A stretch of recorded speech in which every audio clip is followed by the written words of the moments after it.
case, stop dwelling on empty words, stop stalling in the doorway.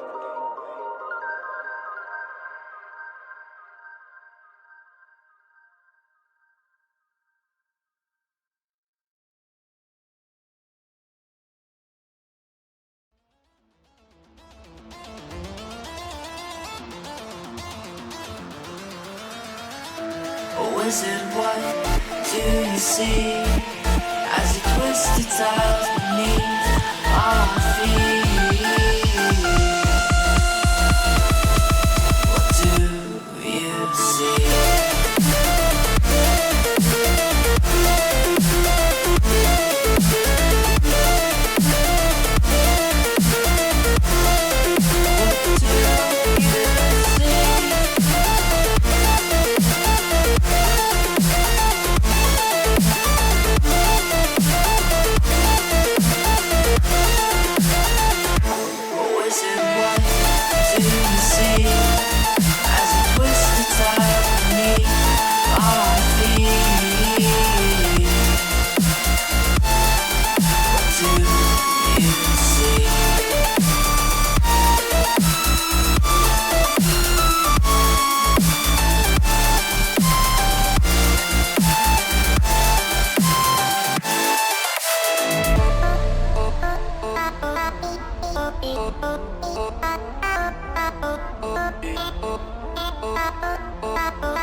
Remember the fade in your eyes. I'm lost in space, floating away.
they find me.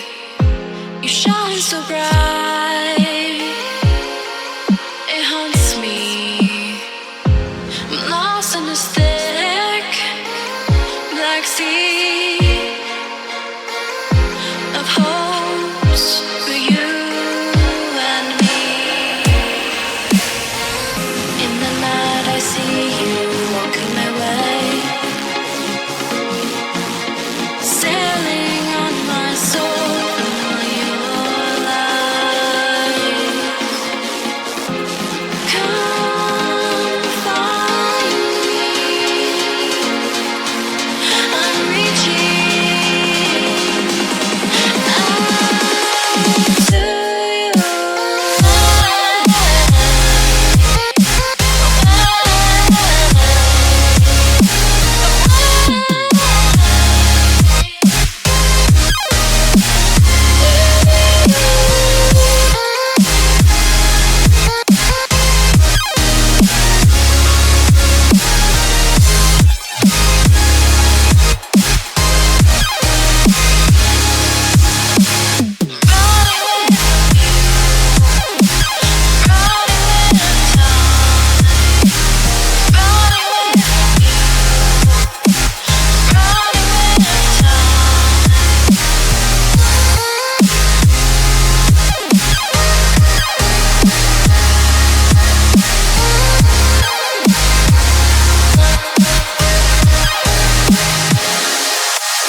Like the attention, girl, I know you.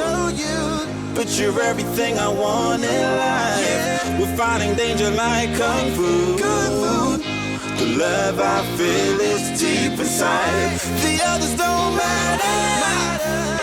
It's honestly us against the world. We're the perfect team. You're my dream, and I just want it. I just see myself. I just see myself. I just see myself. See myself. I just see myself. I just see myself. I just see myself. See myself. I just see myself. I just see myself. See myself. I just see myself. I just see myself. I just see myself. Oh baby, if you ever need a helper, you should know that I'll be there day and night. Nobody else can love you better. I'm here just to treat you right. You're the reason I'm alive. You're the only pain I can endure. And when you're not here, you're my dream, but I just want it. Yeah, I just wanna.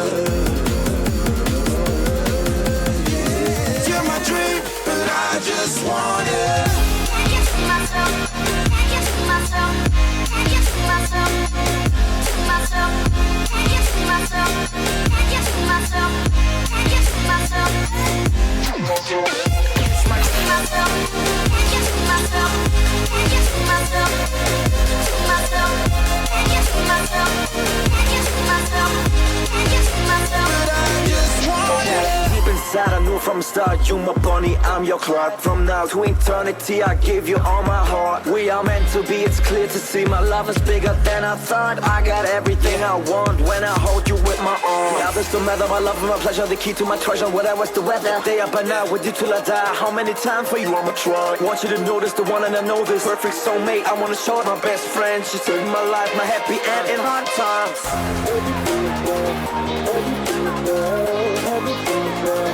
Oh baby, hug it to myself, hug it to myself, hug it to myself. I just want it.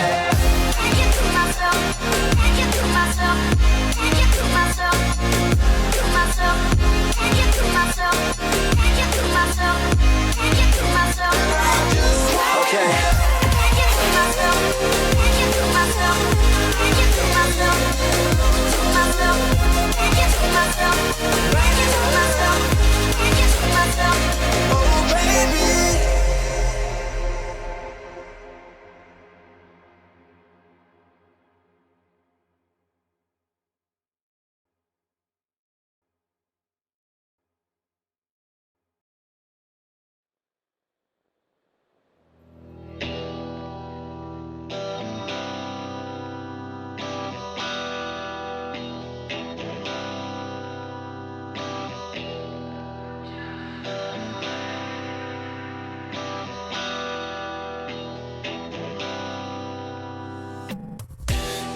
Just a mistake, why do you?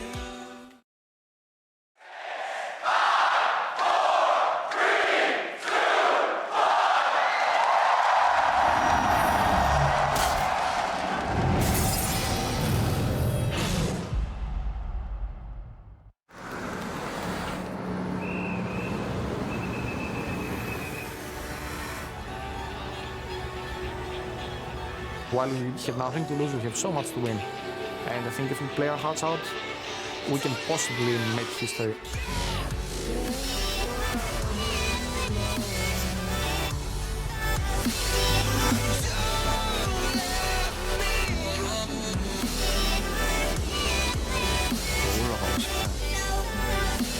올라가면 갈수록 더 욕심이 생겨서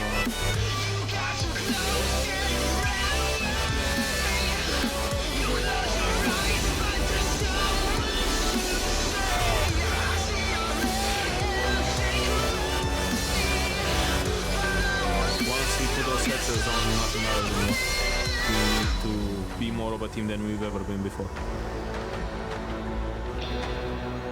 강한 상대가 저희가 할 만한 상대라고 생각하고 있고 네, 목표는 이제 결승이 된 것 같아요.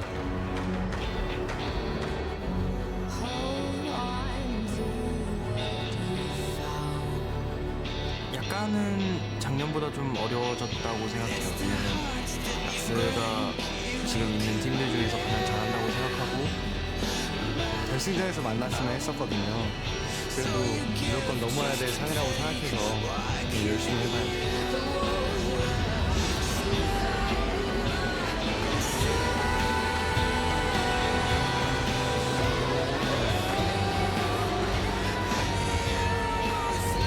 스맵 선수한테 1등 자리를 뺏겨서 아쉬움이 많이 컸고 이번 월드 챔피언십에서 다시 1등을 하자라는 생각을 많이 했고 크립토나잇 뭐 그런 정도까지는 솔직히 느끼지 않고요. 충분히 이길 수 있는 상대라고 항상 생각해왔고 지금도 그렇게 생각하고 있어요.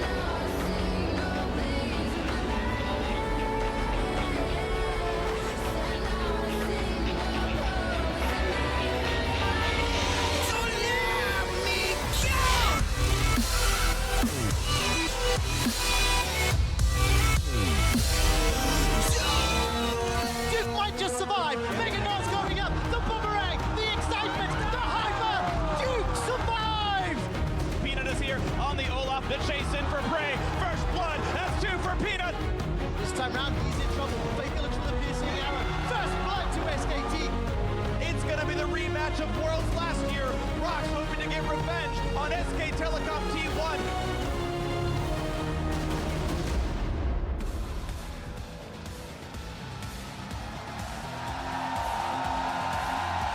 Good evening and welcome to the 2016 League of Legends World Championship Semi-Final, broadcasting live from New York's Madison Square Garden. Tonight is a rematch of last year's championship bout as SK Telecom look to defend their title in the city that never sleeps. Here you see SKT led by their mid laner Faker, but it's all business right now for the ROX Tigers as they prepare to take their shot at dethroning the reigning champions in SK Telecom. I'm happy to be back in my college town. Hello everyone, I'm James Dash Patterson, joined on the analyst desk by Sam Kobe, Hartman Kensler, Chris Papa Smithy Smith, and Martin DeFisciolunga. Gentlemen, how you enjoying New York City so far? It's been great, and I can't believe we're actually standing in here. You guys got the chance last year. This time, Papa Smithy and we will join you. That's very true. This is possibly the most hyped matchup that we've had to date. I'm extremely excited. Exactly, and it's good to be having it in this historic venue, this world-famous venue, to say the least. Well, we're joined by international broadcast partners from all over the world, bringing the action here in New York to a global audience in 18 languages worldwide. You're getting a look at the Korean team from OGN, joined by special guest Spirit, and here's the LPL's Rendong and Maya with Roulette Cosplay. Love it. But now it's time to step on stage to introduce the semifinals doing battle here this evening.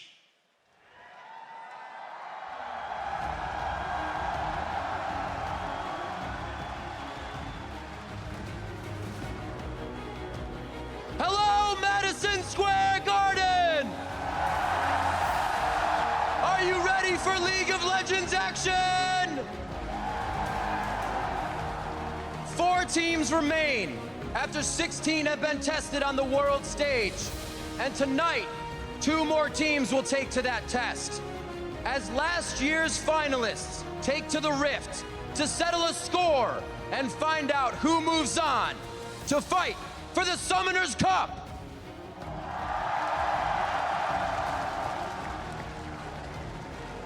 Now please join me in welcoming your semi-finalists for tonight's matchup. The LCK Summer Split Champions, ROX Tigers. He's got EA, remember, but he needs Mega Delete it! Remember, I've seen one! These guys build damage, these guys dive towers, and when they start going, they end the game before 30 more often than not. ROX Tigers back on form, hoping to win a world championship. In the top lane, Smeb.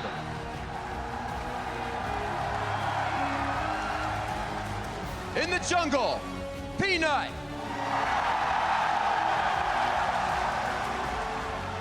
At mid lane, Kuro.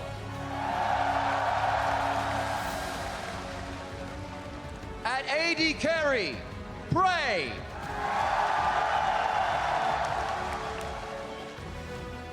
At support, Gorilla. Their sub at the mid lane position, Cry. And their coach, Nofe. Once again, the ROX Tigers.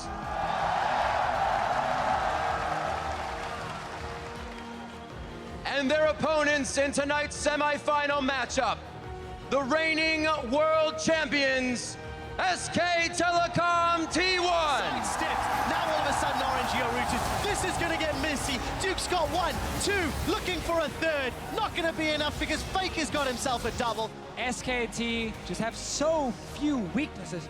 SK Telecom advance to the semi-final at Worlds. At top lane, Duke.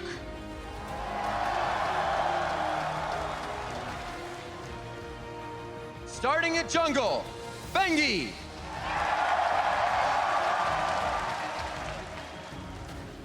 At mid lane, Faker.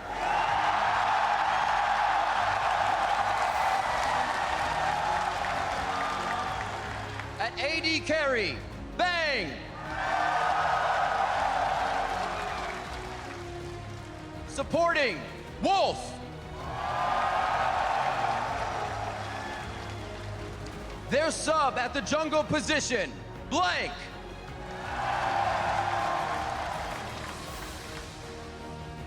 And their coach, Coma.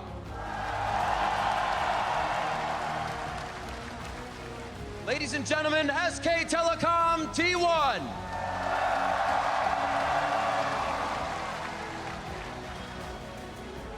And let's hear it one more time for both our semifinalists.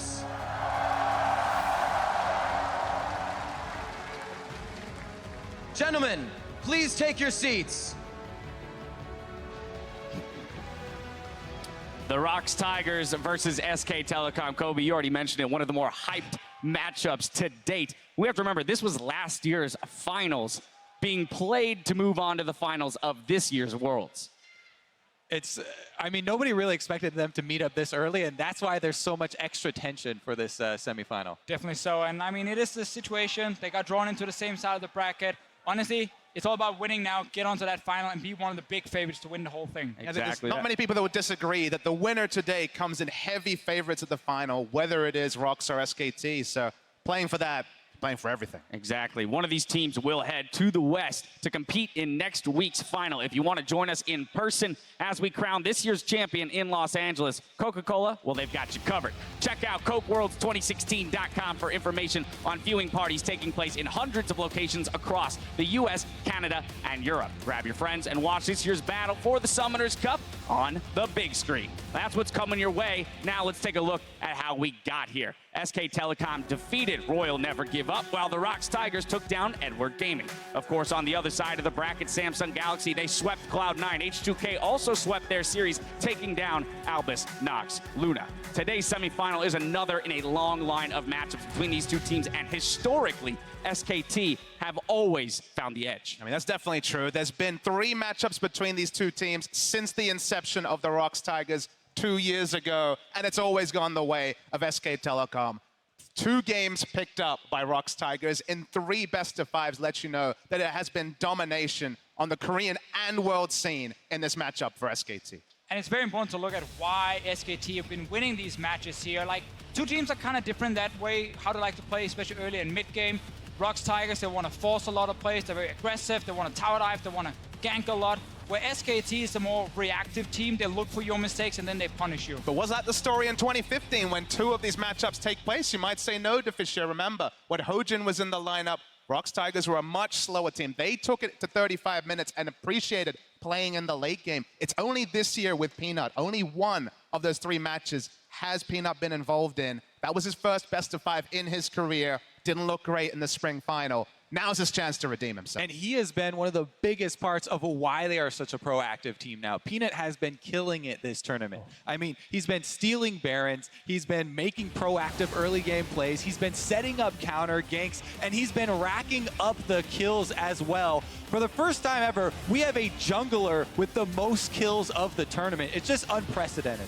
It is, and honestly, he's the man always going to whichever lane needs him or whichever lane they want to snowball even harder. It's a top lane where Smep is doing well, where Peanut shows up, get another kill, get a tower. It's a bot lane that needs his help with the counter gank. He's there again. So it is really impressive to watch him play in the early game, and that is where we have to give ROX Tigers a big advantage in that jungle position. I mean, he's a game breaker. There's no other way to put it. As you say, killing it on the world stage, game breaker, so different from his opposition. Stat you see on the screen is about his KDA in the early game. In the first 15 minutes of the game, Peanut has 36 kill involvements. He's at 12 KDA. Between the two SKT junglers, they're at 3.2 KDA. And just for a bit more context, in 3 games from Bengi, who will be starting today, he has 1 kill, 1 assist in the first 15 minutes of 3 games altogether. And even beyond the stats that obviously go in favor of Peanut, it's the mind games that really have made him my favorite jungler here at the tournament.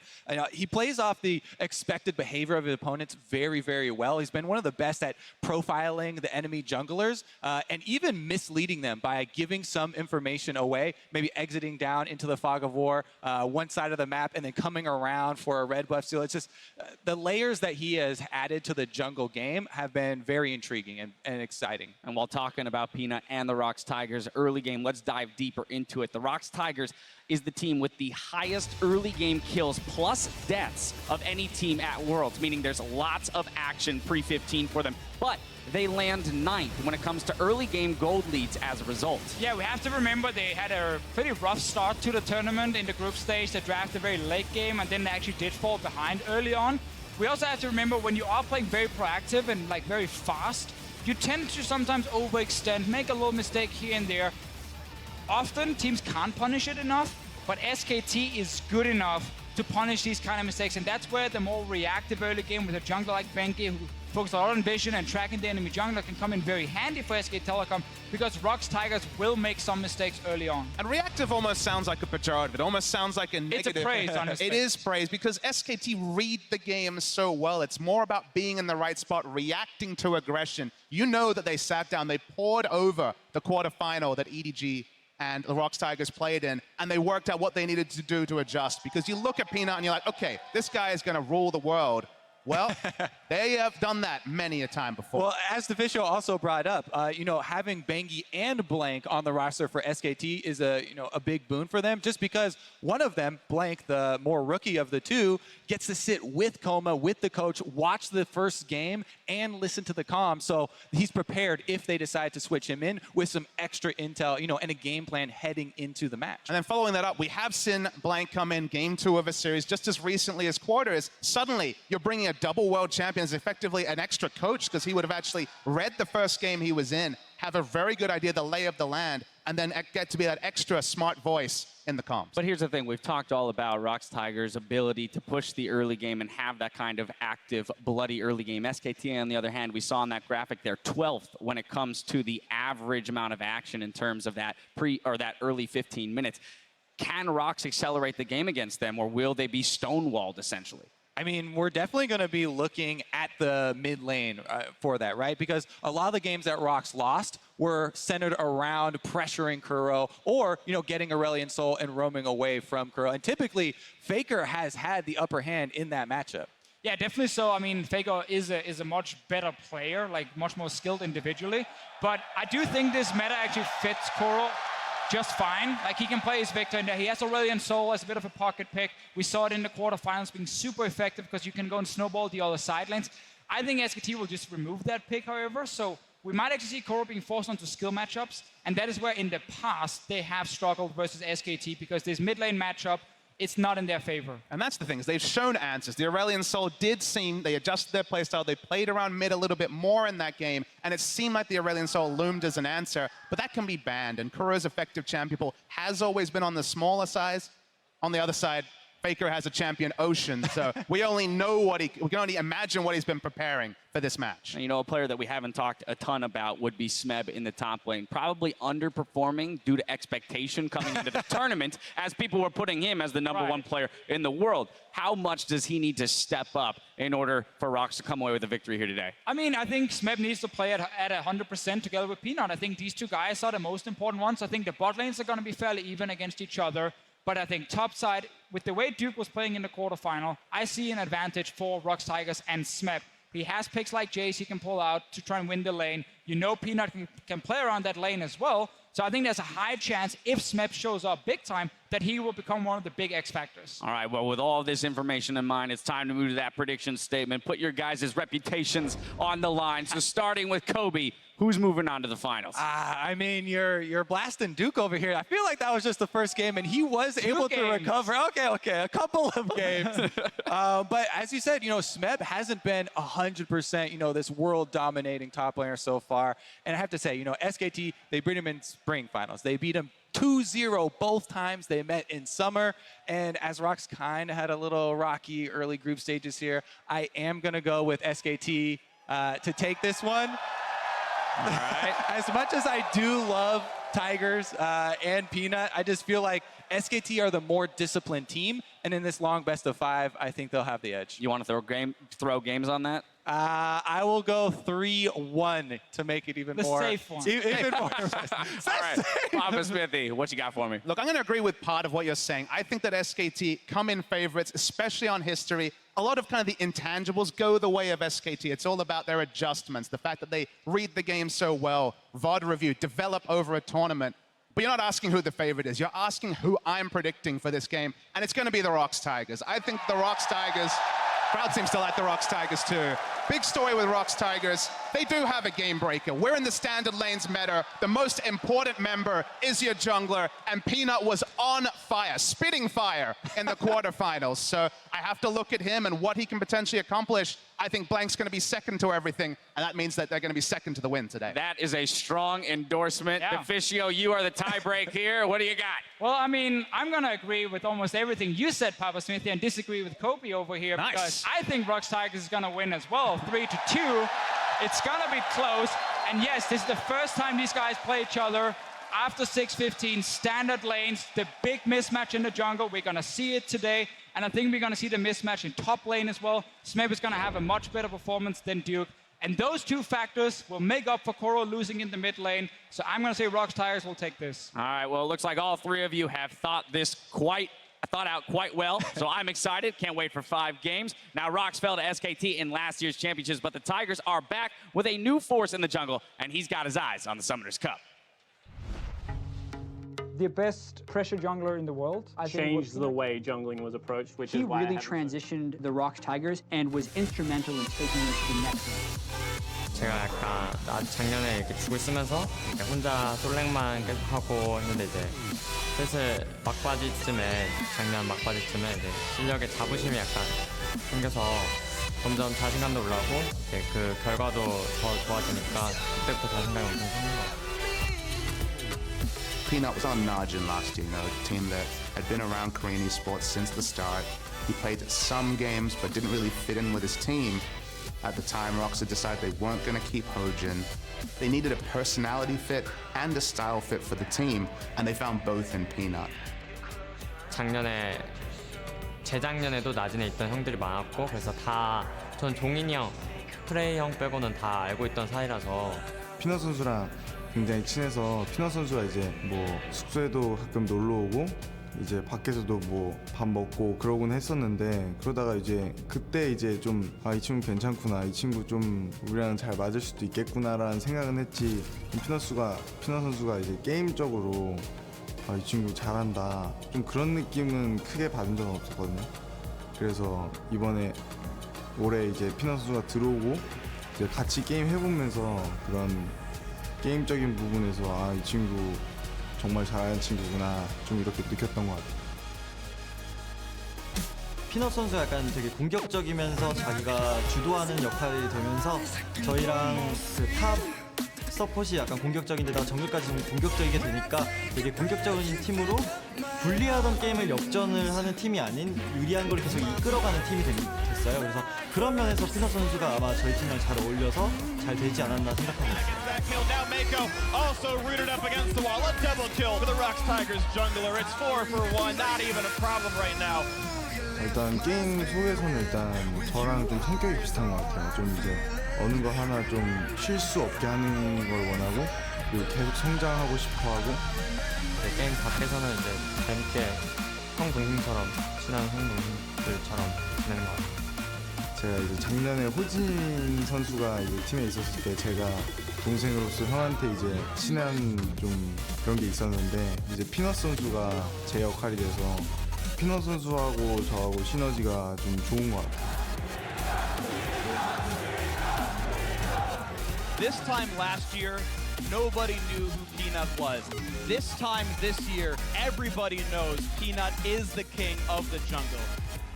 I don't think we could ever have predicted that Peanut would fit as well into ROX Tigers, and I don't think even the team knew at the start that it would be just such a wonderful group of 5. And Peanut is the crown jewel to them right now. The aggression, mechanics, and smarts that he's put together makes him just a terror to play against. There is no jungler playing on the level of Peanut that you can really talk about.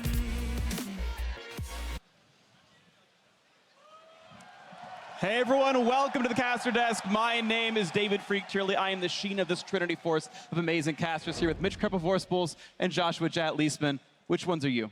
I don't think it matters, Freak. I'm going to go with the Stinger, but this analogy is falling apart. Okay. I think that was a great Peanut feature. He's everything I'd want to see in the jungle, and Absolutely I can't wait agree. for these games. Kreppo also can't wait for these?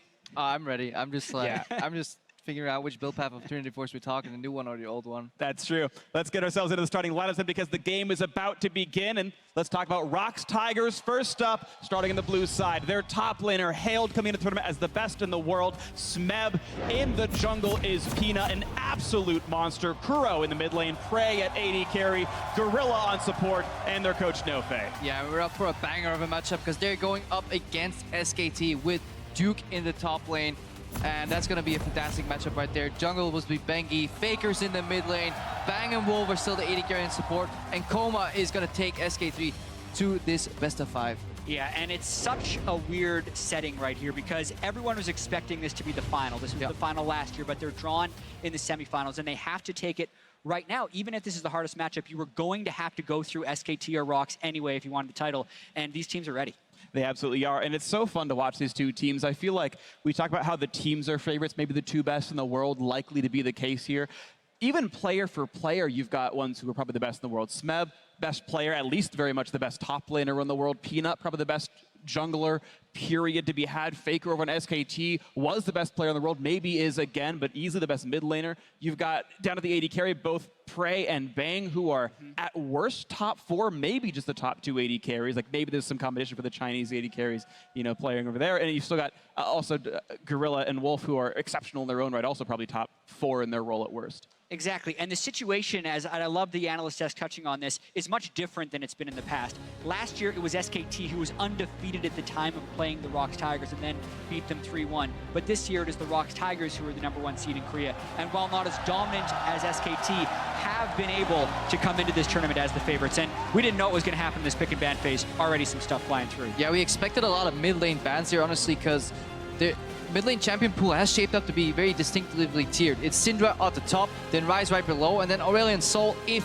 you don't play it. SKT don't really play Aurelion Sol themselves, and ROX have shown that they could actually whip it out. That's why we see these 3 mid lane bans already. Yeah, and I was also curious what was going to happen with the jungle bans, because in the semifinals when these teams played against EDG and RNG, there were several bans thrown at the team's junglers. But in this case, if you were going to throw bans at a jungler, you're also kind of banning out yourself. So in this sense, aside from Nidalee, all the available junglers are here, and I think ROX is an exceptional team with Elise. I just don't know if it's worthy of a first pick here. Yeah, and honestly, the only surprise ban here really is that Ezreal on blue side from the ROX Tigers. I think they're actually happy that Jace has been taken off the board because they get the Caitlyn first pick.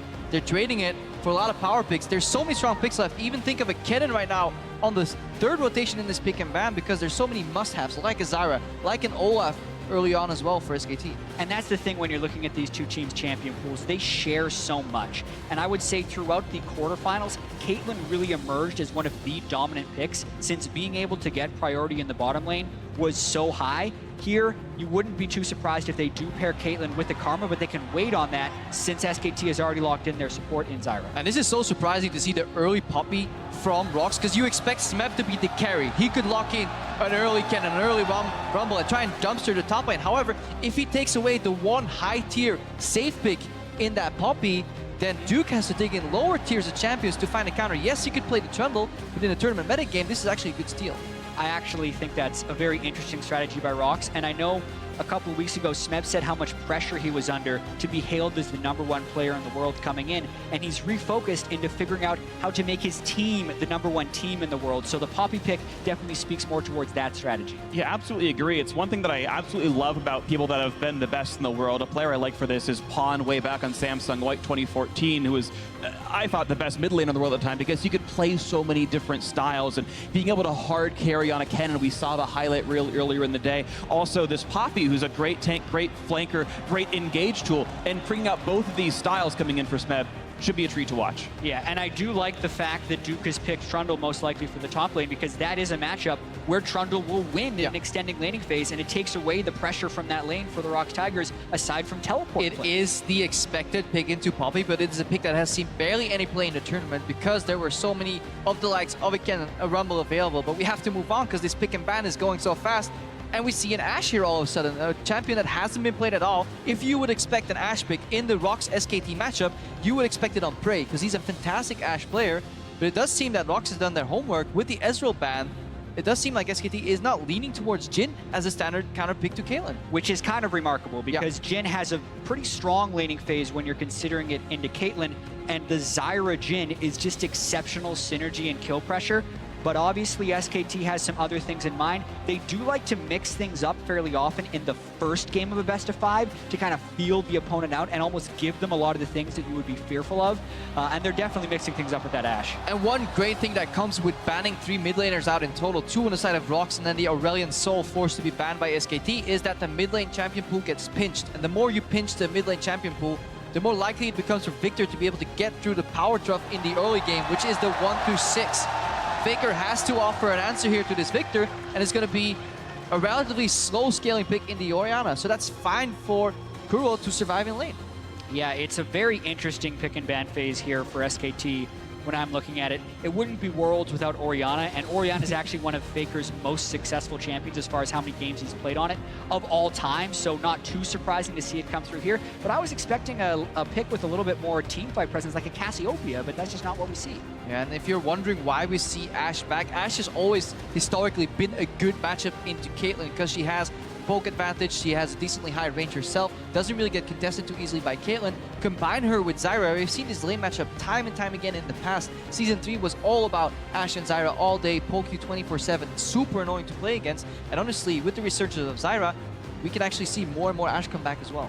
Yeah, absolutely agree. It makes for a very strong lane. Of course, we've seen it forever, and it provides everything you kind of need, especially when you're not playing a high utility top lane like a Trundle. And Olaf as well is just kind of there to be a ball of stats. The engage tools have to come out of something, and an Ashe area to a Grasping Root's not too bad. The disengage tools are there with Pillar and Stranglethorns, and you've got a great mix of long range damage, high damage uptime, and some utility in there as well. Now we are getting ready for game 1 of these semifinals, the best of 5 here in front of us. We have 3 to 5 hours of League of Legends entertainment coming at you tonight here from New York City. ROX Tigers and SK Telecom T1, hashtag ROX win, hashtag SKT win. The Summoners Cup is on the line and will be handed out in about 9 to 8 days time based on which team makes the final and which team can make it all the way there. Now it is time for game 1 of 2 South Korean juggernauts, SK Telecom T1 and ROX Tigers. Hit the rift right now. So exciting to finally see this matchup once again. And we always have to talk about the early game, especially in this tournament, and track the junglers early, because that's where the most mind games come in. It's actually been a while since we've gotten to see a good Elise versus Olaf matchup, since we've seen a lot of these things band out against each other. Typically, the Olaf is picked before the Elise, because at a certain point in the game, Olaf can just turn on the ultimate, run and kill Elise. But before the level 6 one comes in, Peanut can be very strong. Yeah, we also need to look at the power of pushing lanes, because this Worlds very much so is dominated by looking at draft and seeing, you know, who has the 2 or 3 winning lanes in the early game.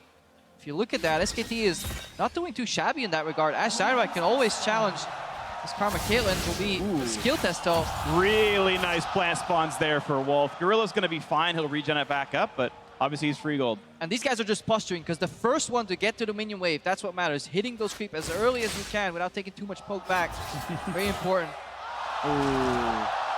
And if Bang is consistently able to land these volleys, it's going to go a pretty long way in cutting through the health potions, because there isn't sustain in this lane. So being able to get the early poke can stop them from being able to push in.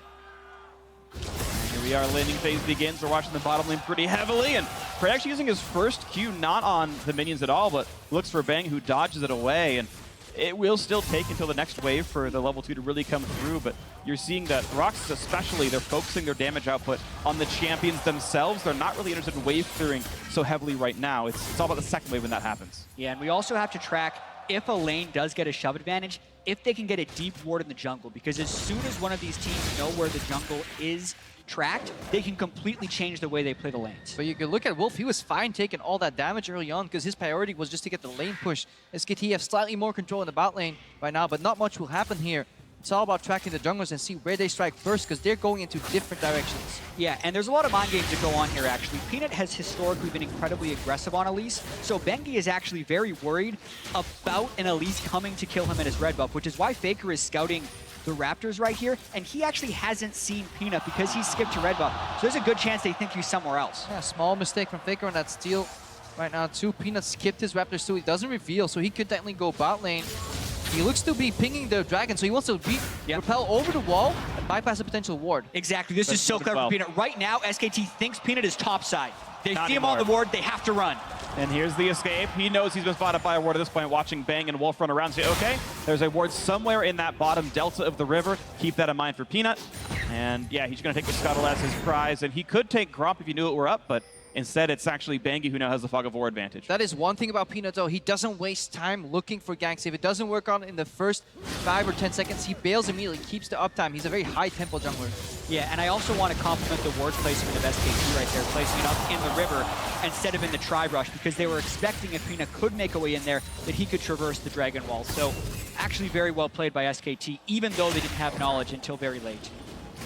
You can see the players really trying to play with vision. The Wolf Smite says, hey, Bangi, get out of my jungle, and this is the stun. That is dangerous. Now Duke is here for the escort, and that's a really nice pillar as well. Keeps Smeb from coming in on that one, and it's an easy escape. And that's obviously the power of getting the counter picked and the early pressure in the lane. The fact that your top laner can peel off, despite the enemy top laner being closer technically, Duke is there first. He beats Smeb to that invade, and at least helps his jungle not getting collapsed upon. These battles are always so close, right? It's a bunch of long-range damage. You can put out plenty of damage if left unanswered. And you see Wolf, Bang, Prey, Gorilla, all of them just doing the very best they can to get what damage output. And you've noticed that there's a health advantage. Bang still has his potion on this Ashe. He's been able to play so safely. Prey down below half, Gorilla the same. It's basically because Wolf has been looking for one thing. That's whenever somebody locks in an auto-attack animation, he hits both the creeps and the champion that is trying to last it at the same time. And if you back out of that poke, well, you're going to lose the last hit. Wolf has been pretty adamant about the poke early on. Yes, it cost him all his potions, but it got him the lane control, which means they can base whenever. And also, how many times have we seen this at 4 minutes and 50 seconds where the enemy jungler is 10 CS up on Peanut? Peanut's path was very aggressive early because he wanted to get a surprise gank in the bottom lane. It didn't work. Bangi had chose to power farm, and he got a counter jungle in. So everything is working out very well for SKT here in the sense that their lanes are pushing and their jungler is out farming Peanut. Yeah, and that is obviously the difference if you look at this matchup. And when ROX played EDG, EDG was lacking in terms of reaction. They always got caught on the play, and a lot of these proactive plays by ROX Tigers, they stuck, and they resulted in kills and pressure. Right now, SKT, they are the best team at being reactive and looking at what's going on. But another gank attempt here from Peanut, but look at the respect. Bang and Wolf, they don't pass the invisible barrier That's kind of the do not cross line for ganks. Yeah, you can even see the way Bang positions when the wave is gone. He walks up towards River to see what was happening. And the other point to talk about the failed gank chat is that's preparation as well. It's SKT looking at the old ROX Tigers game, seeing what some of Peanut's gank patterns are, seeing that he likes to jump over that Dragon Pit and saying, we're going to make sure we ward for that 3-minute gank. The ward's there, no shock, no kills. Yeah, and they're just tracking him so well. But on top of that, the Ashe Zyra lane has been quite effective against Gorilla and Prey. Caitlyn was first picked by ROX, so when they do that, they're expecting priority around the bottom side. And even though Peanut hasn't completed ganks in the bottom side, he has approached it twice, which is a pretty high cost in the grand scheme of things, and it hasn't amounted to any advantages so far for ROX. Yeah, that's why historically we see so few ganks in poke lanes, because they're so good at playing max range. All you need is a ward in River. You don't pass too deeply into the lane. But what we've seen in this early game is just the amount of information you can get off a single deep ward. They spotted Peanut early on his Raptors. They knew the jungle would be relatively empty. He either had two choices, base and delay himself, or go for a quick gank. That's why they always respect it. Right now, Peanut looking for more pressure in the top lane, taking down a pink ward. Right now, it's a vision game. It's about just getting a few wards in the enemy jungle and see if you can outmaneuver your opponent on the Rift. Yeah, and also the longer this game is able to stay in this fairly neutral sense, the better it is for SKT. Peanut, though, through the pink ward, trying to brute force Duke, but he's level 6. That's an incredibly difficult turn to stop. The stun as well. It's Peanut who pulls aggro first. He will juke away eventually and does so. Of course, the King's Tribute is on, but now Kuro's in the mix as well, missing the death ray, but still, he's got the ulti on, and now Duke's gonna run out of help, but he flashed away in time to knock us back by Smeb's ultimate, and Duke will get away with his life, but it does mean a lot of pressure in the top lane, and the turret will lose a lot of health. Yeah, action means reaction right here. The crossmap from SKT, they have Faker in the mid lane who could peel off, but he actually wants to get more CS and chip damage in the mid lane. Faker is 20 CS up in the mid lane already. And for a team that we credit for being so fast, has been a step behind in the early game right here. That gank has to arrive before Duke hits level 6. Otherwise, he can just use the ultimate and absorb 3 people top lane. That gives Benki a bigger lead, it gives Faker a bigger lead, and it gives SKT a nearly 1,000 gold advantage. And you can see SKT trying to play with more than just the gold, but the tempo lead. They took over the bottom jungle. They're fighting for the red buff, and you can see that's going to be the red taken away by Wolf, and Peanut's now got to be a little bit afraid of the fact that everyone's coming by. And that Ashe arrow from Bang could have secured first blood for SKT. Thankfully for ROX, they were able to get away. And that's the thing of going for very telegraphed plays. They come at a cost that you may not see immediately. While that gank was going on in the top lane, we saw an invade in the bottom side of the map. Bengi and Wolf walked in. They placed 3 deep wards, then pressured the bot lane, which meant that there was complete information of what was going on Peanut's red side jungle. The second he came back from that gank, that failed attempt, he walked bot into an ambush, and he felt himself threatened again, continuously under pressure.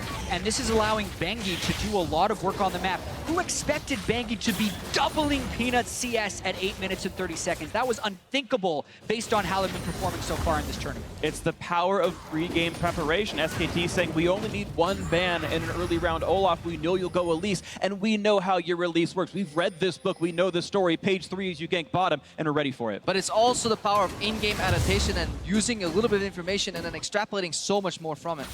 Yeah, it's the biggest thing. Being able to catch that one glimpse of Peanut on the bottom side and realizing that if he was to do that path and sneak past those wards, it must be this way. And therefore, Bengi was immediately able to punish it. It enables the rest of the lanes to play up. And also, Faker being able to stay in lane while Kuro gave that roam gives SKT a lot of winning positions. Let's see that 1,000 gold lead.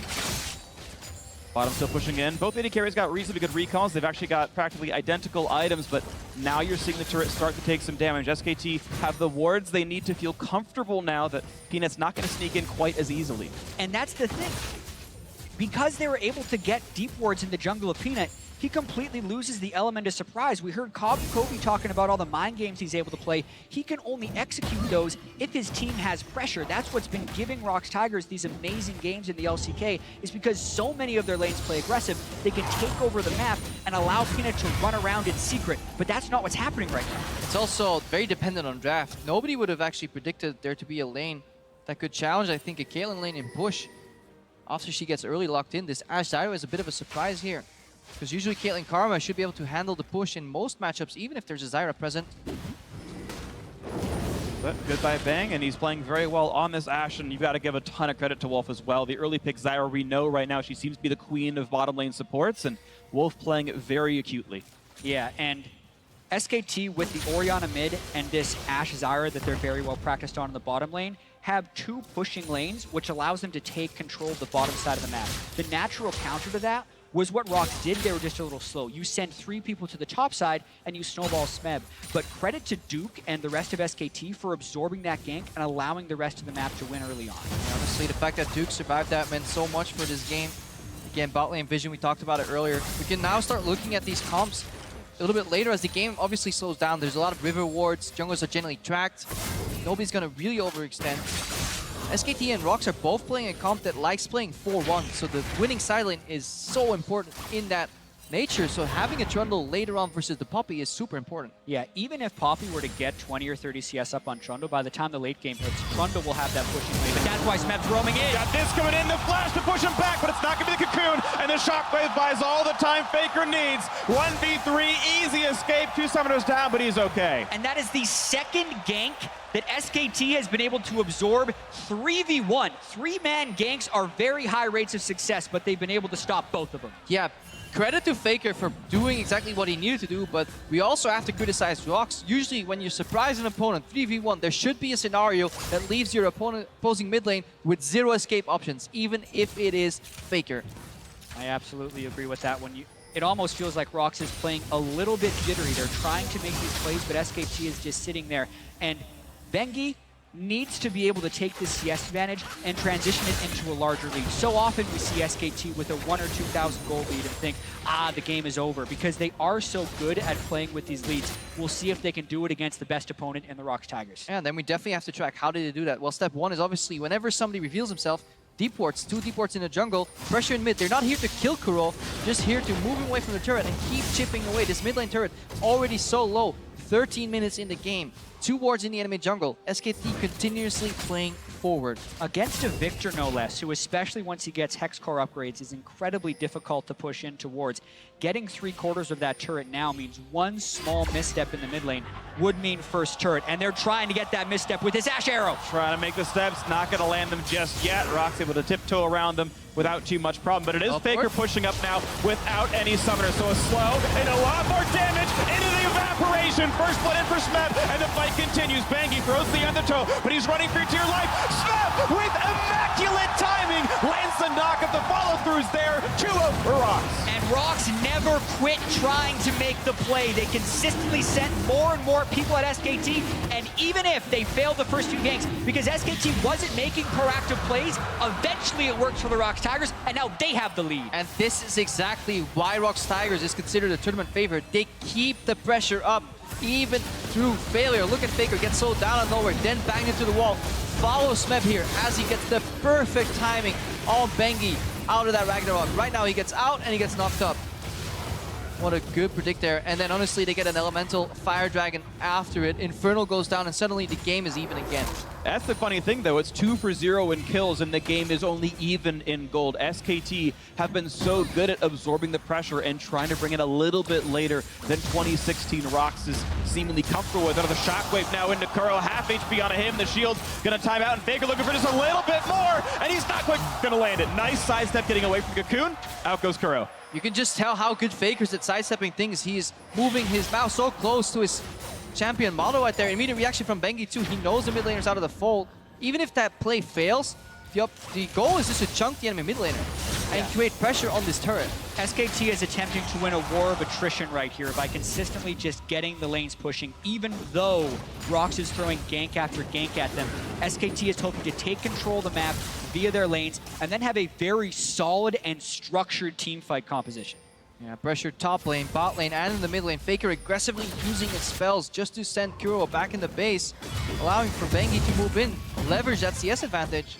ROX is under so much pressure, and without the teleport, they have to hang on. Else they're gonna fall super far behind. Relentless pressure mid from Faker. First turret of the game, despite being ganked several times over the course. It's SKT back with an 1,800 gold lead. It's Faker somewhat solo killing the mid lane turret. He got some help from Bengi earlier on, who has been farming up a storm and pushing the lanes as he needs. SKT in the advantage. Peanut will get away from Stranglethorns, but he's now on top of two members of SKT, looking for a bit more damage. Stun finds Gorilla. Wolf does not yet have Grassroots available, and a great flash gets Gorilla away from the Shockwave, but now Duke is back in the mix, and the Strangling Thorns are there, and it's one more hit to do it, and Duke gets the kill thanks to the King's Tribute. And you can see this now, 1,700 gold ahead, SKT with the first kill of the game. But yeah, that is one kill for SKT while burning their teleport advantage. Poppy whacking away in the top lane tower. If Smeb can equalize, ROX isn't too unhappy with this play. Yeah, the turret is actually quite low in the top lane. I think Duke will be able to hold it, but that means the next time he leaves, that turret would go down. Watching this one more time,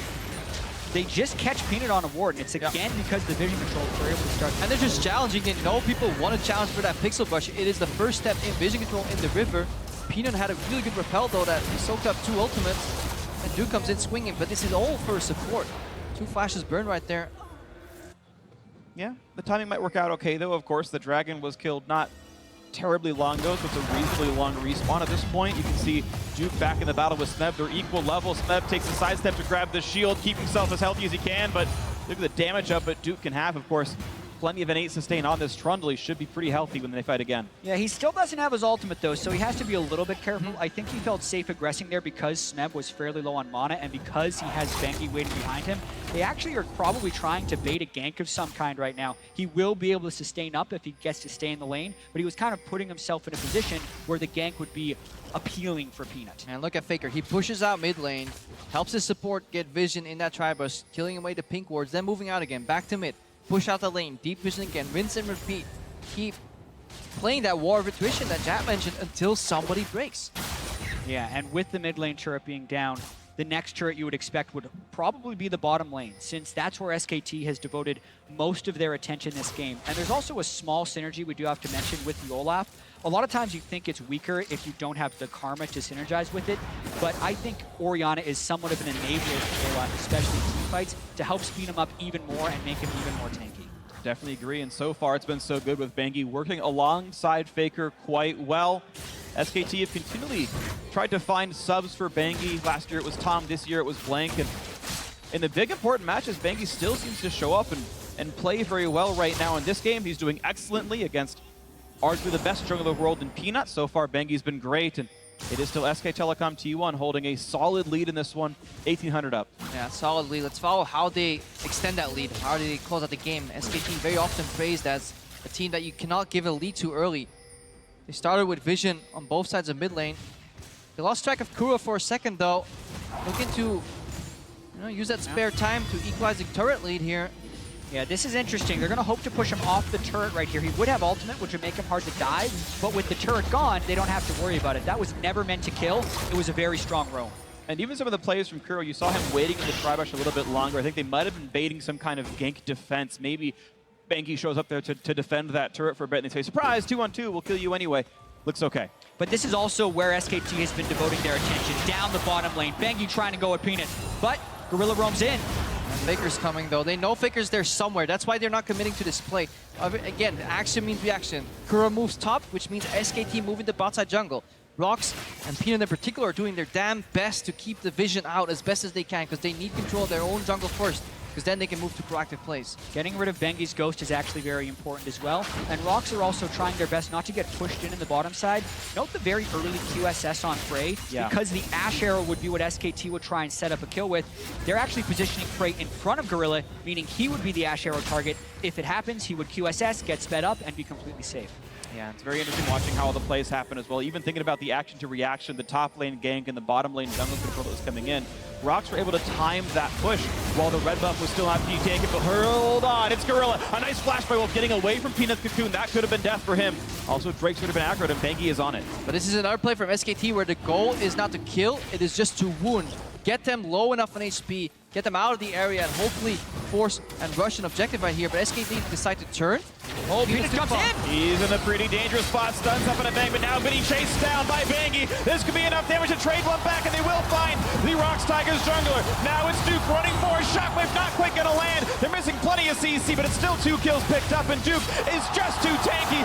Smeb is now alone. Onto the turret, will be running out of health, and it's Kuro to try to save the fight. Looks for Faker, does turn around one, and Smep will not be killed off. It's a 2 for 3. ROX finding a couple of kills to get again. Kuro nearly finds a third as well, but that turret has fallen down. It's still a positive play for SKT. And it was looking so much better for SKT until the tail end of that fight where they overchase and give Smeb 2 kills.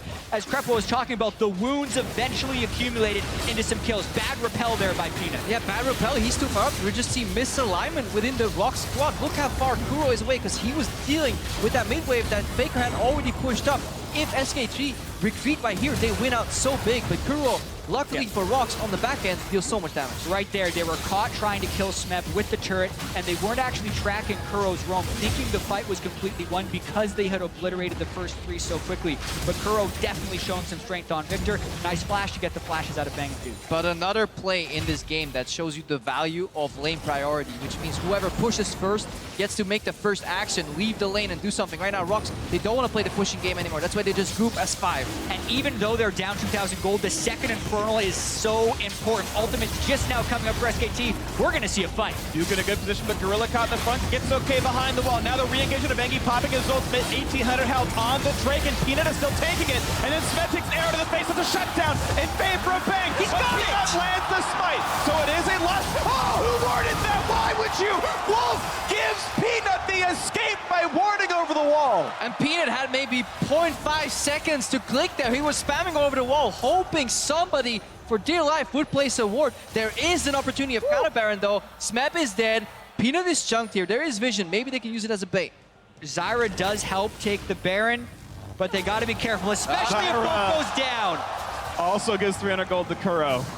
I mean, this is such a fast-paced game. It's so hard to catch up and actually analyze everything that's happening because both these teams are reacting so well to the state of the game. Exactly, and getting the double Infernal Drake is just enough to keep ROX in the game. Oh, mid laners assassinating supports. What is this, 2013? Yeah, supports are Orianna, Ashe Zyra bottom lane. It's definitely 2013. Korean mid laners punishing supports for overextending. Definitely 2014. Watching this one more time. Yeah, this was so interesting because Peanut was stuck in the Drake pin right here. So SKT actually could have just run down for Peanut, and Faker was actually hoping that ROX followed in so he could get a shockwave. Yeah, because he was stuck behind the trap wall there. Faker was trying to zone from behind the traps. Here we see the ward again. Good reaction from Peanut, honestly, going for that. But Faker was kind of stuck in the zone himself. He didn't want to walk in the trap because he could get one shot right there, but he was offering offensive pressure with that ultimate at the same time. Yeah, and you also... I understand what Wolf was thinking by warding over the wall there. He's thinking there's 4 people on ROX over there. We could maybe kill them over the wall with Orianna. Let's just see them. But it completely gave Peanut the way out. Slow into Kuro. Root's not quite going to land. Wolf might not have been able to land that regardless of how he aimed. Bangi actually losing the Banshee's Veil, getting tagged up. And you see Kuro's already finished his Hex Core. And the W stun is even better now. It sucks them all into the middle. But we're approaching the point of the game where the Trundle will get much farther ahead of the Poppy than he used to do historically due to the changes on Quicksilver as well. You can no longer just get rid of that Trundle ultimate, meaning if it all goes to an all-in, Poppy is destined to lose. Usually on 2 items, Poppy used to be able to hold her own, at least against Duke, but once he gets the slow, or more slows from his item build rather, he can just 1v1 all the time on the side lane. And I really like what's happening here from ROX actually. SKT moved towards Baron to get vision control, and that gave ROX a free time to push in the mid lane. Because they have that QSS on to Prey, he's actually much more fearless in killing these turrets. He's not as strong in team fights, but if they can keep playing this long arm strategy to go up to the turrets and just poke them down, they're going to maybe swing their way back into this game.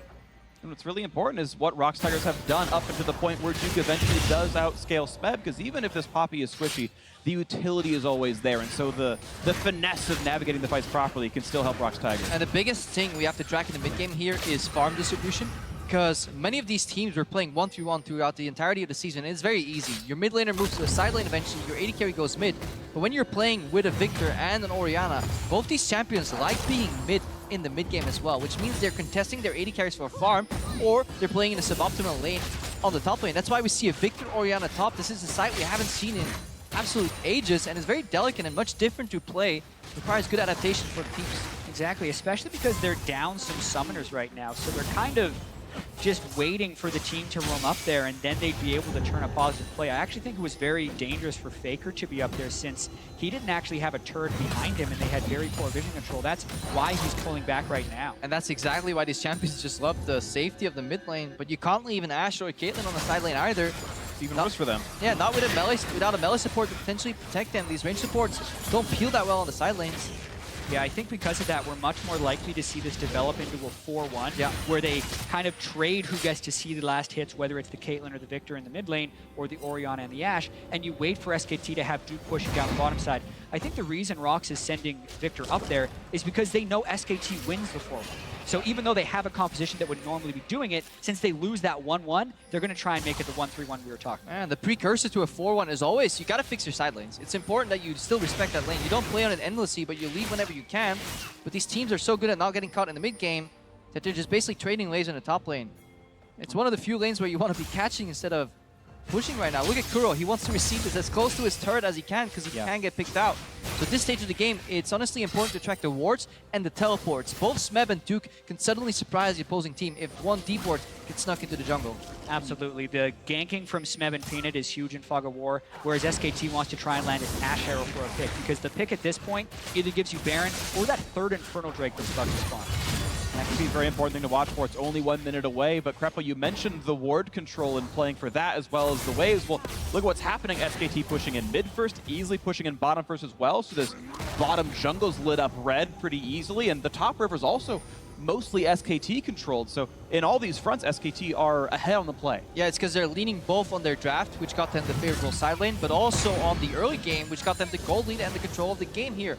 That's why it's going to be so hard for ROX to fight their way out. The fact that they managed to get both those Infernals is honestly a feat of strength here, and this is why we can't underestimate ROX. Any other team, I'd say, you know what, SKT is probably going to choke out eventually. But ROX Tigers have shown that they don't care.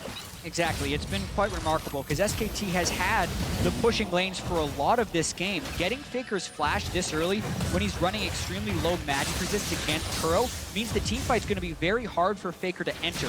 And I definitely think we're seeing a teamfight around this third Infernal Drake if SKT decides to go for it. If not, that's ridiculous. 24% attack damage and ability power is almost a win.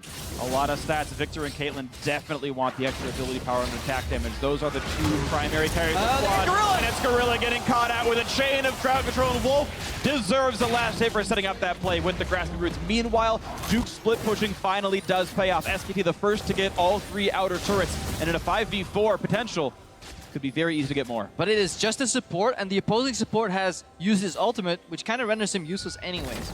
So in that sense, it's not the worst for ROX, but their priority on Dragon is costing on the top side of the map. SKT used the Dragon as the lure, a bait to move Duke to the top lane. He gets not only one, but almost 2 towers while SKT start Baron. All the vision control is on the bottom side for ROX. They now see the Baron, but it's too late. They will get the third Infernal, but SKT gets the Baron. The very important Baron to grab. SKT, I think, making the exact right play on the backswing of that catch on the mid lane. ROX maybe got the best they could have hoped for in the 5v4 that's laid on, but either way, at least a Drake isn't the worst. This is actually extremely interesting because you can only get 3 Infernal Drakes in a game, so there is no way SKT is getting one of those for the late game.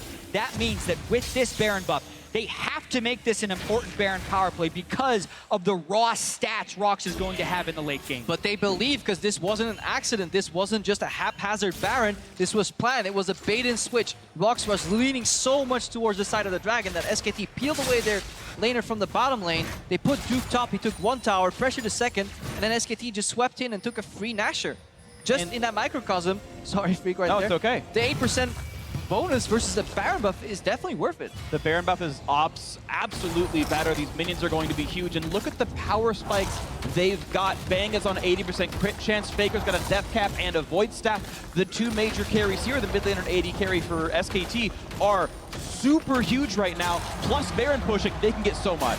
I agree that they can make good use of this, but it is actually very out of character for SKT to put themselves on a clock, because they now have to make use of this Baron buff. They can't be as reactive as they would want to be. Yes, they have the item power spikes, but we're about to see SKT go for something big. It was both a decision and a reaction because they already gave away 2 Infernals in a sense. But looking at what this Baron buff does for them, they can finally commit to this 4-1 style because the minions will stay alive alive long enough so that ROX can't instantly wave clear them. Victor, fantastic at wave clearing versus non-Baron buff creeps. Right now, the siege can continue. Look at the pressure. And let's not forget that SKT are sitting on a solid 7,000 gold at this point. They had been routinely out-farming, out-killing turrets. Of course, the Baron and the 2 subsequent turrets help as well. No surprise here, but it's SKT. Even once this all times out, Elder Dragons are nice, but 7,000 gold is better than 3 Elder Dragons. When this all does reset, SKT looking great right now, looking to siege top lane inhibitor. Yeah, ROX, though, has pretty solid wave clear with the Hurricane, Caitlyn, and the Victor, so until Duke gets some super minions on other turrets, they're not going to be able to break that inhibitor wall. They will seem like they're going to be able to get up to 6 turrets to 2, though. Looking pretty easy. I don't want to say easy, but looking pretty controlled for SKT right now. Duke, though, does catch a stun, but is there much else that ROX can do? Duke turns back around to fight Smeb because the rest of SKT is still just pressuring. That mid lane turret is so low, and here's the attack from top. Yeah, Bang just whittling away at the turret here next to the traps. Watch him go into Fog of War every time and threaten with the arrow as well. At every single moment, ROX Tigers have to be careful. Just an Enchantment Crystal arrow flying across the map. That's going to be at the 6th turret. So 3 turrets taken with the Baron. The gold lead now, almost 9,000 this one. Also, 30 seconds still on the reset, plus whatever either Bangi or Faker has with the extended duration afterwards to get another full minion wave of Baron buff. Yeah, specifically, we can track this Baron power play now. 4,300 gold, as well as the map pressure of the turrets, is the cost that SKT paid to essentially concede the 3rd Infernal Drake, because they, with the support kill and the pushing top lane, I think could have powered their way into an Infernal Drake, but then would have had to delay the Baron. I'm not necessarily willing to say it's the best call unless they can close this game out, because that could very well backfire if ROX can hold with Victor and Caitlyn. But I think they made the decision, calculating in the fact that they had already made a few mistakes in giving up the first 2 Infernals. Essentially, they were already on a clock in terms of late game scaling. So they wanted to power through and accelerate the game, which meant usually you need 2 dragons, or 2 barons rather, to close out the game. Getting the first one early, having a gold lead that's large enough to keep control of the map so you can set up perfectly for the second one is likely what SKT wants to do. The second this one fades, it's about 3.5 minutes until the next Baron spawns. You're going to see SKT keep leaning to the left side of the map, get a couple pink wards in river, deep ward in the enemy blue buff jungle, and then defend that the entire time. Because look at how hard it is for ROX Tigers to actually face check forward with their comp. Yeah, exactly. That's also because SKT is running a pick composition with Desire and the Ashe. So even if ROX has a triple Infernal Drake in a super late game situation, if SKT can maintain map control, I think they try and avoid fighting clean 5v5s and only get picked. Because with triple Infernal Drake, you don't want to face a team straight up 5v5, but they will have the gold lead regardless. They're going to have the slow on Smeb, who tackles in towards Bangi, but is now running out of life rapidly down below 1,000. The knockup is there, and the final blow comes through. Bangi gets the kill. Yet the pick comes through. They didn't even need Ashe for it. It's up to Kuro playing a bit of wave clear, and looks like all is well. And SKT almost 10k ahead now. And SKT's happy. They can keep the map tiny. They can play the game on 2 lanes, making it very easy to play 4-1. Keep the vision in between. Choke out ROX. You don't need sweepers if you have time. If they don't put a ward there for 3 minutes, you can just keep choking out the vision. Meanwhile, you challenge base. You don't have to, but it's an added bonus here for making that pick for SKT. Even try to make this next one in 20 seconds on Smeb. Nice QSS spray gets out, and Bangi eats a cupcake, losing half his life, but SKT are okay to keep playing this a little bit longer. But as the minion wave goes out, they say, you know what, it might be time to reset. 35 seconds in the Drake spawn. Like to see SKT heal before they go for it. Yeah, and also note how ROX Tigers need to really work if they want to get an initiation. It basically has to be Smeb flanking in with a good teleport ward, or Peanut landing a Miracle Cocoon on someone who can't break the CC. So SKT is in a good position here because they are better than any other team at controlling the fights that they take. And compositionally, they're set up to do that as well. And ROX is in such a tricky position because they don't really want to move to that bot lane. They don't want to push it out far enough to add pressure. Any wave they push will bounce on that tier 1 turret. If they send Smeb to the bot lane, the remaining 4 members are so easily picked off, you know, by those champions that you guys mentioned earlier, you know, just an Ashe arrow on a non-QSS target. And that's going to be a pick. But look at here. They're moving into the enemy jungle here. Might be able to surprise Kuro, but he at least has some wards. Yeah, ROX at least gets to realize that those wards are dying, so they're aware there's someone of the sweeper running through their bottom jungle rampantly.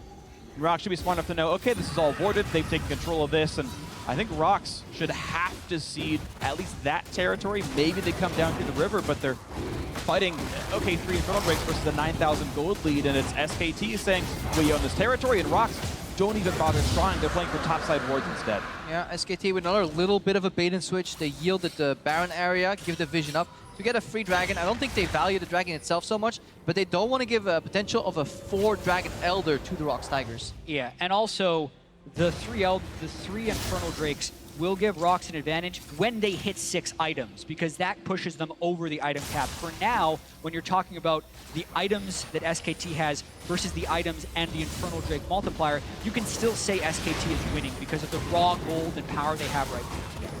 Provided, as you said, it does not go 6 items. If this does stall out, ROX catch up and then Eclipse, but that is still 15, 20 minutes away, and it is a soft clock, but it's one that I think SKT can punch through soon enough. You've got Bang with just the best items base that you could possibly get. He's probably about 40% more DPS than Prey if he just sit there hitting. And they're starting Nashor. And it's ROX hoping for a miracle play. Looking for the rush on Baron. SKT are pretty far. You will have Duke coming in from the flank, but there's no steal in range. The arrow lands, and it's secure by Peanut. Now the 5-on-5. Zangy comes in, down to half HP, and it's going to be Duke kicked right back out. And ROX get away clean with the Baron. ROX is so smart as a team. SKT was so confident of their vision control, they lost track of Baron for a second. ROX immediately punish. And when you get the Baron as a team that is behind, you usually freeze the game, which is exactly what ROX want to do right now. Ridiculous that SKT had the gap in vision at Baron, recalled, and ROX knew exactly when to rush. You could see how much it means for the game that Faker is camping in a brush, looking for a random pickoff, building or relying on the overconfidence of ROX, but ROX is playing so clean. And again, this is back going to their roots. Historically, what was their major strength at the time? It was going back in a game where they was initially a little bit behind and then fighting their way out with super clean macro. It was only this year that they become a super strong early game proactive team, but they definitely have that history left in them. Sure, 80% of that lineup is still that same late game team. All that sort of elder experiences there. It all came from the Cloud Drake that SKT took. ROX said, we're not going to fight you. We're going to play top lane river control, top jungle control. We're going to get the wards. And as soon as SKT resets, they say, but we have ward control. And ROX execute so beautifully.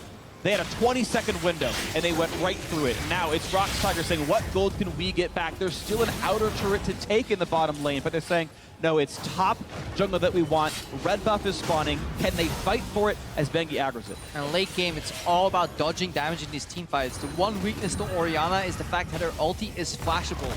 So Faker will have a much harder time dealing continuous damage in these fights compared to Kuro, who can definitely surprise people with a quick ultimate.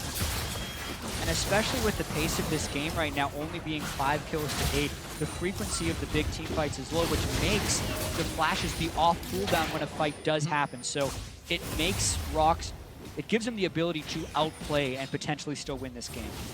Definitely want to go back to that point that was mentioned earlier about the early QSS of Prey. It really has shaped ROX to play a much different way, with Prey honestly playing borderline confident. No QSS on Smep though, but he can just dodge it. Bang actually lodges it, and it's Bang running out of health, but now look at that. It's just too much damage to deal with. Smep's trying to run away with his life, and he will do so. I think actually it was Duke's pillar that might have gotten him away from the Enchanter Crystal there, but with team members up top lane, it's a great repel out from Peanut, and that's going to be a turret going down. Bangy, then a half HP, and a Wolf got slowed by the Chaos Storm, which means a flash out of the SKT support. And who needs flash the Shockwave when you can just repel it if you're Peanut? That was a really great play. It means SKT has less threat to push them off turret. They burn the Trundle ultimate and the Ash Arrow, so ROX can push with impunity for the next few seconds. Get a little bit more out of it. That bottom lane wave is there. It will go down with no champions nearby. The local gold goes to waste, but they can still just try to group back up on bot lane tier 2. Hey, how convenient the blue buff spawned as well. Let's take that away from Faker. Kuro is running out of mana. He's going to be full enough by the time the team fight comes around. And what a game. We saw initial 2 plays fumbled by ROX Tigers. They made their way back in. They got an Infernal Dragon. SKT took control again, had a good river fight. ROX took another Infernal Dragon. SKT made a great play, getting Baron. Well, ROX took another Infernal Dragon, and suddenly, at the end, turned it all upside down with that genius Baron call. What a game. Exactly, which is also why I was saying it is out of character for SKT to put themselves on a clock right that. Even though it did put them in a position where they could make the plays to win the game, if ROX makes a play, suddenly they would have the advantage. Smeb trying to teleport in. They're not quite going to get much for it. The home guard was there, could have tackled a minion to get a bit closer, but couldn't quite find his target. But the funny thing is, it was SKT getting a Baron for an Infernal Drake. ROX got Baron for a Cloud Drake. Everyone outside North America, you never make that trade. Who gets Cloud Drakes? And that's the world we live in now. And we mentioned, if the gold gets closer, ROX outscales with the Infernals, where that's starting to happen. The gold only 6K apart, and that's actually manageable at this point. Frey finally got 80% crit. He's basically online as far as Caitlyn goes. In fact, item for item, he's currently tied with Bang until Bang actually completes the Quicksilver Sash into Mercurial Scimitar. And mid laners are close too. Now, both these teams are honestly getting into super late game mode. And their compositions get rewarded for kiting as well. Ashe, Zyra, Orianna, they all want to run backwards, just like Duke has to kind of run away. But look at it, bottom right there, there's Smeb flanking. So it might be a flash force here for Duke. Gets a slow, gets a little bit done, but now it's going to be maybe part of a re-engage. Because look at this mid lane. It's SKT saying, you went top. We're going to go mid in there first. Yeah, they know how long it takes to kill Duke, and they do not want to open up their inhibitors to a team that can split push and pick the way SKT can. Elder spawning, but instead of going for the Elder, SKT are going for the fake out and then running bot here. ROX Tigers expected this to be just Faker, but as they move towards the bottom lane, they may get surprised here by a pickoff. They have to go the safe route. Yeah, Prey knows to not walk too far into the brush. Bangi actually walked forward a little bit here, and you can see that still. The turret's picked up, and Kuro clutch gets the flash away just in time. A quick Roots coming in there as well, stopping down Prey and Gorilla. They don't find much. Going for it. There's a stun. There's a knock on a Wolf, and they're going to knock down him before he can do much of anything. So it's a 1-for-0 in favor of ROX Tigers. Bangi's ulti is down as well. There's no more chase to be had. But look at SKT always playing the map a little bit smarter. That top lane hip turret will be going down, making that score 8-5 in turrets. Any good team fight now at this point in the game, SKT can outright kill the base. And it's a risk now that ROX has to play with for the rest of this game. I love the way these teams are influencing themselves, or each other rather, with these little map moves. It looked for a second that SKT was going for that Elder Dragon. Set up the objective, defend the area, because their composition so strong if you have to walk into them. Suddenly they just move down bottom and get a turret, go for a pick. They force the flash on Kuro. ROX react, but they lose their top lane tower. SKT is playing the map on so many places at once. ROX, they find strength in numbers. They want to strike together. Surprise with a good engage. Duke is a monstrous split pusher. They now have inhibitors open. The game is truly on a knife's edge because of the duration of death timers 42 minutes in, the power of the buffs that are about to spawn with the Elder Drake being alive and with Baron in 34 seconds. Anything could break this game wide open, especially if SKT group up and ROX can find a fight. Yeah, the support's coming. Karma just not there yet. Only thing that matters right now is this Elder Dragon. SKT looking to rush it down, using the zone from Wolf. Look for him to put that stolen so many objectives this world. They're trying to keep out. Repel gets away from the stun. He goes in for it, and it's secured by Bangi. That is a big deal. SKT, shockwave, a shutdown. They've got 3 already. They're looking to kill absolutely everybody. ROX Tigers getting wiped off the face of the map. Smeb the only one alive.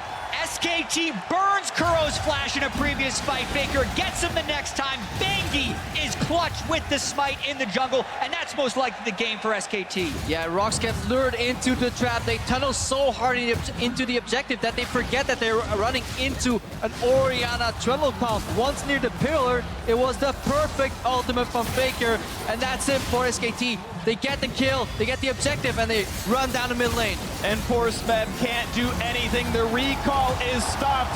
SK Telecom T1 are a third of the way there as they take game 1 over ROX Tigers, looking to make it to the finals. And what a way to start this series. A very back and forth game. Interesting trades. A triple Infernal Drake team loses the game because SKT was maneuvering them around the map, making them late to fights time and time again. And finally, after so many Mr. Flash shockwaves, Faker lands one and the game is over.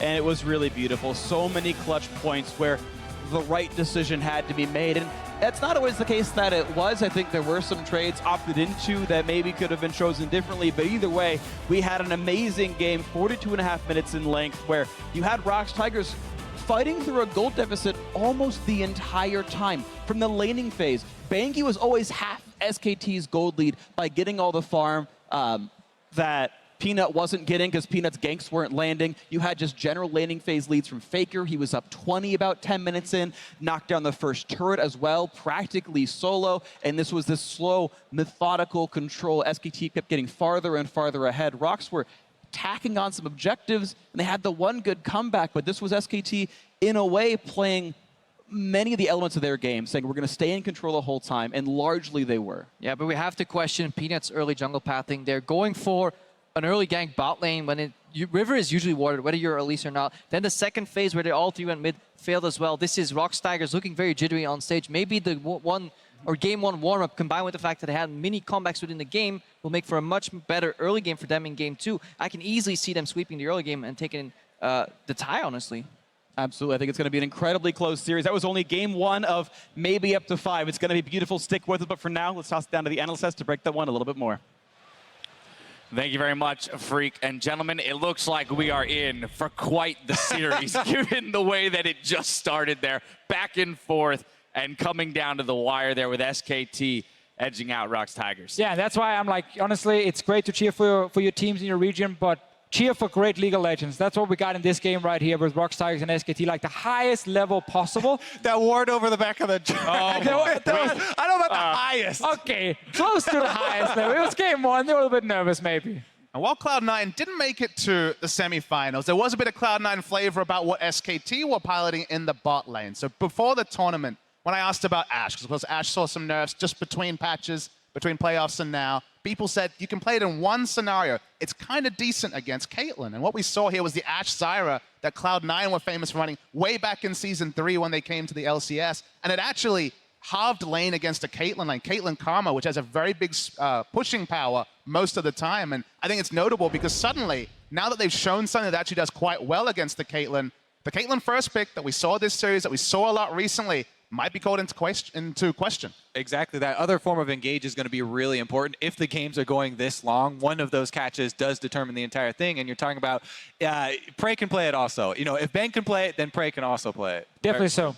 Definitely so. So then, of course, I want to push us into the game here because we got a few replays to roll through. We talked earlier about ROX Tigers being a very early game-focused team, having that high bloodiness statistic. Of course, the first kills didn't come in until 12:30 into the game on a turnaround by the ROX Tigers. Yeah, so this is a really good TP from Smeb. It's a follow-up from a gank they had just earlier where they forced the summoners away from Faker, and that's why it's so important to always, you know, re-gank. The timing on this ulti here from Smeb as well, just when Olaf ulti runs out, it is perfect. But before this, we saw that gank in mid lane fail. We saw the dive top lane as well, where a lot of skill shots were missed left and right by ROX Tigers. And that is kind of the thing. If you are the proactive team, you need to be able to execute when you pull off these proactive plays. Otherwise, you start falling behind. I love that teleport so much because they were pinging it well in advance. And like, we need to figure out a way to set up this play. We know that we've snuck this ward in without Faker seeing it. And they had their eyes on that teleport point for so long. A lot of forethought going into that one. Of course, our next replay comes around 20 minutes with SKT. 3 for 2 in the bot lane. ROX was able to salvage a couple ones here, but SKT domination snapping back. And this opens up with Peanut realizing he's in no man's land. That's why he used the repel to get close to the enemy just to start a fight. He bought enough time though, but this should have been a wipe realistically. The shockwave missing onto Bray, walking back. At this point, you're like, could have been 4-0. Faker goes for the exclamation point, but Kuro with the ghost kind of saved the whole situation for ROX. And I love what Kuro does there too. He cuts them in half, so they separate the two members. They're able to clean them up, and ROX gain, you know, some kills back out of what could have been a disaster. We've seen plays like that during the entire game. Like if that is a clean SKT dive, then get all the kills plus the turret. That is something we've seen them snowball all the way to victory. Yeah, and if we go just like slightly back before the play happened, obviously SKT can chase and dive on the tower because Faker can move first. And that's kind of the big story of the early game for me, was how Faker was able to dominate 1v1. He got the tower as well. Yes, he got ganked once, and then the second time where he died, he still had full control mid lane. He had first item spike as well. He could roam first down to bot lane here. Kuro joins in later, but it's already too late. You're already giving up kills and you lose tower as well. And we talked about mid lane, right? We talked about specifically Kuro showing the Aurelion Soul. It was something different. Victor's certainly not something different. Victor, for both Crown and Kuro, is a staple. It's kind of an established factor for SK Telecom. The Orianna looked confident. They played through the mid lane. was kind of business as usual in the mid lane, especially for SKT. Exactly. We had talked about what's he going to drop to, looking at those pushing champions in the mid lane. Well, he was pushed in the entire time. Faker essentially solo killing the turret in mid lane by 15 minutes. That's insanity. But something else I want to talk about is ROX Tigers trading that third Infernal Dragon for a Baron plus a tower top. Well, in this situation, they already lost the support, so I think in their mind, they're like, it's too risky to go in, walk into a river without any vision against Orianna as well, and try and stop the Baron. So just take that Infernal Drake instead, get the third one. It's kind of the best of a bad situation, really, for them, and it did help them in the late game. Plus, I mean, it's a good game plan, right? It's a clear game plan. You have Poppy, you have Victor, and you have Caitlyn. That's such good siege defense. I mean, you line up the traps and try and wave clear, and Poppy can even try and clear out some. The thinking there is they're going to try and weather this SKT storm that's going to come off of the Baron, and that was where they weren't able to pull it off. But of course, we did see SKT, kind of utilizing that macro gameplay that that they have so well in having Duke or split in the top lane, running ROX around the map, creating that ward coverage for themselves in the enemy jungle, and making it very hard for ROX to kind of make their way out of the base. And that's the thing we see so often from these top teams. Like late game, macro is near spot on. They make so few mistakes. Like SKT understand when Duke is split pushing, he's on a tower. Everyone else kind of take a step back, wait to see if someone goes to go for Duke. Okay, then step forward. Never really overextend. Duke never got caught out himself either. Great vision control at all times. And it's just communication, all of it. And it's also communication that set up that last Elder Drake fight, which basically starts with Faker forcing flash from the Victor. And then when you start the Elder Drake and start cutting down towards the bottom side, they have to, ROX Tigers has to run into the river, and Victor has no flash, and then Faker can actually win the game. Let's go ahead and take a look at that Ace replay that you just mentioned, where SKT puts their foot down in game one. And of course, the Orianna from Faker is one that he played a lot at the start of his career. Actually, his career most played champion, even though he hadn't played it since summer season last year. We were waiting for the big shockwave. Big thing about casting an Orianna game is waiting for the ball control, waiting for the big shockwave, and this was that fight.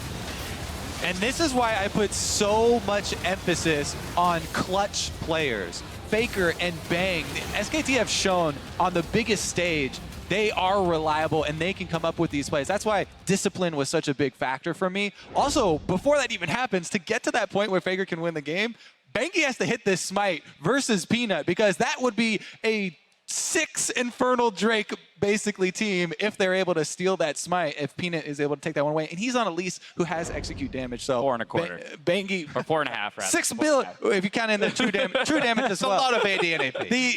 But Banky hitting that smite is so incredibly important, because they just knocked out all of the damage from SKT. All right, so let's talk about moving forward, though, now, because SKT is going to be subbing in Blank now in place of Banky even after that victory, and they'll be swapping to the blue side. So ROX Tigers here on this stage again, big stage against SKT. They've just been knocked down a peg. They're showing a little bit of jitters in game one. How do they recoup? So I think this is strategic. I mean, you can tell by the fact that Banky had a good game. They won and they still subbed in. The big story is when you're on red side, SKT are going to be banning Nidalee anyway. Peanut is undefeated on Nidalee in 2016. When you're on blue side, it's much better to have a Nidalee player, because now ROX have to use a ban on Blank's Nidalee. So strategically, it actually lines up really well. And it got Bengi, plenty of intel in game one. And I think that there's a problem here now with mid lane bans for ROX Tigers.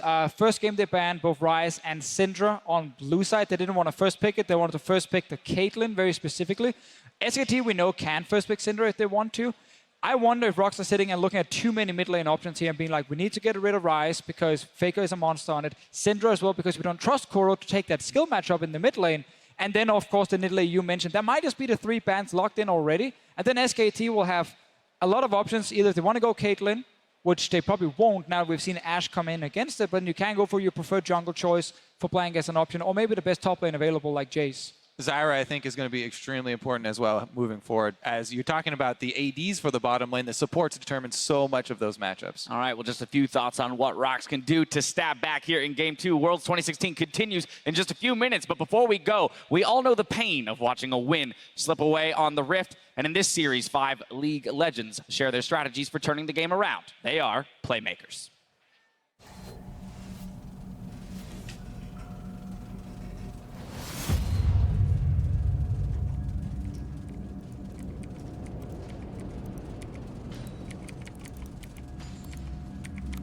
This is solo queue, so everyone make mistakes. But mistakes are opportunities. Like like this. My top laner get ganked and died, so there's no KO. Hecarim wants to shove lane, more pressure, more gold, good for him. I already grabbed raids, so I know if they can see me or not. So I go top and get the wave. Turrets don't need gold, you know. I join lane and Hecarim backed up. That's smart. I get the farm and I go back to do my job. Then Hecarim gets greedy for more wave. Like I said, everyone make mistakes and Hecarim is gonna die for this one. It's solo queue, so Kha'Zix is probably down here. So I come back, I chase him down. I have Ghost, I have Q, I have ult. That makes it easy. I get the kill, I shove lane. Kao's alive again, then she can see that her lane is good, then she also gets the peek. She looks around the map. She saw a good opportunity on bot. 32, easy kill, or dragon, whatever. And all that started with KO overextending and dying. Mistakes are opportunities, you know.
Remember the fade in your eyes. I'm lost in space, floating away.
find me. You shine so bright, it haunts me. I'm lost in this thick. 그런 유명하신 분들이 뭐 공연도 하고 뭐 그런 경기도 하고 그런 데서 저도 경기를 한다는 게 되게 약간 신기한 것 같아요. 제가 한국에서 게임하던 사람이 뭐 그런 큰 경기장 가서 그런 분들과 좀 어깨를 나란히 하는 거잖아요. 어떻게 보면. 그래서 네, 굉장히 신기하고 어떻게 보면 좀 감동적이기도 하네요. And of course, Wolves can hope that he can move on to Los Angeles as well for another shot at the Summoners Cup. The third title maybe in the works here for SK Telecom T1. Of course, welcome back. Game 2 about to be underway. Two South Korean juggernauts here. SK Telecom T1, you just heard from their support here. Defending world champions. Everyone should know their name in League of Legends eSports. They are absolute juggernauts. They're absolute monsters. And their opponents, of course, ROX Tigers, just won the split over in South Korea, so you know they're on form, and they're going to hope to put on a continued good show here. Yeah, but for whatever reason, whenever SKT plays the ROX Tigers, they seem to rise to the occasion. They've always beaten them in best-of-5s. ROX Tigers have only ever taken 2 games off of them in their last 3 full best-of-5s, and going down 1-0 to start this series has got to be very worrying for the ROX Tigers' morale. And you gotta see it how it impacts the pick and ban as well. We saw an early Poppy pickup on Smeb. Despite that pick, we kind of expected that pick definitely to go in the hands of Duke, you know, sturdy top laner, utility there, you know, not performing that well, given Poppy. The Jace was banned out. We expected maybe a Cannon or a Rumble, you know, aggression from Smeb in the top lane. And ROX spiced it up. They had the steal. SKT then surprised them. I'm so excited for what's going to happen in the second game right now. That these teams switch sides. Ashe has been revealed. ROX have to give maybe a priority mid laner over to Faker, which kind of shapens the pick and ban much differently. And also we have to note that Blank is subbing in for Bengi. Yep. This is what they've done pretty much throughout the entire event. Bengi plays the first game, then they seem to sub in Blank for the rest. So now he can kind of enter into a series where he's already been able to scout a little bit of what happened.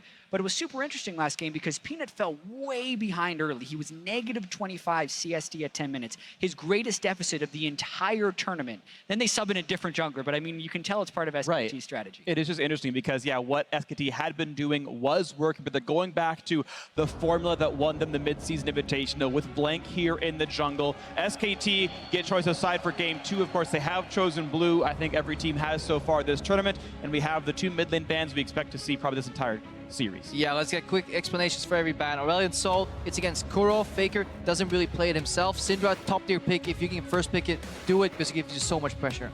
Exactly, and then you have the Syndra Ryze bans obviously coming in against Faker.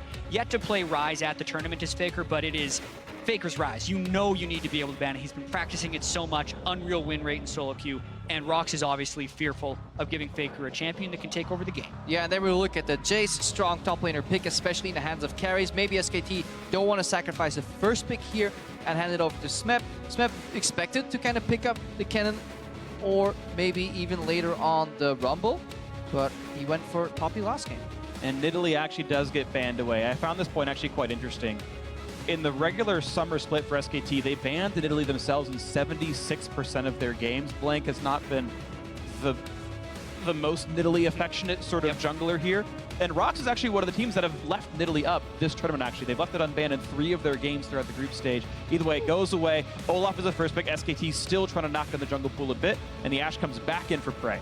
And this is fascinating that it's actually ROX that is picking the Ashe because it was Bang who did it in the last game, and it's with Caitlyn still available. Prey has always been a spectacular Ashe player, and maybe he saw something in that last game that makes him now want the champion into the Caitlyn matchup. And another surprise is that Zyra is left open in favor of the Karma. Technically a flex, but very likely to go into that bottom lane. It's really fun how this story came to unfold. Ashe got revealed in game 1. We see the preemptive Jhin ban from SKT, basically daring ROX to pick another Caitlyn early. And ROX Tigers say, you know what, we'll pick Ashe, and I think it does fine in every single matchup, including the Caitlyn. You will have to pick here. Yeah, we get the pick set up there, and you can see, yeah, it is. Again, I do want to point out how interesting this is. It's ROX saying, yeah, you showed us what you thought was so good. We just don't really seem to care. We'll just change a couple of things. It was the Ashe was the problem, not the Zyra here, as they've locked in their entire bot lane unless they flex this Karma mid. Yeah, and they don't have to pick the Caitlyn into it, as you can see with the Ezreal being picked right here. Bang's Ezreal is exceptional, especially when he goes Iceborne Gauntlet. He can often act as an initiator for this team, and they're going to have a lot of little pokey initiates with the Olaf and the Zyra right here. But it already means one checkbox ticked for ROX Tigers in terms of pushing lanes. And that's what you want in League of Legends, especially when you want to enable a jungler like Peanut. Get some pressure in at least 2 lanes. If they're adjacent, even better than have the push going. ROX also have the counter pick in mid lane. But again, mid lane champion pool is so pinched that it's going to be hard for Kuro to find an answer to Fake it. And that's the question. Which lane do they save for last? It's going to be mid lane they save for last. Rumble going to be grabbed up here. It lets that Karma stay as a flex. Lee Sin in here for Peanut could be a pleasure to watch. And a Rumble for Svet can take over a game. Yeah, opting for the Lee Sin instead of the Elise, so a little bit lower on the crowd control because they have the Ashe. It's also what Peanut played 3 games in a row in the quarterfinals to much success. Definitely, but also a bigger investment in the early game, because one thing Lee Sin can do is leave open that blue buff, which means if you have a very tippy mid lane matchup, an early blue buff handoff towards Kuro could swing the tides in his favor with a Rumble who almost guarantees top lane push 1 to 5. A blue buff handoff very early, ROX could be looking at 3 pushing lanes. And I love the way the pick and bans have been evolving throughout this tournament. We've seen a lot of even first pick Kennons. It completely falls through the draft phase here most likely. We've seen Echo do actually quite well against Rumble once he can get to Spectre's Cow. Yep. But when we're talking about who has the pushing lanes, they actually have done an insta-locked misfortune. Something really weird. I don't care about my last point. This is an insta-locked misfortune. Support MF. Yes, it is support MF. Support MF is super strong in poke. I wonder if it's AP MF. Or is it support Ashe? No. You've seen both of them played in the past. So, support MF was a huge thing before they obliterated the damage on Max E. Because that was the... It has to be support MF. Support Ashe sucks. And support MF is great, right? That surprisingly works. I wonder if he's spelled 20 seconds past support MF. It is support MF. Yep. Karma mid. Karma mid. This means 3 pushing lanes, absolute power, early game power spike. Imagine a dragon fight with MF ulti on your support and then a Rumble equalizer. This is so fascinating. I can't wait to watch Gorilla support MF. They must have been saving this pick forever. And when we talk about pushing lanes, we went back and tried to do a rough guess of how much pushing lanes would lead to victory. We got a roughly 39 out of the 61 games where pushing lanes won the game. And that was with 2 out of 3. Here they have very clearly 3 pushing lanes. If they execute in the early game, they can take so much control.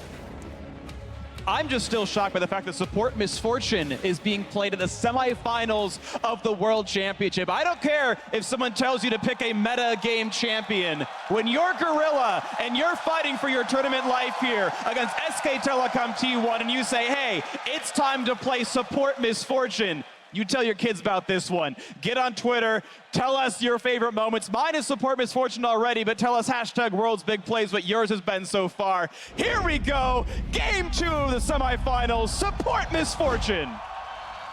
Yeah, with Ignite as well. I definitely want to... Greco and I are so happy right now, but we're also desperately trying to figure out exactly what's going to happen.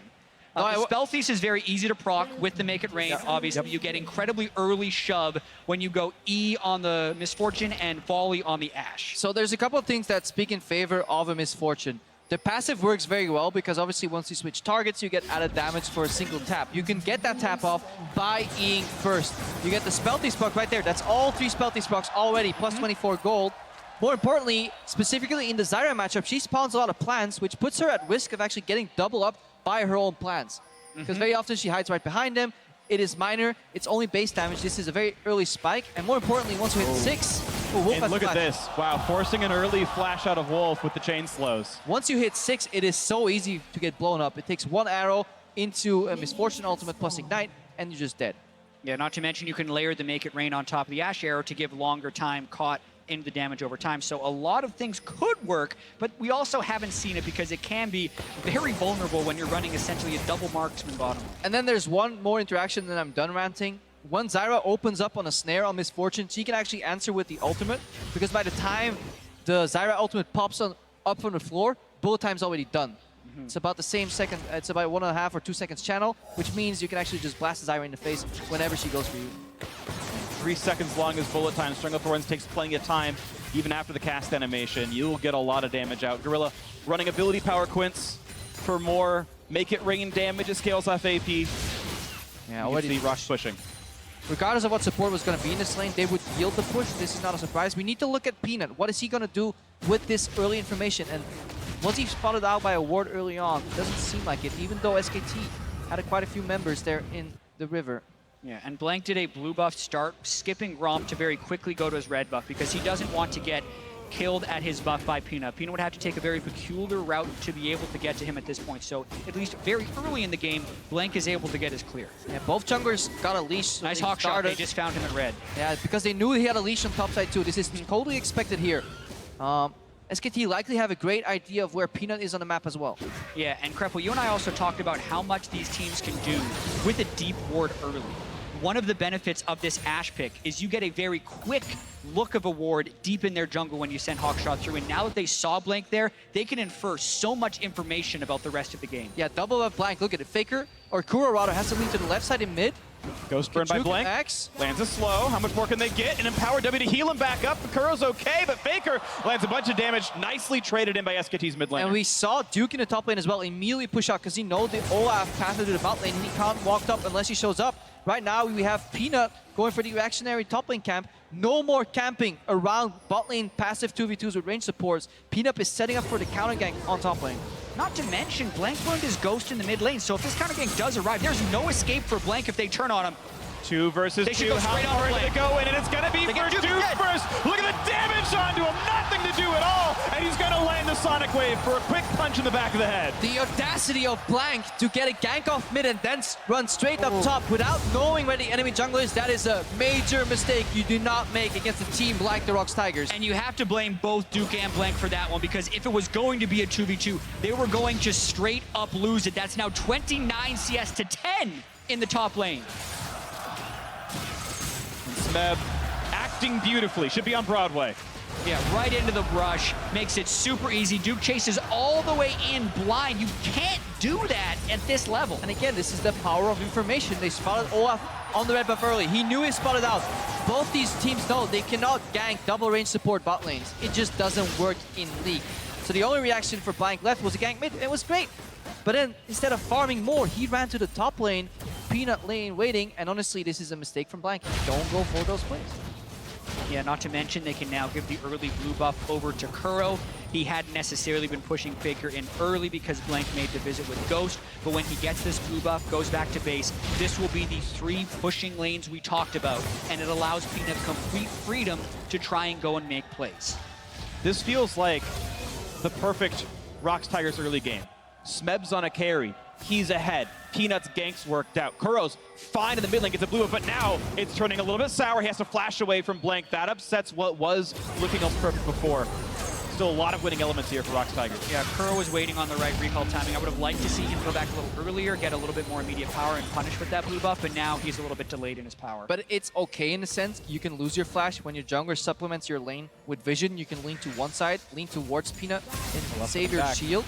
Yeah, that's the only lane he can gank here. Smeb is relatively safe. Kuro no flash. Look at Peanut. He's protected by Kuro. Kuro protected by Peanut himself because there's push in the bottom lane as well. If this is Scuffle, Gorilla on his support AP Misfortune will arrive much sooner than his counterpart. And that's the power of these pushing lanes.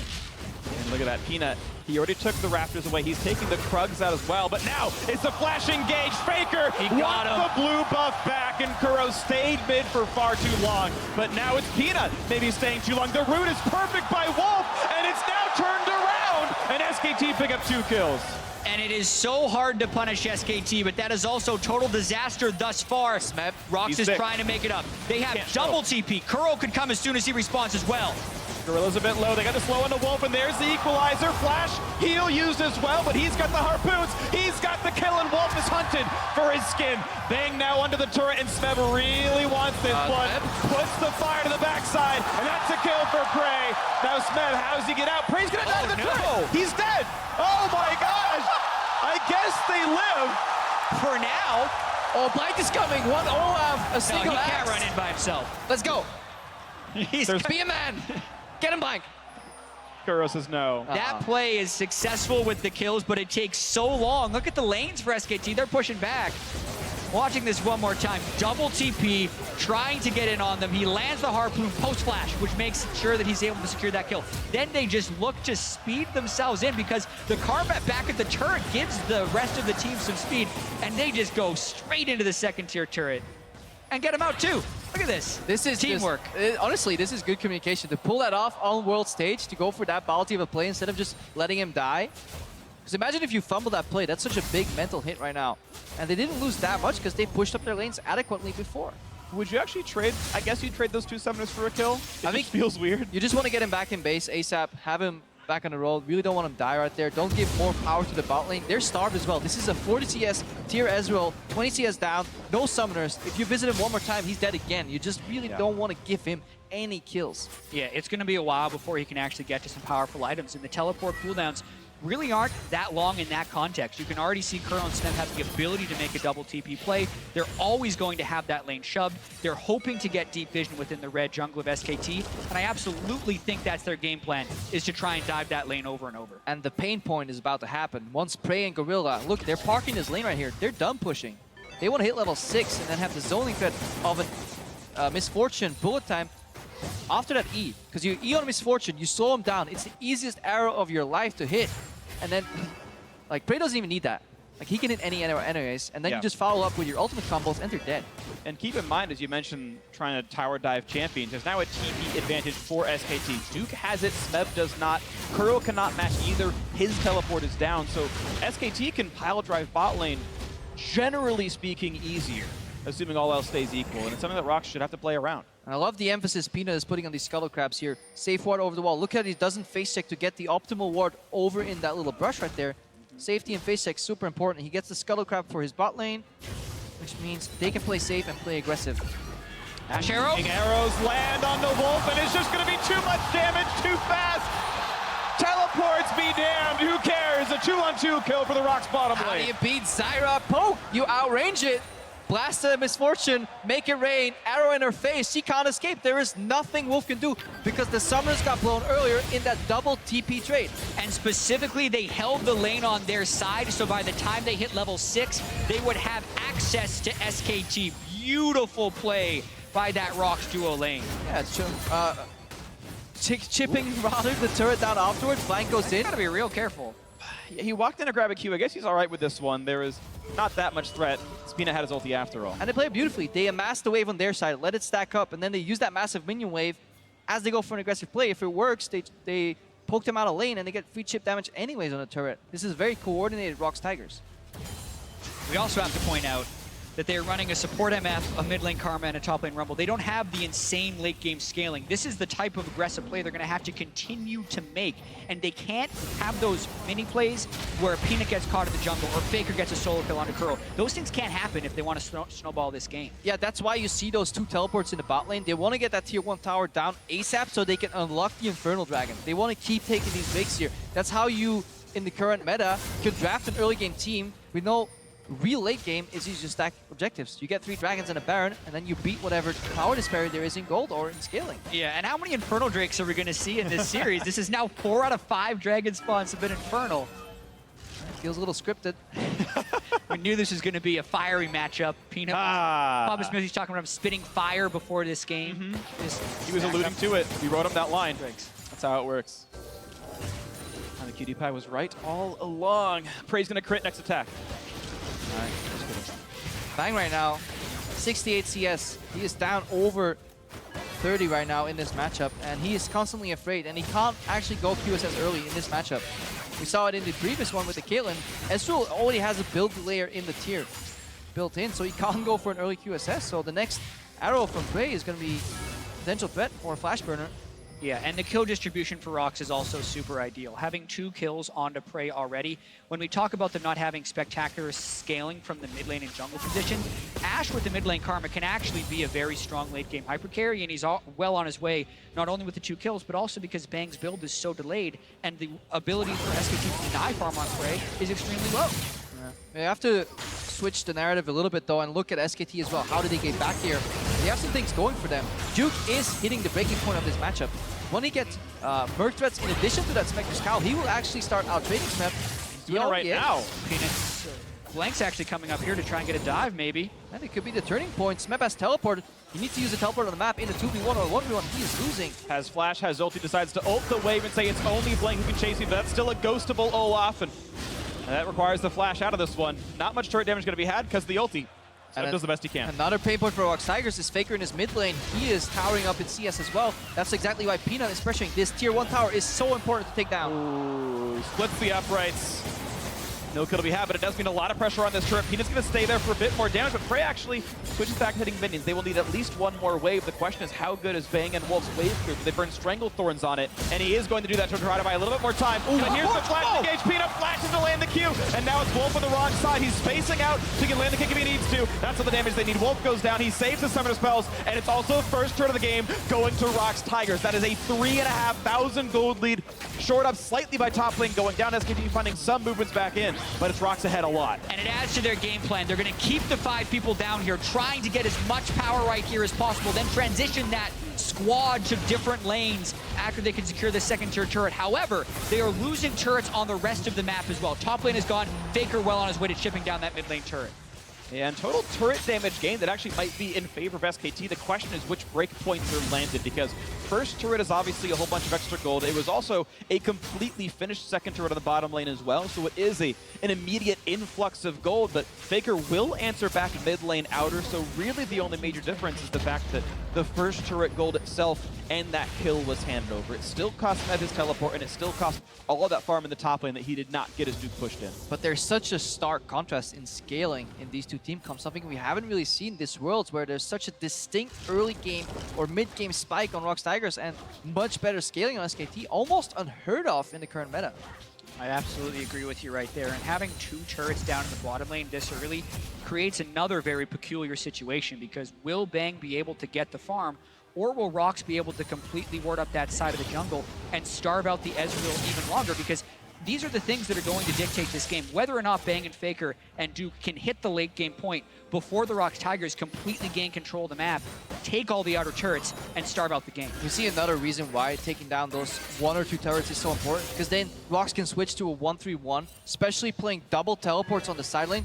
They can move into the jungle, make picks. Wolf is caught. There's all the damage. Make it rain. Bullet time's there as well, and Wolf does get a slink away, low on HP, but that's 2 ultis down. Mid push, bot push, poke. This should be a Dragon Star here for the ROX Tigers. Yeah, and I'm actually very surprised that the ROX Tigers haven't taken Dragon yet, because they actually opted to take the second tier bottom turret instead of the first Infernal Drake, which kind of means they don't care about what would be the late game power of what the Drakes can stack up, because they would theoretically be thinking pre-35 minutes. They can take it now, but it is a little bit delayed if they're looking to really stack them for late game. And honestly, what's been keeping them from taking the Dragon has been the vision SKT had and the pressure Faker had in the mid lane. He has been pressuring on this Victor. He got a solo kill after Flash was burned. Right now, there's also TP advantage for Duke. Rumble caught Faker. Drake secured, and wow, Faker just going to die at the outset. Only one knocker for the Strength of Thorns, and Prey with a nice flash gets away from the Echo. Duke is out of this one. Wolf also gonna burn down. It's Smeb just on a killing spree on this one. Blank gonna get chased down. A beautiful equalizer, synergizing with Peanut, and now Duke's got nowhere to go. He's alone and running out of health way too fast. There's another kill picked up, and it goes on to Prey.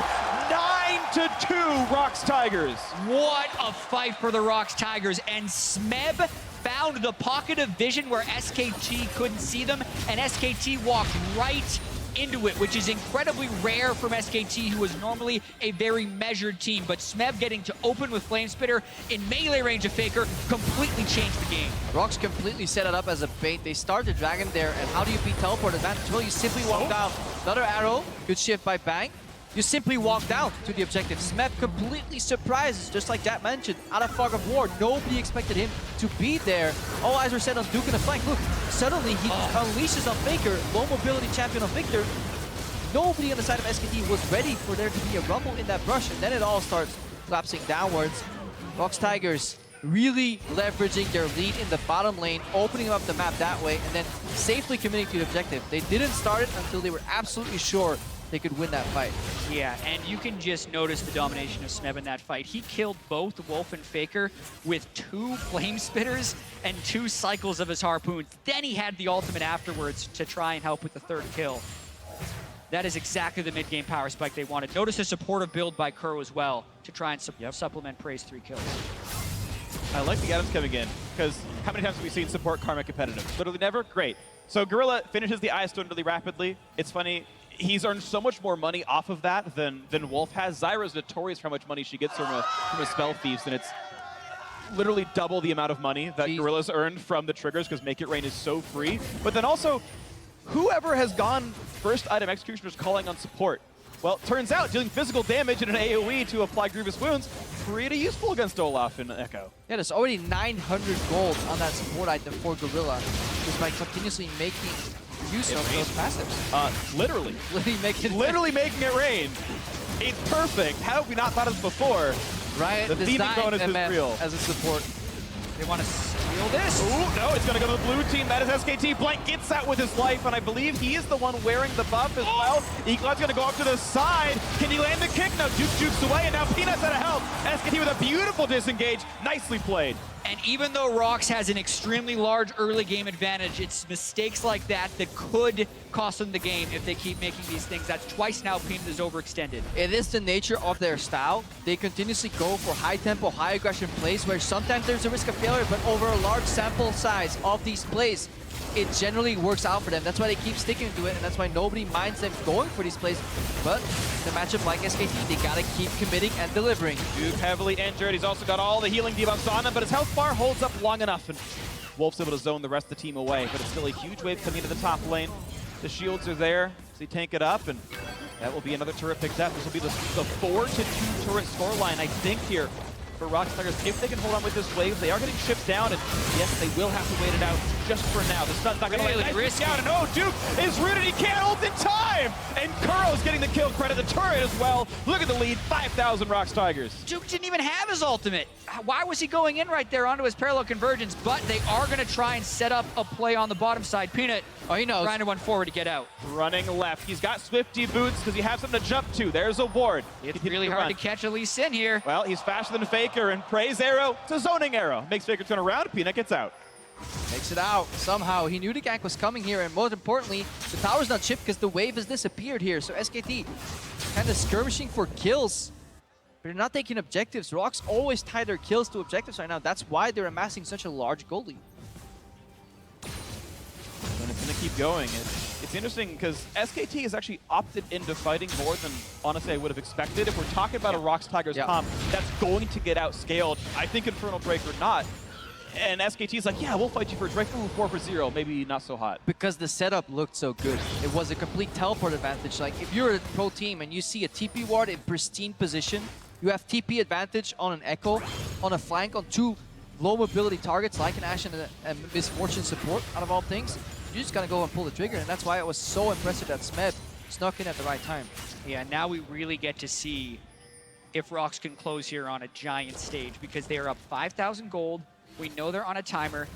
They have Prey set up to get the picks with Ashe Arrow. They have Smeb on a massive 2-item power spike, and they've already taken down one of the interior turrets for SKT. So it's the mid lane and the top lane that they need to be able to get next. But to do that, they need to get vision control, and they need to get their waves pushing. Yeah, but if SKT can fight back, it will mean so much for this series, because this is the largest gold deficit at 20. Faker with one of the worst flashes. He needs practice tool. Down he goes. That's going to be a kill for ROX Tigers off the arrow cooldown. Bang tagged as well. Not much more. An incredibly rare missed flash there from Faker, and that sets up a powerful push by ROX in the mid lane. Faker's not there to wait clear. They have to try to do this with Olaf axes and no Ezreal ultimate. Ooh, big chunk on the Wolf as well. For a supportive build, Girl's got plenty of damage. Scorpion is helping. Force for the kickback. Oh my gosh, that damage. Yeah, that is when you go Hexfinger on Lee Sin. It feels pretty good. Mid lane turret's gone. Yeah, the momentum for ROX here, it's very palpable. They have a really rough early start to game 1, but they fight their way back in multiple times in very creative ways. Then they come out with the support MF and start swinging here. Look at Faker. Everybody in Twitch chat would have landed that flash. Oh my goodness. He was trying to flash the big wall because that corridor itself, with the angle of the Ashe Arrow, he wasn't finding a good way to flash it sideways, but a rare moment of panic and a wasted flash there from Faker. Another dragon here. We missed that, but that's another mountain. Mountain, here. The RNG is definitely working out for ROX Tigers. They're getting objective-based or scaling-based dragons continuously, and that's what they need. That's like the dream for early game comps like them. I mean, talking about it on a statistical level, Infernal Drake is actually best when you have a gold lead. It on average means less if you're behind, but absolutely now ROX Tigers feeling good at the 6,000 gold lead. More stats ahead, of course, and if they ever go for an objective, they'll kill it pretty quickly. Peanut, once again, going to find Blank, who's just shipped down by the early magic penetration. Speb lights him on fire with a harpoon. That's painful as well, and ROX Tigers getting pushed in a bit, though. Yeah, notice how SKT is trying really hard to get vision control over the Baron area. And with Mountain Drake, that's exactly what ROX would want for a 22-minute Baron. If SKT is just to concede the Baron, they probably lose the game, because 6,000 gold into a 4,500 gold Baron power play opens up an inhibitor and gives them a 10,000 gold lead. That's the game. So SKT is actually in a very dire situation in this match where they have to fight an early game team who is in the midst of a power spike, 22 minutes, to contest the Baron that ROX is going to try and force. And then we need to look at how can they do that. And the only way that seems conceivable is honestly ROX overreaching, which can happen, but it's unlikely given the way they've played so far. There's only been minor overreachings from Peanut. The other way is a TP flank from Duke. And to set up a TP flank, you need a lot of deep wards, but if ROX play it well, that possibility will be eliminated.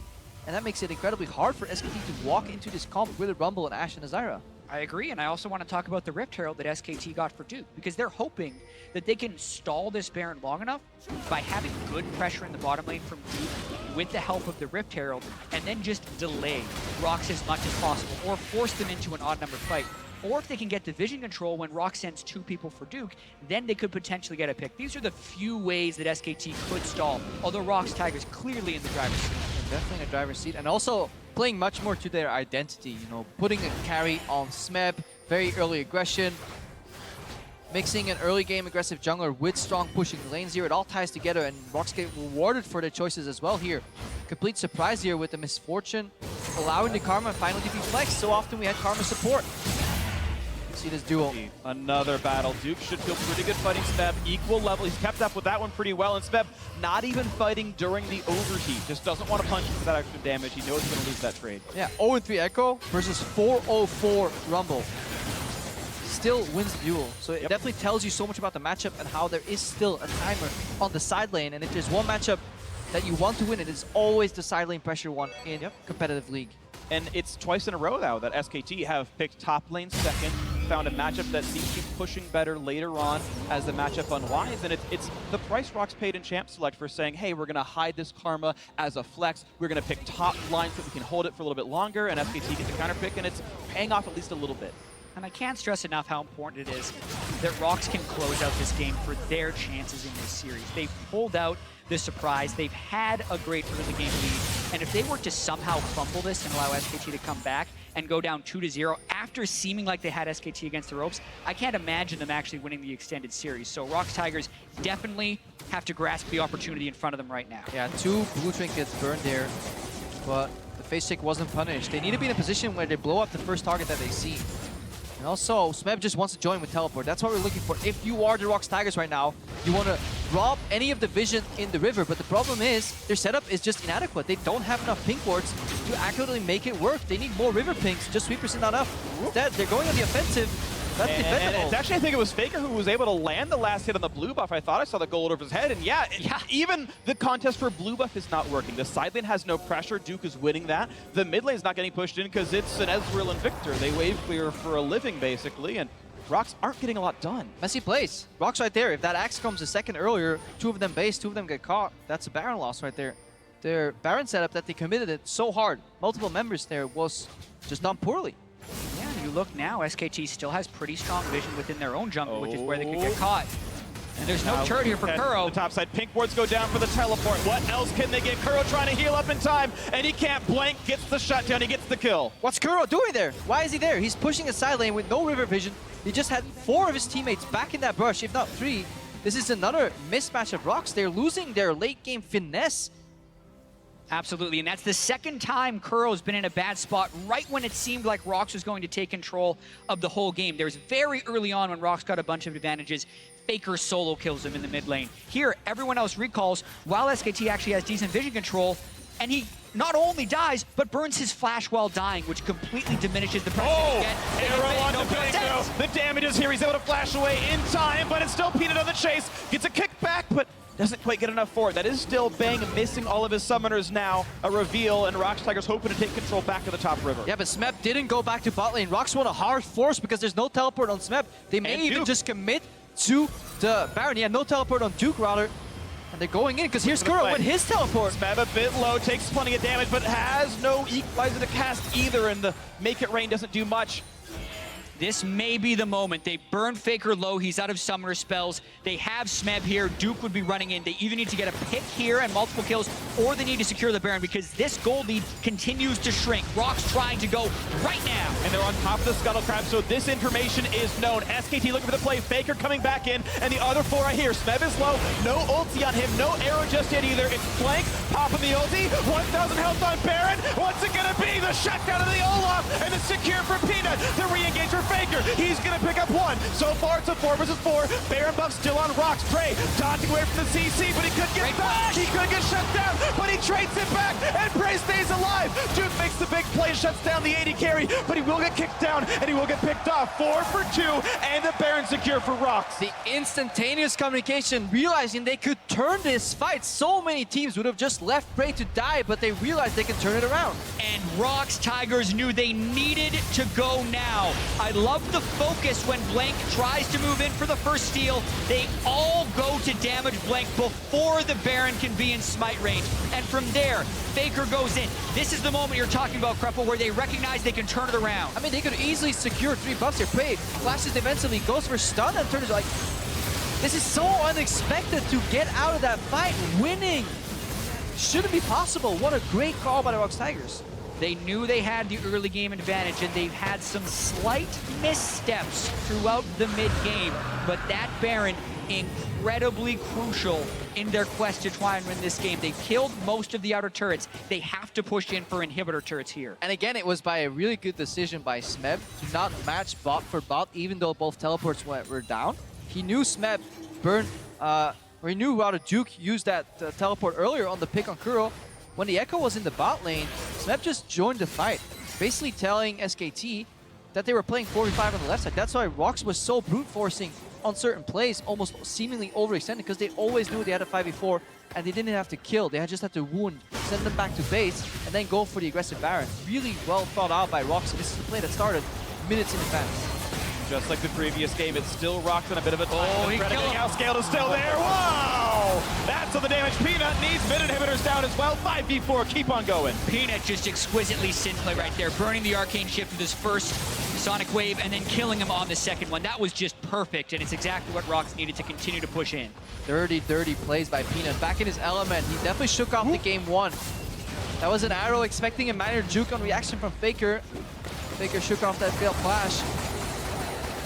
Quick wave clear comes through. That wave is gone, and with only a cannon, it's not even a turn off backdoor bonus, so not a lot of gains to be had. Blink even smites it away for good measure, but the new wave is coming in 5 seconds. And that Baron play seems like it's turned the corner for the ROX Tigers to allow them to try and push in and close this game. Bang still dead, still have Baron buff. They push SKT off the turret, and they Blink go. is low. They want a little bit more. That Olaf's going to run away. Pop the Ragnarok. Smed's going to be careful. Pops Zonia's to stay alive, and it's an inhibitor down. Duke is on the chase for Prey, though. Getting what damage he can. Ults back for plenty of damage, and ROX Tigers are dangerously close to death. It's going to be Kuro falling. Duke trading his life for that one, and Blanks around the flank. He can get the slow. They've caught up Smeb, and Gorilla has to just run away. That's a pretty clean 4 for 0. Beautifully done, SKT. And just when SKT wanted to turn it around, they came up with a huge play, and that just began with Duke pulling off a wondrous combo to start that. And ROX, to be fair, weren't respecting the respawns, but most likely they let Duke get behind him as they were diving. Yeah, that's what we were talking about earlier. The only way SKT win fights is with flanking. Look at the zone from Parallel Convergence. He forces everyone to step forward into the Zyra, into the Ezreal. Bang, Faker and Wolf are untouched here, and what a beautiful ultimate there from Duke. He still had the Guardian Angel at the end of the fight as well. Faker was able to just chase at the end of the fight. Blank sticks around from the side of the wall to land axe after axe, and even though ROX Tigers pulled off that great Baron play, the gold lead is kind of forfeit. We're back to about 1,000 gold different than what it was before ROX even got the Baron. and SKT will still have a chance. They absolutely do. 5,000 gold difference, not the worst to be had. You just saw the end result of Bang running up the map and stealing a red buff at the end result of that team fight, knowing there's no contest, taking everything he possibly could, like stealing a red away, getting on an Ezreal feels really good. And we gotta look at the ward right now, because Duke is looking for a repeat of that scenario around the next Infernal Dragon.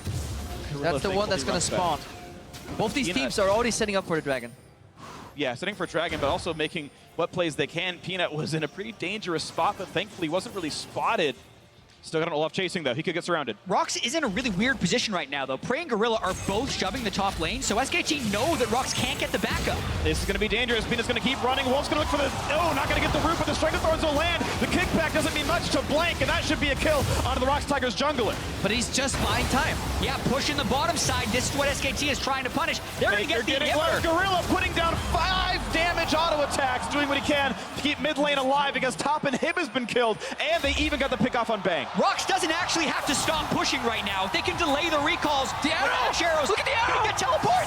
He's gonna stop it. He stopped Duke, which means they can push. It's now on Wolf. It's a teleport coming in for Smep and Kuro. How much more can be done? They want to win right now. The tank. Wolf running out of health. He's gonna die off. Onto the turrets they go, but the minions are gone, and it's too much. SKT are here to defend. This is a difficult 3v2. Pushing down Duke, down below 1,000. Ult's back on towards Prey. Push back yet again, but Smep's running low. But they get it. It's on the Nexus. They're trying to burn it down. Is this not gonna be enough? It's not. ROX Tigers answer back with game 2. I love it. This series. Back and forth and back again. ROX Tigers looked like SKT was going to be able to bring it back on them, and by pushing from the middle of the map all the way through to the Nexus, the cross-map bash arrow to interrupt the teleport, the chase kills as SKT tried to fumble back for the defense of their Nexus. Unbelievable manner in which ROX finished that game. And it just shows you that all these events are tied together. It starts with a pick on Peanut, and ROX have 2 members in top lane and say, you know what, buy time, stall. Peanut went for the most efficient kick, just trying to survive as long as he could. Duke actually was basing initially, canceled his base, started teleporting in the same spot. It looked like he saw the arrow being casted, but then he just went again for the teleport at the very last second. This may have just been the increase in channel time that cost him that teleport, got hit, and then the presence of mind right after to keep targets switching between turrets, members, turrets, Nexus. So smart by the ROX Tigers. And we talk about momentum in this series, how if ROX Tigers would have lost this game, they would have just lost control of the series and most likely been out of the tournament. But the way in which they continue to take risks and continue fighting, and even if SKT gets a kill on Peanut here, or even a 4 kills in the base as ROX is pushing in, they will never stop applying pressure. And to win a game in a fashion like that, that's not the way traditional LCK machine teams play. This is ROX Tigers. They're a different breed of team. They're an easy team to love. I mean, SK Telecom T1 are one of the most beloved teams. Faker, you heard the cheers for him when he was announced. Like, oh, yay, Kuro. Oh, yay, Prey. And then everyone goes wild for Faker. He's one of the major faces of the game. And you're seeing ROX Tigers just steal the fans' hearts with their personalities. Peanut has been kind of a pleasure to watch as well. The way they play is easy to love as well. And it's ROX Tigers hoping to finally have that groundswell, saying, now when it matters most, now it's time. This is the time we finally take down SKT. We didn't get the chance to beat you in the summer finals. KT did that for us. So this is the time in the semis to finally get a chance to hoist the Summoners Cup. Let's knock down SKT. How can you not love Peanut, though? The guy's like a miniature human. He looks so frail, but then he just shows up on League. Like, he fails his first gank in the first game that could tilt players for the rest of the series.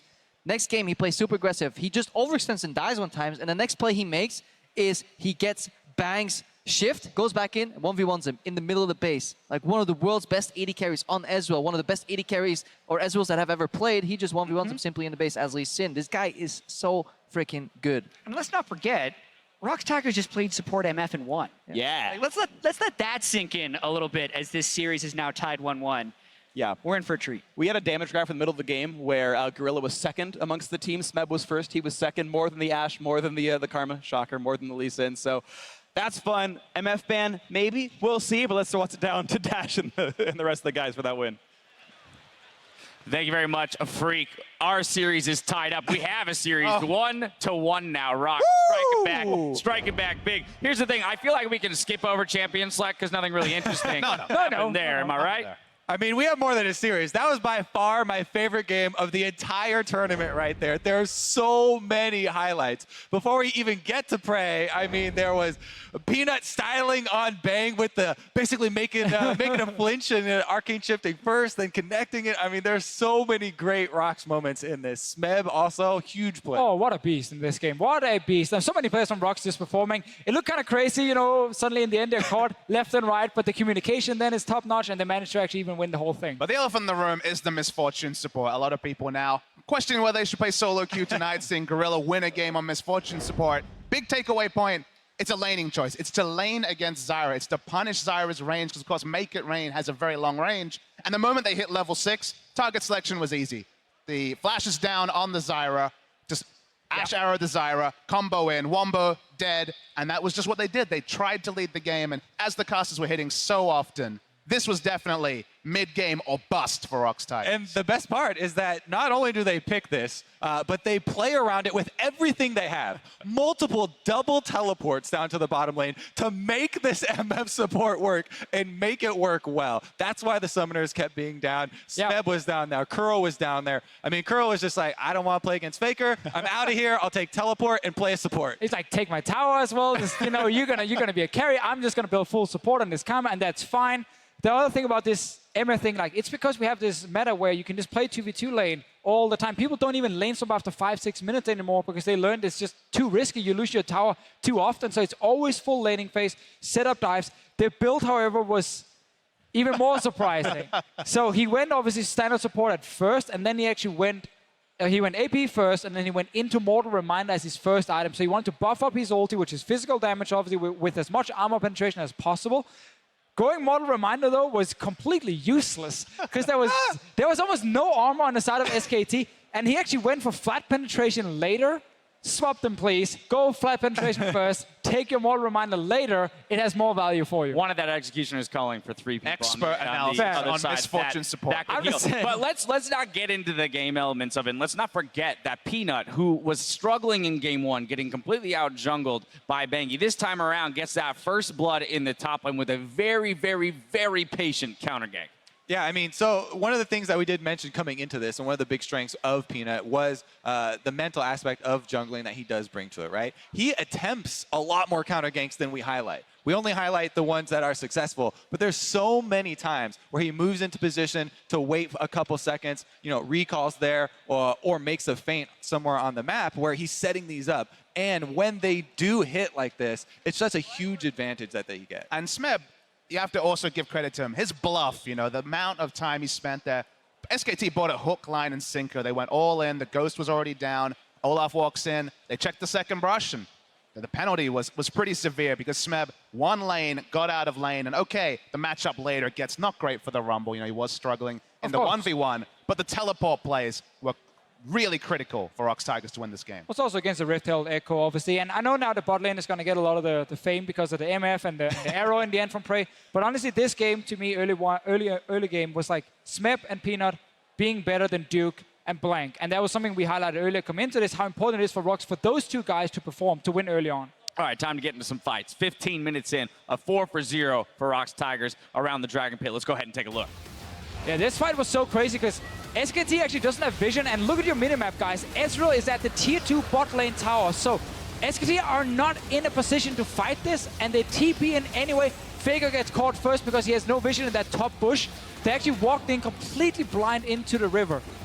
And this is not a mistake we see from SKT very often, and they got punished for it. Yeah, what was so surprising about that is that SKT, ahead of that, they also had the opportunity to set it up. You know, they had taken this mid turret, they had teleport advantage, and yet they were caught out because ROX were pushing the tempo so quickly. And that's why you have to talk about Duke a bit. He had the TP advantage, like you mentioned, Kobe, and then Smeb walks down bot, overheats in the face of the Victor, who he kind of had a free lane. Kuro spent more time out of lane than in lane after about the first 5 minutes. And Smeb soloing down 2 members. was really critical there. It really was, because the Victor was getting really far ahead. Since Kuro was leaving lane with that teleport and playing the support Karma, you know, Faker was racking up the gold, but Smeb stood up and he was able to take him at that critical dragon fight. I mean, he wants to take that #1 spot, and that was a pretty good display. Of course, we cannot forget that period of struggle for ROX Tigers until that point where they needed to make a decision. That's exactly what they did. Made a decisive call around the Baron. Let's go ahead and take another look.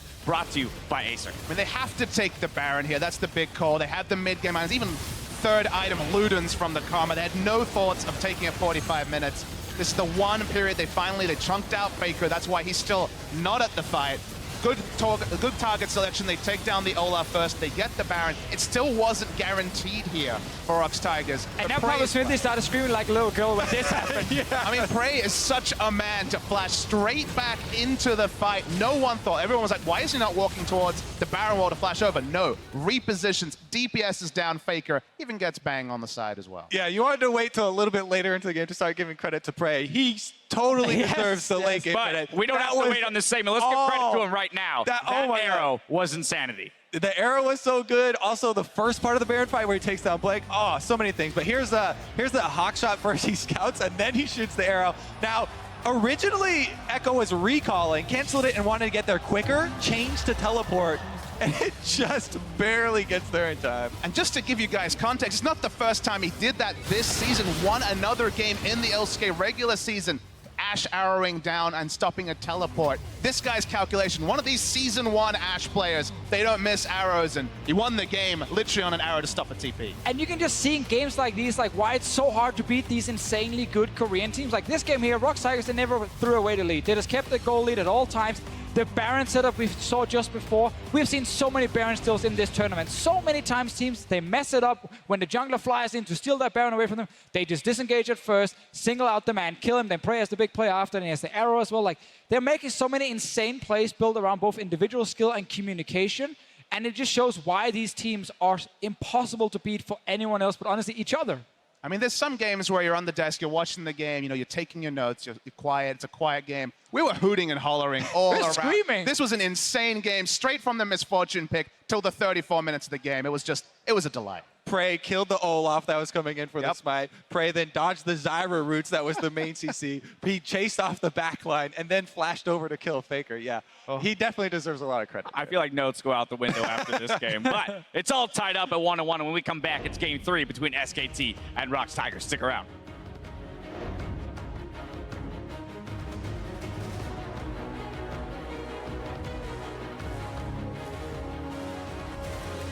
This is an insta-locked misfortune. Support MF. It is support MF. Karma mid. Karma mid. This means 3 pushing lanes, absolute power. Early game. Ashe arrow. Arrows land on the Wolf, and it's just going to be too much damage too fast.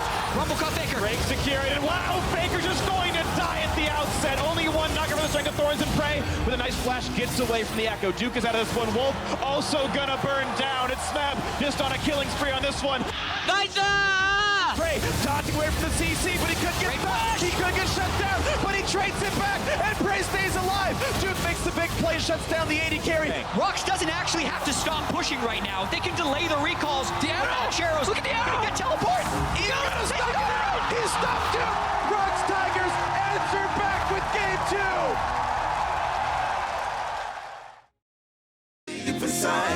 The others don't matter. It's honestly us against the world. We're the perfect team. You're my dream, and I just want it. Can't get to myself. Can't get to myself. Can't get to myself. To myself. Can't get to myself. Can't get to myself. Can't get to myself. It's my myself. Can't get to myself. Can't get to myself. To myself. Can't get to myself. Can't get to myself. Can't get to myself. Oh baby, if you ever need a helper, hey, you should know that I'll be there day and night. Nobody else can love you better. I'm here just to treat you right. You're the reason I'm alive. You're the only pain I can endure. But when you're not here, you're my dream, but I just want it.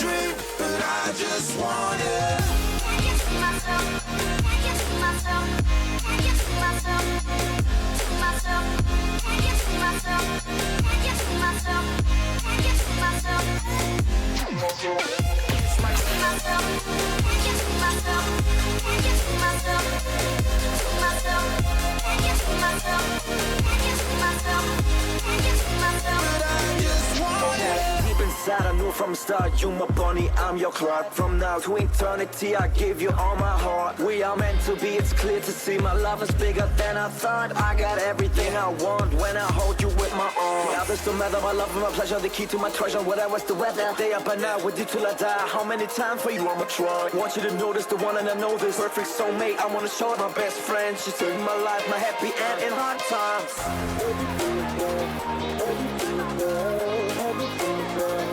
Oh baby, hug it to myself, hug it to myself, hug it to myself. I just want it.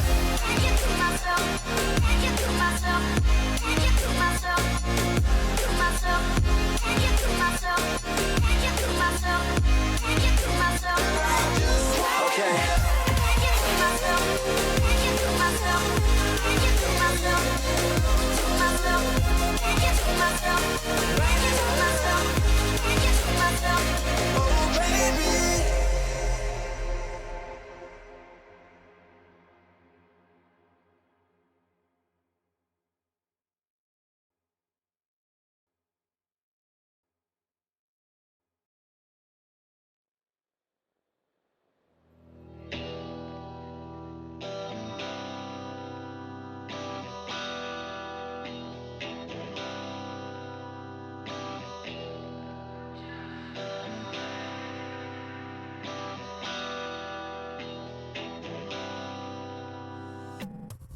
If I'm just a mistake, what do you come back to me? Every step that you take, echoes through.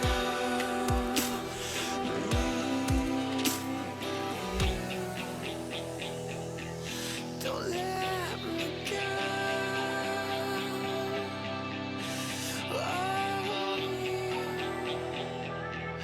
Don't let me go. Don't let me go.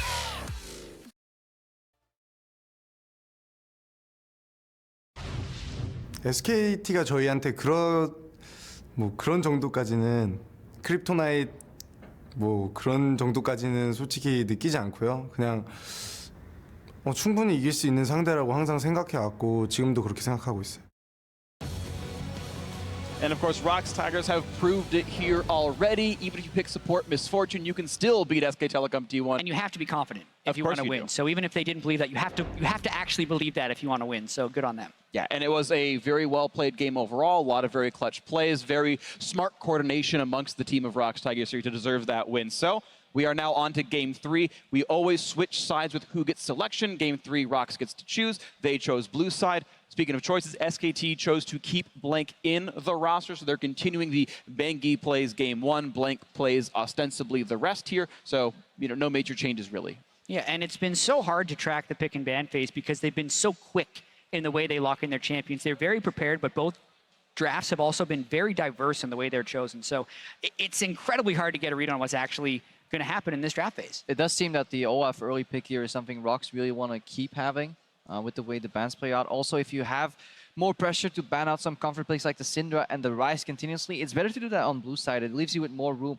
Blue side has generally been historically the side where you can target players and just picks that make you uncomfortable rather than being forced to play ban the meta champions. Exactly. The consistent thing we can track throughout these ban phases at least is that ROX has been banning the Syndra and the Ryze, and SKT has been making sure to keep Aurelion Sol on the ban list. Yeah. What's interesting is that red side is actually banning the Nidalee all the time, but for this SKT red side ban, no surprise at all. This looks like first pick Zyra if they're banning the Karma away, unless they think like MF is the right one for it. I think they just say support MF doesn't work that well into Karma, but it works great into Zyra. That could be their rationale. They're saying, And they take Caitlyn. We no longer care that you take the early rotation Zyra. We've just shown you an answer. They're probably just going to lean towards an early pick Olaf. It would have been Jace if Jace wasn't banned here, but both these teams seem to agree that it's so strong. Yeah, the thing with the early pick Olaf is they have banned away the Karma, so they don't necessarily have a great way of hasting Peanut.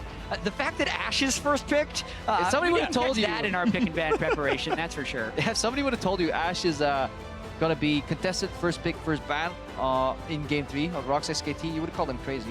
Yeah, these games are being played at such a high level that the Ashe arrows actually have kind of swung the game in a lot of different instances. these teams aren't willing to opt in to a negative team fight, but they can find so many positive team fights with the Ashe heroes. That's maybe one of the reasons they're picking Ashe, as well as the strong laning phase. But if we look at what actually countered Ashe very hard in the past, it's been maybe the Olaf pick that can't CC, but I want to see SKT just play Caitlyn Tahm Kench, honestly. Get a matchup that can farm graciously, even if pushed in the Caitlyn, pick it up, have good mid game, then get the Tahm Kench later on, and you can just start playing the map 1-3-1, make picks everywhere, because Tahm Kench in the mid game is the hardest counter to Ashe Arrow in the game. Very true, and you saw that for the first time all series long, SKT have not rush-picked the Zyra now, whether it's because of the chance of the MF counter or, as you're mentioning, the Tahm Kench possibly being the counter pick they actually want. We'll have to see. I think it's definitely because of the Misfortune counterpick, as funny as that is. As tournaments progress, being able to find a foil to meta picks gives you a huge upper hand in some of these pick and ban phases, and I think that's what ROX have done with support Misfortune. So they're kind of preventing SKT from being able to take it, and I think they're going to be able to get the Zyra. The problem with that is they have given over Olaf, and I wouldn't be surprised to see something like Olaf and Orianna in this from a team composition perspective, because you get a big Olaf running in with Orianna, and you can actually run right over Ashe Zyra. So a lot of mind games and strategy going on in this draft phase. Well, still waiting to see what they want to do. Of course, SKT had no reason to rush pick their Caitlyn. They already knew ROX Tigers had a marksman picked up, and I don't think we think Ashe is going to get flex picked as much as we saw the MF do that. But now they are going to go back for the Zyra anyway. So waiting a little bit to pick the champion, still going for it, and the Orianna back in for Faker. Again, Misfortune, of course. Yeah, very similar comp here by ROX. The Victor replaces the Karma. Victor does get pushed in a little bit by Orianna early, so it's not the guaranteed 3-push lane here, which may mean a lot here, because Faker has shown that he can leverage push in lane into advantages for other lanes. One addendum to this matchup is that the Zyra, or rather the MF poke, is going to be very hard onto a Misfortune, because she actually outranges the Caitlyn outranges Misfortune in that aspect, and that's going to change up a little bit of the poke pattern down in the bot lane for ROX Tigers. Yeah, completely agree, and I think that's why SKT picked the Caitlyn so early. They're thinking they can give this matchup another go, and it does still play off of ROX Tigers having the surprise matchup here, right? They're trying it again. Oftentimes when you get surprised by one thing, you go back, you think, okay, what did we do wrong about that pick? And they think they can beat this Misfortune support. The Echo final pick is no surprise. It's their counter matchup to the Rumble, and they actually get two pretty strong lanes in the mid and the top line if you're looking like SKT. But last game, we also got to see why Praise Ashe was so good. It's not only the way he handles it, the way he arrows, it's also the early game hawk shots, because they reveal people in the jungle, and that allows Peanut to excel. Yeah, I agree with that. I also feel like this draft is much better than the last one for SKT. They're not they're not with three losing lanes against a Misfortune as well as Lee Sin. They actually have lanes that can get some semblance of control with the mid lane, and maybe the Caitlyn can be a little bit better in the bottom side. What's interesting with that, as you mentioned, the context of the game changing because of the lane matchups. We only have a couple of different champions here. You've got 4 of the same on either side here. You know, 3 for SKT, 4 for ROX Tigers. They just took the victor over themselves, but just the way the matchups line up, we might have a substantially different game with just 2.5 different champions. And let's not forget that it was Peanut's counter gank very early on that decided kind of the series when he hit in the top lane rush, you know, really allowed ROX Tigers to snowball, because we saw if the gold was closer, SKT could have easily taken it in the late game.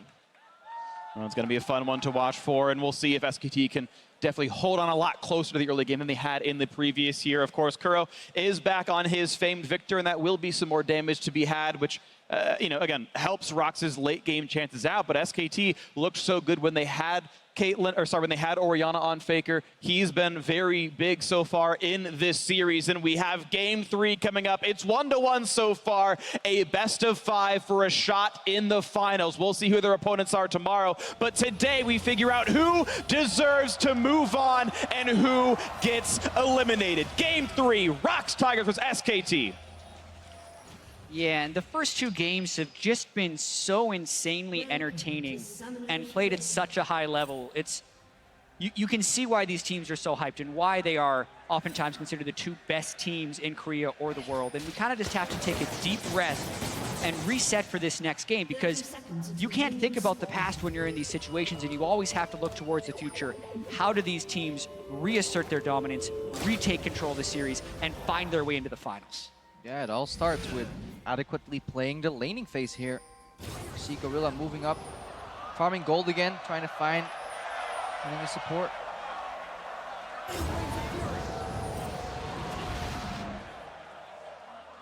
And it's ROX going to be starting Peanut on the top side of his own jungle.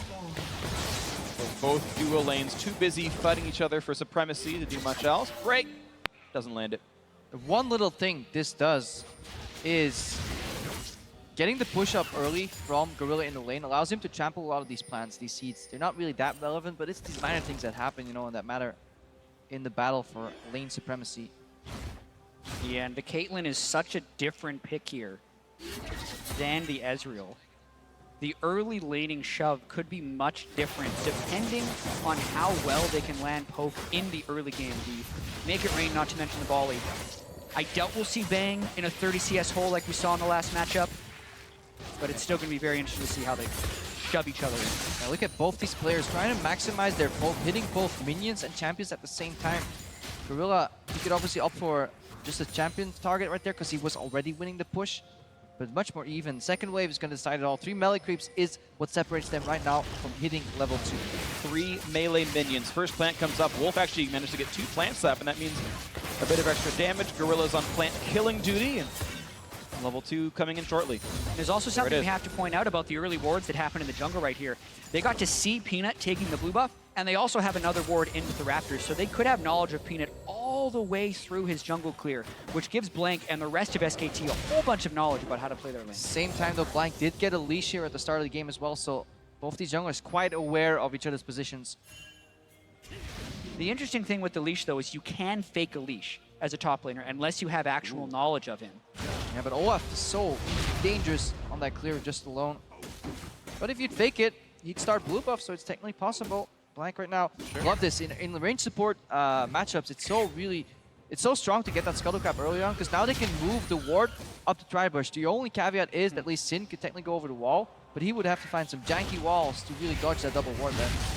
Seems like it's not really going to happen, and Peanut was able to actually wait out the Trinket ward, and even if it's not specifically scouting SKT, knowing the general habit, saying, oh, Faker put a ward down, Kuro says he left mid lane with Trinket, here's the timer, and Peanut's able to jungle without getting directly spotted. And this is how Peanut honestly snowballed the game when they played against EDG. ROX Tigers got some information on EDG in a lot of their games early on. Peanut went for a full clear and then went for a level 3 or 4 gank somewhere around their strong lane, usually Smeb. And once he snowballs Smeb ahead, gets that first turret down, that's when he moves his focus to the bottom lane. And with these matchups in mind, they can do a similar style here again. Yeah, last game, they had the early push from the Rumble in the top lane. They synergized that very well. But in that game as well, Blank was much more obvious about where he was. He burned his ghost in mid lane, then meandered up to the top lane to walk into a counter gank. Here, he catches him at the Scuttle Crab, and the crisis is somewhat averted. And with this Scuttle Crab that he took out the Rift Herald pit right now, Smeb can keep pushing up the top lane because he can just ward the brush that he's about to do right now. He doesn't have to care for river wards because the combination of that ward and Scuttle Crab makes him ungankable by Blank, which means he can just unrelentingly push in constantly. And here's the first attempt at the gank. Peanut gonna ward hop, gonna land an auto attack into the slow. Nice juke by Faker. Stays going to the left, and Peanut's gonna land the Sonic Wave. At the mind game, so he goes in for the dash, then he tries to fake a Q animation by Eing, hoping Faker would maybe flash if it connects, or juke, or endlessly juke to death. There's so much reverse mind games in that play. They're so good at juking as well. And Kreppel, you and I were talking about this during the quarterfinals with SKT, how many deadly flourishes they dodged from Jhin. Yeah. The level of these players of just sidestepping so many of these skill shots is truly the best in the world. And we saw a small example of it right there. The mind games between Peanut and Faker, respecting each other's skills, and Faker comes away on top there by dodging. And it's actually Korean advice, but you gotta just keep clicking so close to your character model so you can do the quicker turns. You see that at Faker, because there's no turn speed in League of Legends, he turns much more often and much more accurately than a lot of players. Right now, Blank trying to repeat the same thing here. Axum to Kuro. Looking for his play, gets the slow. Kuro this time around, gonna save his summoners, knows that Blank had the juke a little bit too far back towards the lane to grab his undertow again. Peanut there to say, hey, get off my mid laner. But Kuro is down significantly in this laning phase, and Wolf's up to make it even more difficult as Peanut gives over 45 gold. Yeah, like the roam there from Wolf actually, because they knew the other dual lane was recalling. They're going to be able to shove out the lane by leaving Bang down their solo, and now they get to use him for some ward control in the mid lane, so... Yeah, well, ward control, they don't bring any wards. Look at their builds. Both of them upgraded Frostfang. They're like, screw the wards. We're the damage dealers now. Yep. Landing a full combo is 45 gold. It'll accelerate them towards a later sight stone, but they'll be fairly rich as before. Yeah, both marksmen actually getting very interesting recalls. Bang got a full BF sword. Prey has parts, and yeah, he's going towards Essence Reaver anyway, but not the same level of power right now on this Ashe. Yeah, and the lane is working out much differently than it was when it was an Ezreal who was paired with the Zyra, because Bang's Caitlyn has been able to outrange the MF as well as outrange the Ashe as far as their really small trades as they're trying to CS. And sometimes ROX Tigers can get the shove in, but then they also can't harass Bang as effectively while Bang is trying to CS. So this support Misfortune pick is actually going to have some pretty real fall off if they can't execute some kills at level 6, and it's a much better choice here by SKT with the Caitlyn. Definitely, especially when MF tries to follow up on a Make It Rain. It's very easy for Caitlyn to just do an EQ combo, any trap combo, any just source of disengage where they can then follow up with some damage too. That makes it so that Gorilla has to wait till level 6. Remember though, the power spike on the engage is much better for ROX Tigers, because even if there is Stranglethorns from Zyra, by that time she can very likely already be blown up, because both of the engages, both of the high damage spells outrange the exhaust that Wolf is carrying. So if he eats an arrow, he just gets blown up anyways. Yeah, not to mention the assistance that Peanut would be able to provide to his gank. There's so much mobility on the Lee Sin with lane ganks with Ashe that if you land the arrow, even if the person has all summoner spells, it's a likely kill because Peanut can probably combo with the damage. Yeah, keep in mind, he can safeguard to plants, and those things have almost 1,000 range you can place them at for a Zyra, so it is pretty easy for Peanut to get in. Also worth noting, is sort of par for the course. There is Wolf getting caught at level 4. Here's the jump in, a few more attacks will do it, and that's first blood. Peanut with the flash kick on the Bang! That was beautiful! And they make it a double kill for Prey! And Bang should have flashed that here. We see Blank flanking here, looking for Gorilla. Is he watching? No way. Juice. Is he gonna land it? Just walks into his face, the heal is there, and he's running away with Ghost and Undertow on. Sonic Wave is there. Is he gonna do it? Go. Is he gonna do it? Is that range? Yeah. Wasn't able to like safeguard it and make it more. What an awesome series of events that we just saw right there. Exactly as they're about to ping level 6, they pop Wolf down, who is a little bit even lower on experience because of the support roam. Bang didn't have the flash at the right time. And then even at the very end when Blank goes in for the last kill, just an awesome series of events. Yeah, but you can see that the pressure is getting to Bang here. There's no way he should die in that exchange. Right now, he should just leave his support to die here. Bail out. Just bail. Let him use the heal. Ooh, the Mad Life on that Q and then instant kick back follow-up. Yeah, it makes you wonder. Should have been able to flash that one. Peanut had just hit level 6 on that approach as well. And then because Gorilla was so low, Peanut, or Blank actually understands his limits right here, doesn't mess around, point blank Q, immediately running away. The only thing he could have done to pick up that kill at the end. But still advantage ROX Tigers for pulling off that double kill. Little thing for Blank, he waited until he applied red buff with auto, and then he and Morpok here supports battle off. But he waited with the axe until he was already close applying red buff, because if the first axe misses, the time it would take for him to pick it up and throw it again would mean his death. So, very well played by Blank. I got a shot at two things from Wolf, though. One is he could have flashed the air, of course, and failed to do so. But the second one is I believe he actually led Prey through Fog of War when he got that route over the Dragon Pit right there. There were no wards in the actual jungle at the time, so seeing him come up the river is like, and he's here, and nailed the Womp Rat. Alright, Arrow's up again. Misfortune Ultimate is up again. They could use it to force just some damage. They don't necessarily need to kill. That's a setup right there. It's the make it rain into the arrow, into the bullet time. That's the combo. They can leverage that poke into a potential dragon. However, it's a crowd break. Got him again. There's the stun, there's the volley slow, and all the damage they could possibly need. Gorilla gets the kill. Nothing Wolf could have done outside of getting out of the lane entirely. And I actually think he should have actually been out of the lane entirely. Or at least at his turret, because the minion wave was already going to push in. Yes, Prey is incredibly accurate with his arrows, and he's making this Ashe pick work, but Wolf without flash and low experience with no heal in the lane needed to be sitting at his turret for Bang to last hit. I count that as a mistake by SKT. Well, you're seeing those mistakes get exploited, and this is the ROX Tigers that we talked about at the beginning of the show.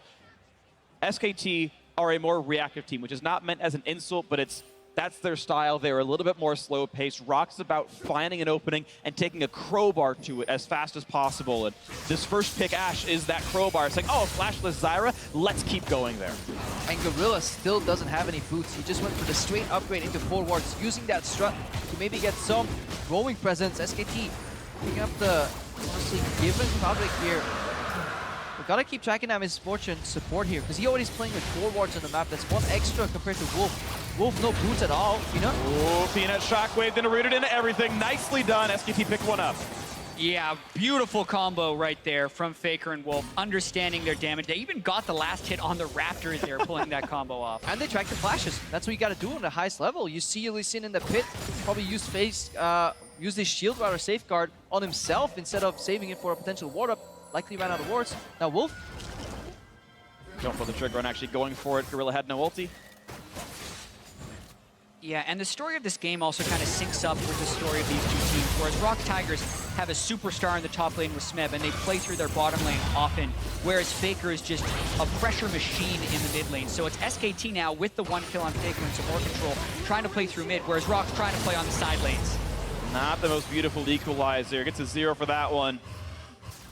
But it's still a 500 gold advantage, putting ROX Tigers ahead. You mentioned Faker being a pressure machine. You see he's up 20 minions right now, getting what chip he can on that mid turret. Maybe we'll see some more pressure soon. But there's only 600 gold in the lead right now for the ROX Tigers. And they don't have that pressure mid lane, so they need to break open this tier 1 turret bot lane, just like they did in the last game. That is what will accelerate the game, what will allow them to move their Ashe to the mid lane and make picks on Faker. Right now, Peanut finds himself at least swayed it off. That jungle creep.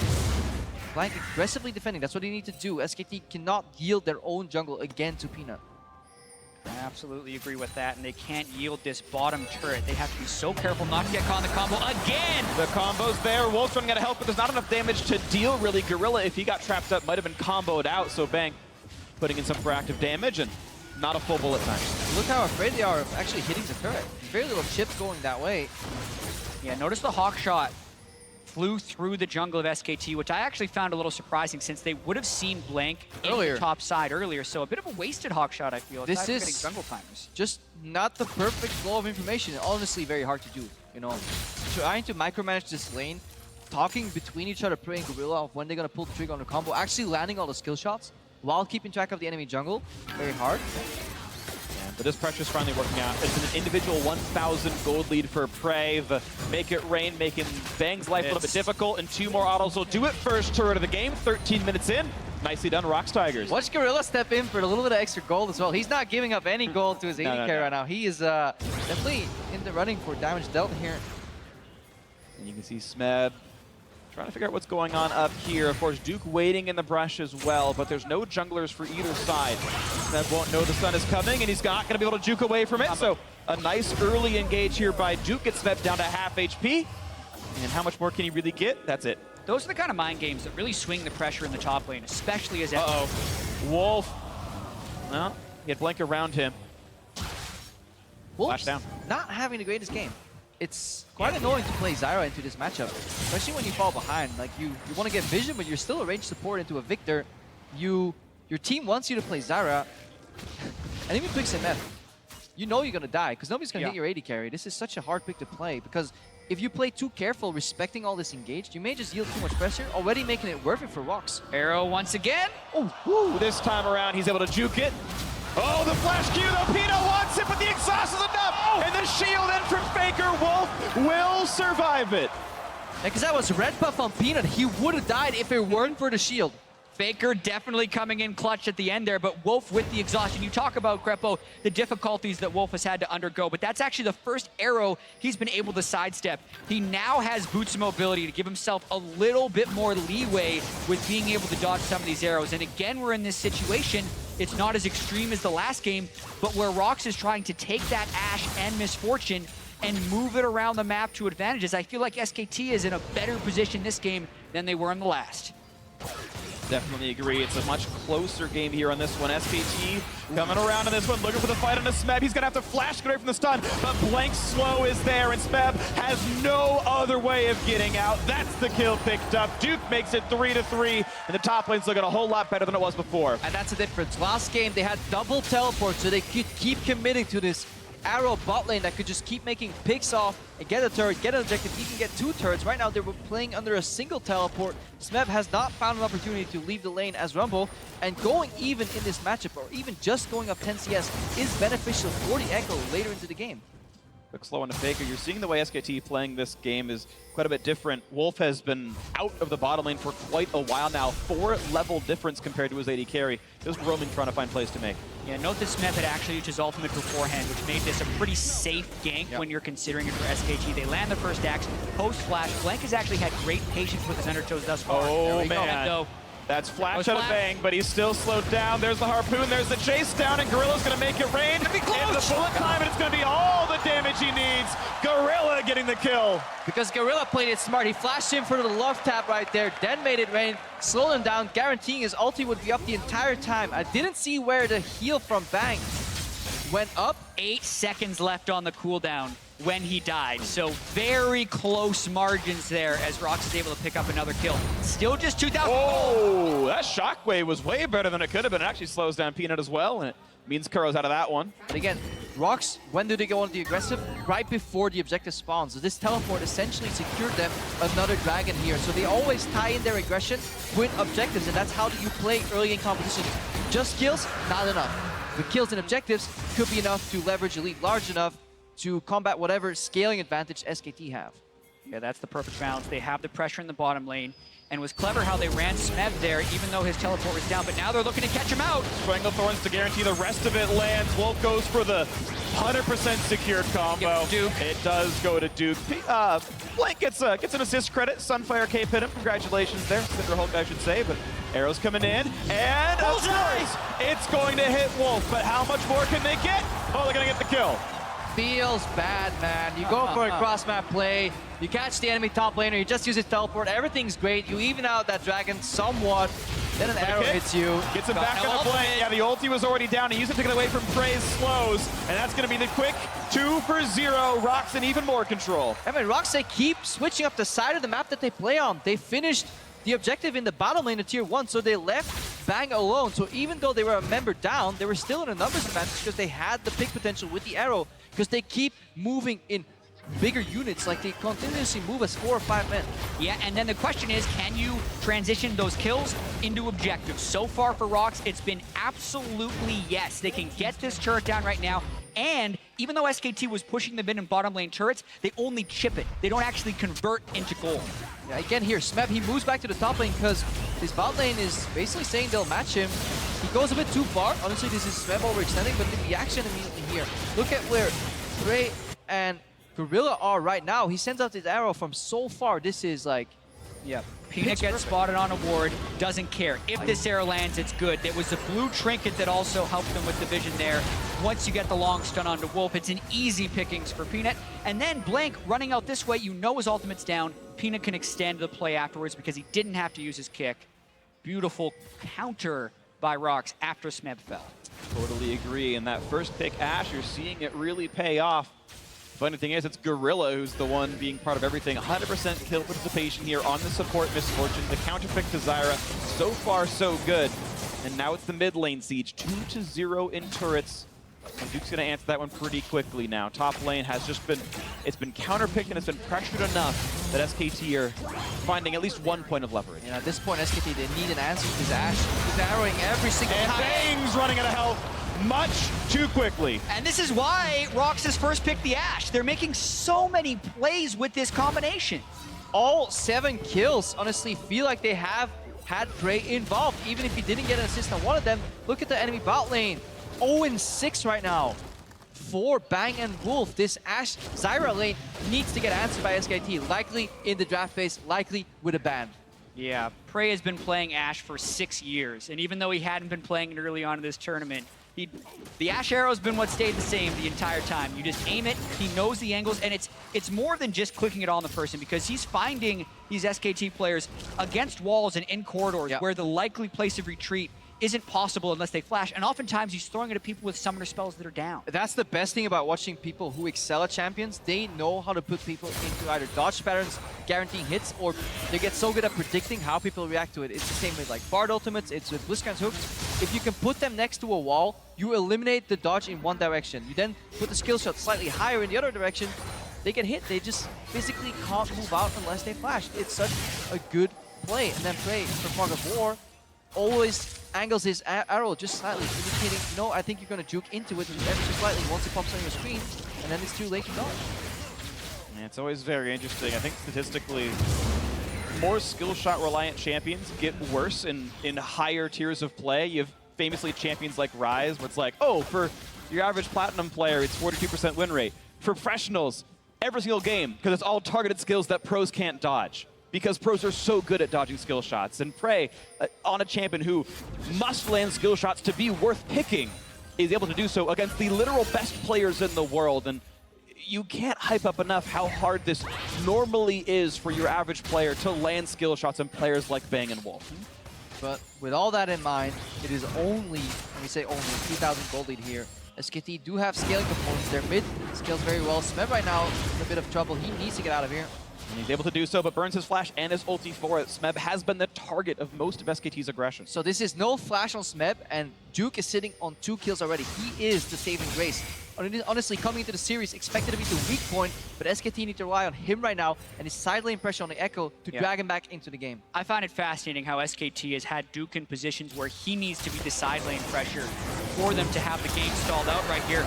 Blank doesn't have his ultimate, but he is still very tanky. He doesn't care. They might try and turn this around if they had the right flank. And it's interesting here, right? Because the 3,000 gold advantage, for most teams, if you think ROX is 3,000 gold up, you think, game is over. But SKT is the best team in the world at playing from behind, and they also have some tremendous scaling in this game. The Zyra, who can scale into a massive damage dealer, compared to the Misfortune, who kind of falls off a bit of a cliff. Orianna, Caitlyn, Olaf, Echo, all these things can scale into advantageous matchups if they can continue the items to just match what ROX Tigers have. So even though ROX has the lead, there's no way this game is over. I absolutely agree, especially when you've got these points of pressure that are in different spots. Duke has had priority over his one-on-one matchup against Smeb for the last several minutes now. Yes, ROX can land arrows, but Duke can keep pushing. Let's follow the players on the map here. Smeb based, and he ran down towards his team because he's no longer in the top lane, because this is again what ROX is doing. Once they see an objective or potential pick opportunity, they play a more compact style of league, and Duke actually realized it. Instead of pinging the top wave, or instead of going to the top wave that he pinged earlier, he's actually joining his team immediately for contesting that objective in that dragon. Yeah, they don't want to be spread out and get picked off by an Ash Arrow here, because that's where ROX could win the fight. But if they group up, SKT feels like they have a decent chance. They have a Luden's Echo just completed on Faker. That is a massive 2-item power spike, and SKT is going to hope to find a big fight. Pressuring in mid first, they're going to have that wave pushed in. They're going to force ROX to react to them.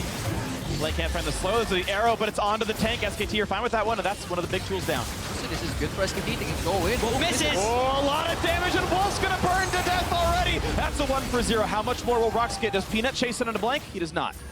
This is not Wolf's game. No. He's been getting hit by all the Ash Arrows, and then he flashes in to miss his skill shot, and the engage is fumbled away by SKT. ROX going for the second Ocean Drake. Yeah, he felt like he had to make the play, but there was definitely merit to patience for SKT. They had control over the mid lane. The objective wasn't started. It's not like it mattered so much. Never mind. Here we go. That actually does force the flash out of Bang. You know Peanut's crazy. He'll go for that now. Gorilla, beset by Duke, has to flash away. So several summoners burn, but the re-engage is there, and he gets Bang only into the wall. Peanut flubs it a bit and gets turned around. No, no, no. You don't go try and solo Bang. He was able to back up right there, and Faker got the shield from over the wall. Yeah, no, yeah, he did it last game, was looking for a replay play, but that's Peanut in a nutshell. He will have some failures, but he keeps going for all these plays. And overall, if you look at a series-wide, he generally has much more successes than failures, which make it work. This one, though, he got the flash. Yep. Then he wanted more. Yeah, he knows that the flash is down on Bang. He lands this, but doesn't account for the 90 caliber net. Can't kick flash in time, but even if he could, Faker's still going to be able to get over there. I think the trap, he got onto a trap that slowed him down. He knows. He's like, my bad, boys. Oh. Now it's pressure back on the mid side. Wow, Duke deletes one, but it's a trade as well. Both supports are dead, and now Duke is being chased. Gets back onto Prey. Does he have the damage? Yes, he does. It's a shutdown. But now it's Equalizer trying to hope the fight is just that. Maybe it's a 2 for 2. The flash chase Kurro's there. The slows are there, and he will get the kill, a shutdown. 2 for 2 overall. And we can see almost the fatigue or just the rapid pacing of the series starting to influence these players. The fact that you get hit by an Echo ultimate where you can clearly track the ghost. You know, so many of these pickoffs have been visible to either teams, but there's these small mistakes. Wolf flashing in. They really wanted to finish off this mid lane turret. The Asher actually lands on a Faker, but that pulls the rest of SKT in. So then Prey just has to flash forward onto Wolf, knowing all the damage is gone out of the fight. Impressive of Duke to be able to salvage this one, kill Gorilla, then ult back onto Prey, who wasn't respecting the clone, and Yes, ROX runs it down, but to get a 2v2 in that situation, I think is actually fortuitous for SKT. I have to take that back though, because the clone wasn't actually visible because he came from the teleport. That was the frame. The clone spawned in the lane because it was still in the fountain. He didn't know when it was going to come down, so he essentially has to count down 4 seconds from when the TP lands. That's just beautiful from Duke. That's actually insane from Duke, because if he does that a second too early, he flies back into the fountain. And we see that all the time from Echoes who teleport into fights and then want to use their ultimate. So and if he did it 0.5 later, he would have missed. So that is actually frame perfect from Duke. And beautiful stuff right here. 2,500 gold separates these teams. It is a narrow margin. And yes, ROX have better scaling than they did in the previous game. I would say that their threat's not quite as high. And that is a nice juke by Bang. Yeah, great sidestep. And as effective as the Ash arrows have been for Prey thus far, the effectiveness is going to diminish a little bit. Because SKT is finally getting some things to help themselves. So far, they haven't done much to help themselves. No cleanse on their mid laner, no QSS, and you're not building Mikhails on Zyra because you want to build the Andrews. Soon, Bang will have his QSS, Olaf will always be able to use his ultimate to get out of it, and Duke is becoming tanky enough to absorb it. So the number of viable targets for Prey is diminishing throughout the game. In addition to that, they can also just use decent posturing and like making their ranks efficient. If they have people with Faker behind them, Faker can just shield whatever target gets hit. He can likely survive. Put Duke in front, put Blank in front, or Blank rather in front, and then suddenly Bang doesn't even need to buy QSS. He can just hide in the backline. Yeah, they have an incredibly strong front line with the Orianna. Yeah. It's very similar to what they did in Game 1 when they had the Trundle, Olaf, and Orianna. So very strong late game team fighting that SKT is extremely confident in. SKT, meanwhile, have moved into the 4-1. They've taken control of the river area. There is no vision in that Baron. There is no blue trinket right now available either. They have perfect vision control. ROX is contemplating a face check, but SKT... Ghost! They want to get mid control first. This is step 1. They will push out mid here and then likely retreat into the area. Equalizes on, they want this was not a Faker as well, and he's just gone. Gorilla gets the credit, of course, why not? 11-7, no mid laner. The target that he had to hit!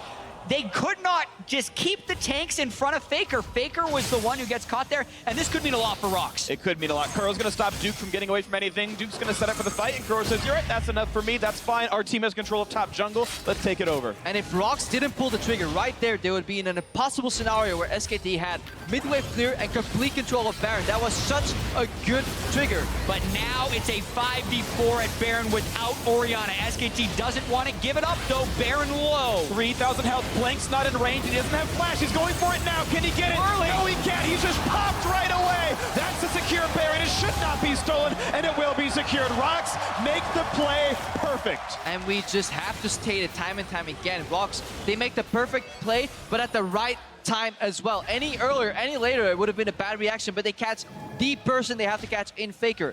If they would allow SKT to retreat into the fog of war, it would be so hard for them to face check into this Orianna, but they just aggressively challenge this minion wave battle in the mid lane with another beautiful arrow from Prey.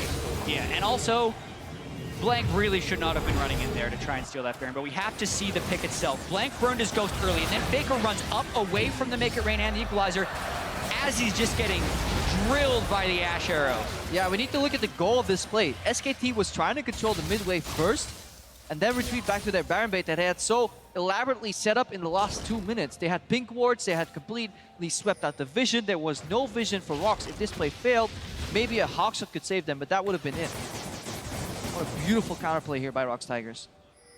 Let's see what else they can get now, because Baron buff is on. They've earned 400 gold above what the Baron itself would give them. See how much more can happen. 2 minutes and 20 seconds left on this Baron buff. Plenty of time to make plays and stretch that gold lead.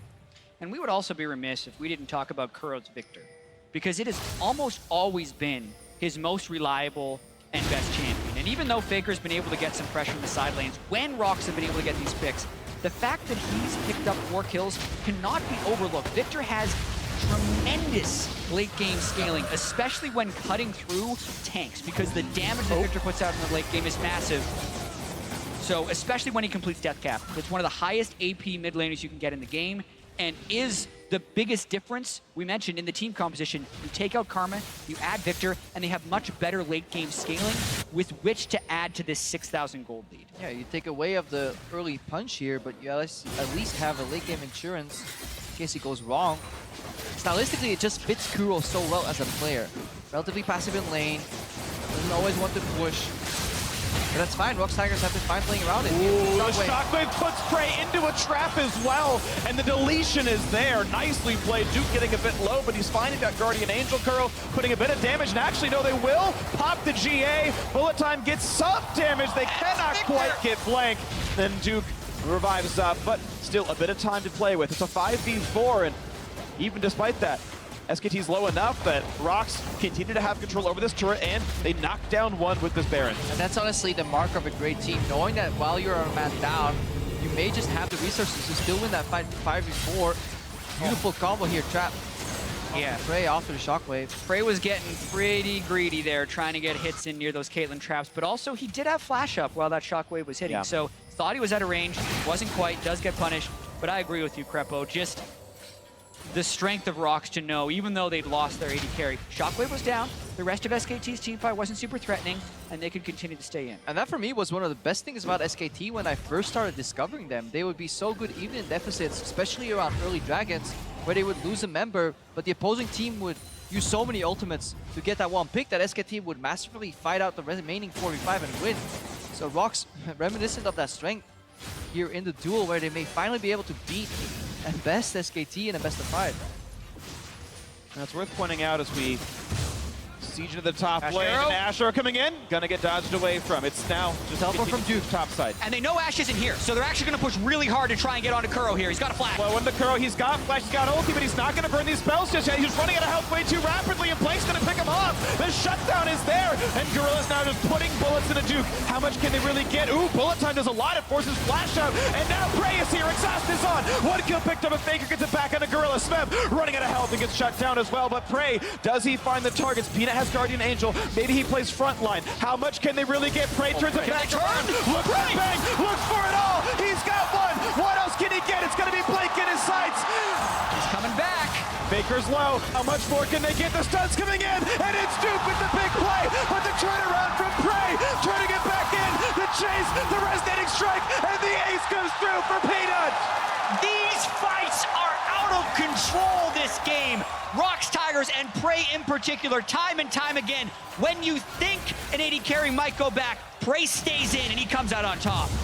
Oh, we're in a World Tournament with so many great AD carries. Wondering who will be on top at the end. Prey is definitely making a statement here. All-Star Jet, as you pointed out, they know Ash is not here. They run at Kuro.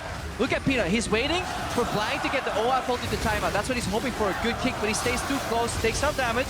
The turnaround potential of MF is huge, but SKT, they survived up until this point. And the Black Cleaver on MF actually does a lot of work right here as far as getting a lot of poke down. As Prey arrives, they instantly kill him, and then the rest of this fight is just such slim margins as SKT try to come through. The Hurricane Ash right here. Prey waits in Fog of War, gets a bunch of damage off. Gets a bunch of damage, flashing aggressively when he knows. Look, he's gonna track, by the way, the parallel convergence in the next phase of this play. He moves out, moves in when the Lee Sin is about to spawn to give him an option, sees parallel convergence, sidesteps out of it, goes for Faker, and then turns towards Duke. This is well played. And then Duke and Faker, you have to threaten the higher threat target, which is going to be Prey. I think it's a misplay at the very end of that fight by Duke to go for the Lee Sin instead of Prey. That might not have been the difference, but it definitely would have helped. ROX with a huge team fight win.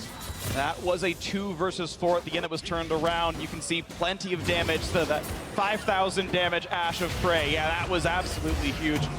Looking at the arrow to slow down Duke. Looking for a bit more. It's Blank on the chase, but can't find much more. Yeah, OF ulti use. Faker's in the mid lane. We see a flank from the Victor.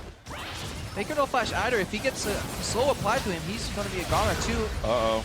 Blank's down an ultimate, so they might try to go here. Not a lot of tools to get away. Has to run through the equalizer. Big chunk comes out of Kuro. How much more can he find? It was SKT able to kite away and not take any more Chaos Storm damage.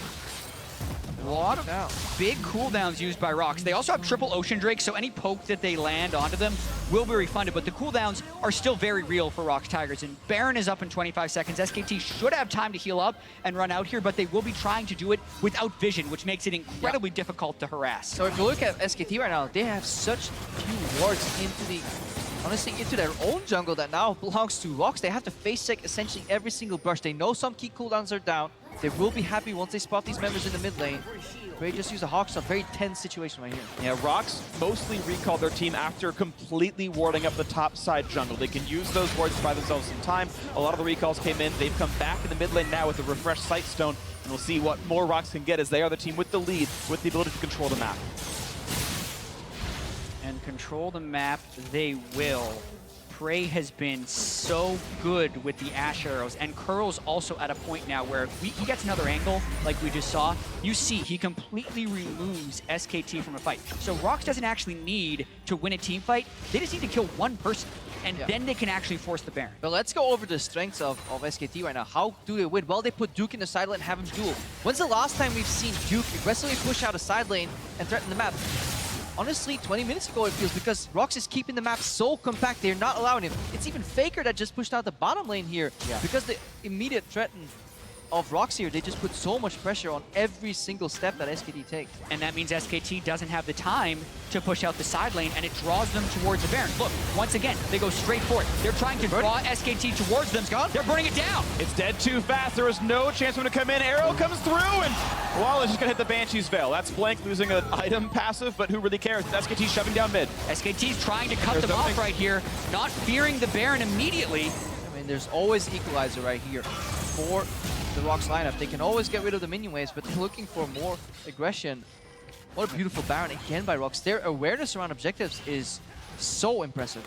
And SKT's still looking to stab, hoping that maybe ROX splits up a bit. Victor's actually over the western jungle, so there's moments of a 5v4.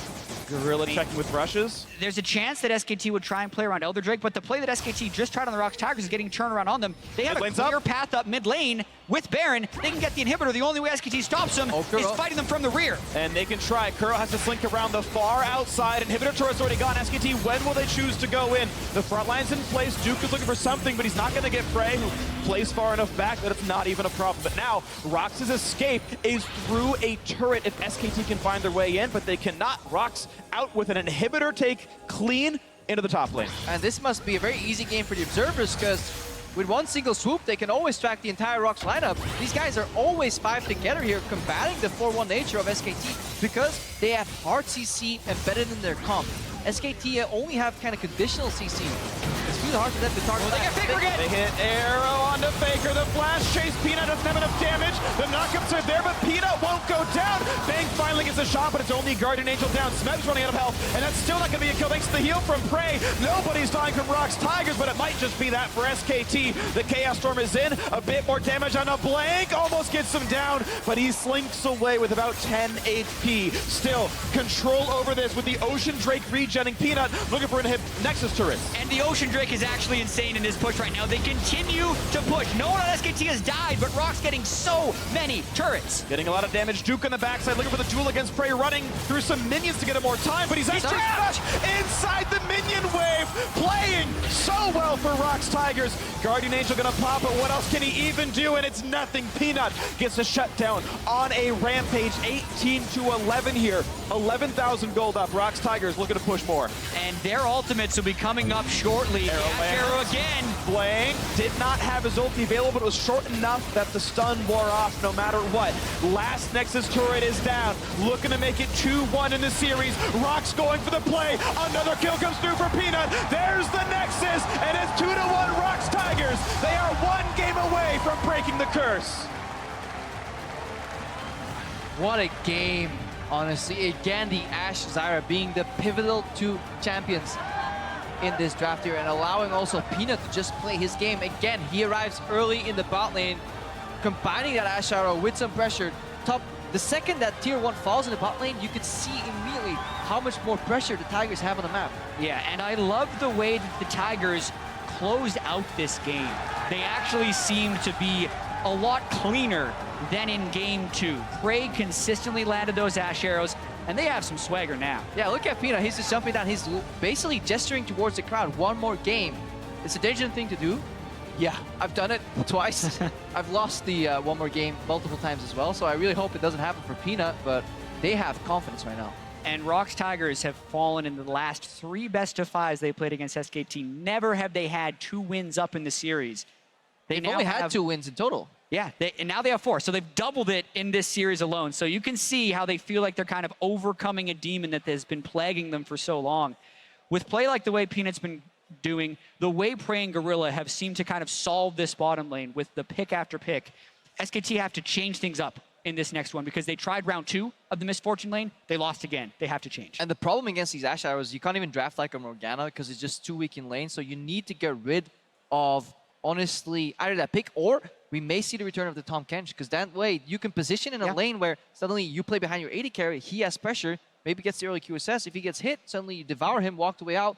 Poke doesn't really work that well because you got to go to Grey Health. That could be a solution, but definitely you will see Koma react to this pick in the bottom lane. There's no way they're getting Ashe Zyra without a plan from SKT. Yeah, it was funny. They thought they had the plan in the previous one. Let's just pick Caitlyn instead of Ezreal, hope it works out. That obviously was not the case. Maybe you see something like a Sivir who can spell shield, but of course it makes the laning matchup worse. Yeah, and horrible versus Ashe. Yeah. Of course, and of course there's a lot going on as well overall, right? You've got the top lane matchup being very interesting. Peanut being super aggressive and finding all these openings and making these super sick plays with the kick flashes and getting all these awesome kills, the highlight reels. Either way, it's just been a phenomenal series to be a part of so far, and we will have 1 or 2 more games. So for now, we're going to send it down to the analyst desk to break that down a little bit more with that ROX Tigers 2-1 win. Thank you very much, gentlemen. That's exactly right. ROX Tigers out to the lead now in that game after a few adjustments from SKT in Champion Select, opting for that Caitlyn, but no MF ban. And guess what? Ashe MF comes out on top.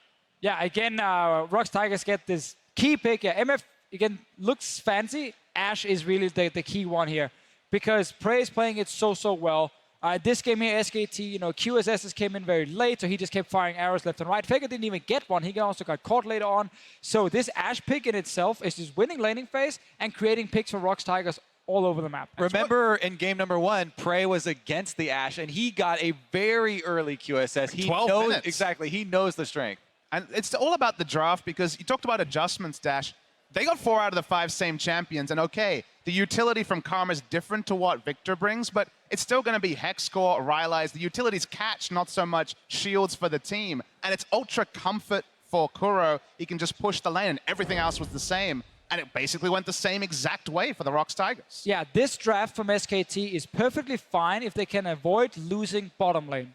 Because Faker's on Orianna, he's winning his lane. The problem is he can't really move too far from this lane too often and actually impact the other lanes. When the bot lane's losing, it goes wrong. You just said this draft is fine if they don't lose bottom lane. Yes. But Ashe MF just straight won by him. Of course, Peanut did show up and had that solid gank, but what do you mean it was fine if they don't lose bottom lane? Why don't you call down your jungler against this MF who's going to die to a flash root from a Zyra as an example? Why don't you flash the first Ashe arrow instead of standing there, taking it in your face? Very difficult. And then flash after. Like, there are ways for SKT to play around it. I do agree Ashe MF is a big issue and needs to be fixed for next game.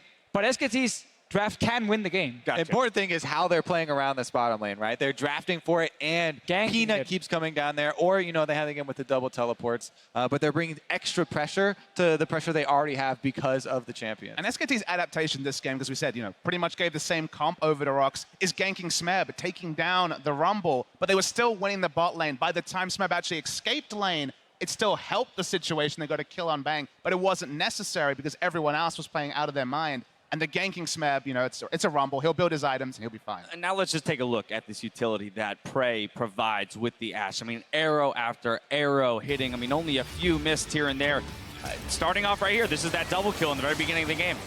And this is what happens when you have a player who's been playing Ashe, like Jad said, since Season 1. Now in his career, he is 28-5 on Ashe, an 85% win rate over 30-plus games, and it's all about the arrow accuracy. That's what you really notice from the guys who've put in the time with Ashe. And the little things. The clip that we just saw there, he puts down the scouting ward from the blue trinket. As soon as Zyra gets baited into turning around and attacking the ward, the arrow's already on the way. The ward is just a little trick. And I think a key thing that Jap pointed out, too, is target selection within the game, right? Recognizing, okay, now who can live through being hit by a max range arrow? Who's got, a QSS or a way to get out of it? Right there at the end, we saw Orianna, Faker, not with any way to respond to the Ashe arrow. Yeah, and I feel like if your, contingency plan is dodge stuff and outplay these things that have just beat you 2 games in a row, I'm not down with that contingency plan. I'd much rather I appreciate the confidence, though. But it's also the chaos that they're bringing here, the ROX Tigers, because Orianna's not building QSS because she should be behind a tank line. She's putting shields on the front line and just having someone else absorb that Ashe arrow, caught out of position, excellent job by Prey, made a pick that should never have existed. Sure. I think there's another thing to highlight with Prey's Ashe here. Now we can keep talking about him because he's playing like the best AD carry. Yeah, he's playing the best AD carry in the world right now. The way he's constantly keeping up his Ranger's focus, like the extra Q damage he gets in, and the way he's dancing in and out of fights. Whenever it goes, whenever it goes off, gets a few auto attacks down, and then he flashes forward aggressively, gets another hit with it. Yeah, you want to talk about Prey some more? I do want to talk about it. Let's go ahead and take a look at an ace replay in the top lane where ROX proves that the unseen Prey is the deadliest. And this is just like, it looks really bad because if you look at your minimap, there's an Ashe in the mid lane trying to run to join the fight. There's a Rumble TPing behind your team. Your mid laner goes down, and SKT is actually winning the fight at the moment, but they're getting pretty low, and now the big hero shows up. And we see the perils of AD carries getting in melee range. We saw Victor, for example, deleting double lift in that Samsung TSM game, but Prey knows his ranges oh so well, and the way they dance in what is a 2v4 is his Gets the proc there, gets the proc. This sort of play is Well, that's that flash in that you're talking about, knowing to dance around certain key spells. Of course, Peanut on the res here from the Guardian's Angel, and maybe some questionable target selection from Duke there on the end, but either way, the ace comes through for ROX Tigers. And here's the thing, you said that the MF was useless, but come on. No. Never said she was useless. 17.5K. Never said she was useless. Said she was good, but you could play around it. I'm just giving you trouble. But, I mean, again, we see, from both of these teams that once leads are established, that they can continue to push those leads. Again, that gold graph, just that nice little uphill climb the whole way through for ROX Tigers. Yeah, I mean, I'd like to see them bring back Bengi as one change and also ban out the Ashe. Yes, there are things, you can try and play around it, buy earlier QSSs, but I'd rather just see them ban it out. I actually think what could happen next game here there are two bans SKT probably want to keep, which is Aurelion Sol and Jace. Jace from Smep, obviously, up in the top lane. Yeah. That means you can only ban either one of MF and Ashe. So I actually think what could happen, because SKT's blue side, they ban the MF and just first pick Ashe for Bang. He played it game one, remove that away from Prey, remove the MF so you can play Zyra or Karma or Nami down that bottom lane as well. All right, well, we're going to have some time to discuss Game 4 on the flip side of a commercial break. Match point is just around the corner here at Madison Square Garden. Don't go anywhere. Game 4 starts in just a bit.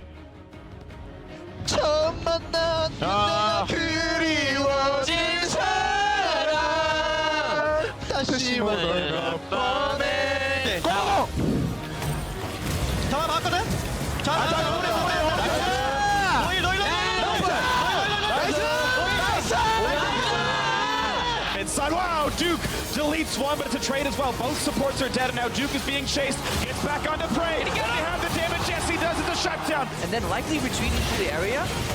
Equalizes on they want this was going to Baker as well, and he's just gone.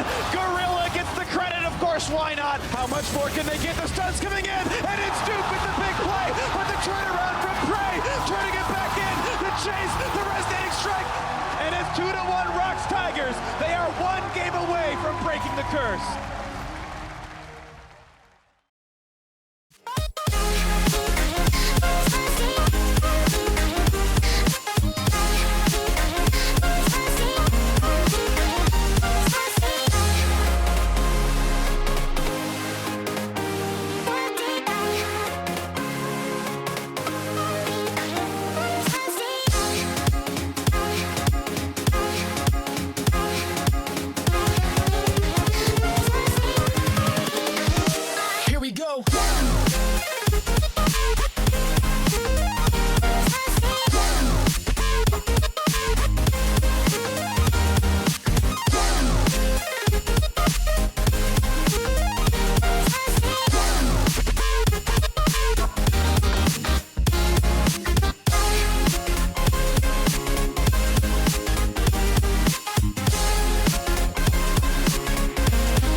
Welcome back to New York City, where the ROX Tigers are at match point against the reigning world champions SK Telecom T1. SKT has elected for blue side here in Game 4, as well as the option to sub in Bengi for blank. So with this in mind, let's go ahead and attack that champion select one more time. We hit it a little bit. The MF, the Zyrus, the Ashes. How are we going to deal with this bot lane? Yeah, so I went back and looked at Game 2 where SKT were blue side. They banned Aurelion Sol as always. They banned the Jace, very expected. And then they banned Jhin.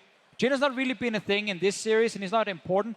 And the other thing is they first picked Olaf in that game. And I don't agree with that, because Peanut has shown his Lee Sin is as good as whatever an Olaf can do in game. So you're actually just trading picks right there, and you're not really gaining an advantage. So I want to see the Ashe first pick instead for Bang, because the problem is now, if you are banning MF, Jace, and Asol, there's another pick you need to get rid of. Yeah, that's the big story here, is that on blue side, remember, with Bengi in, they do not have a Nidalee player. You cannot give Peanut Nidalee. We talked about how you need adaptation after basically giving ROX at least the spirit of the same draft twice in a row, and now you're forced to ban Nidalee on blue side, which further constricts your options. Yeah, I think you do have to throw those bans. Even if, Tigers are going to go with a similar strategy, make them use different champions to do it. Yeah. If they still want to play off the bottom side, if they still want to have this high damage support, at least make them switch up the pieces. All right, but now here's the thing. SK Telecom, right? They have one MSI, right? And then they go and smash Summer as well. And here they are, on the world stage, a game down against ROX Tigers, the team they beat last year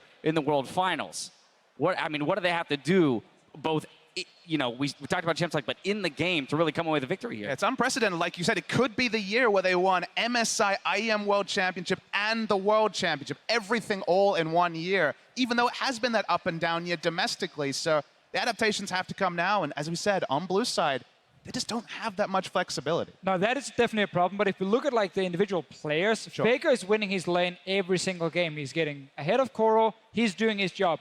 Last game, Duke actually did just fine up in the top lane as well. He got out of laning phase with even in CS, and he started to outscale on the Echo. So both solo laners, if they play like last game, are going to be fine. It's just about saving the bot lane. That's the key thing. So that's why I want to see them again take that Ashe themselves or completely remove it to make sure, drop the pen, to make sure that Bang and, of course, Praying Gorilla can't just dominate that 2v2, because that's all ROX is playing around at the moment. This is where we test just how epic of a team SKT are. Do they have the late game poise? Do they have the discipline to really establish this dynasty as that complete trio, right?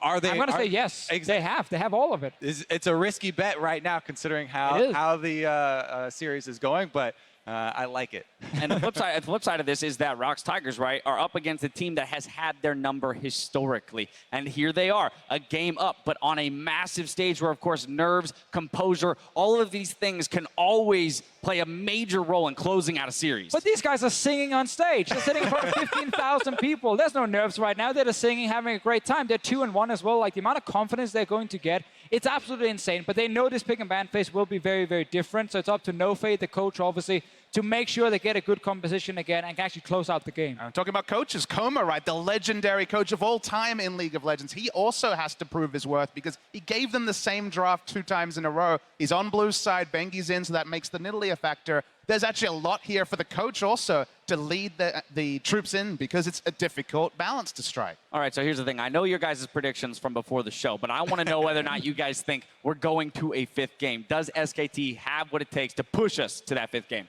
I say yes, because I'm having too much fun. I want to see the games, right? Plus, I have to. Right. All right, so wishful thinking, saying that we're going to go to a 5th game. All right, it's time to send it back to the casters for picks and bans.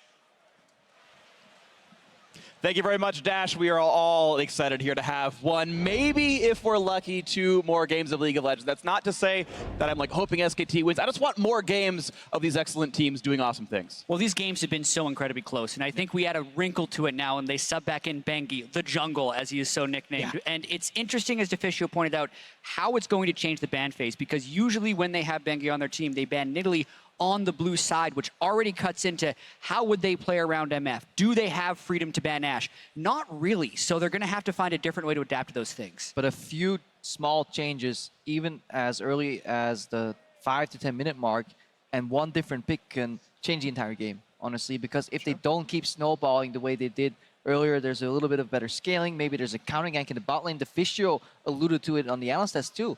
if you're so sure that they're going to fire that arrow on level 6, why don't you have your jungler waiting in the wings? Yes, there's a lot of good hawk shots, but maybe just tell them, you can't go for this play, not 3 times in a row. There we have it. Or you can just ban. You first ban Misfortune.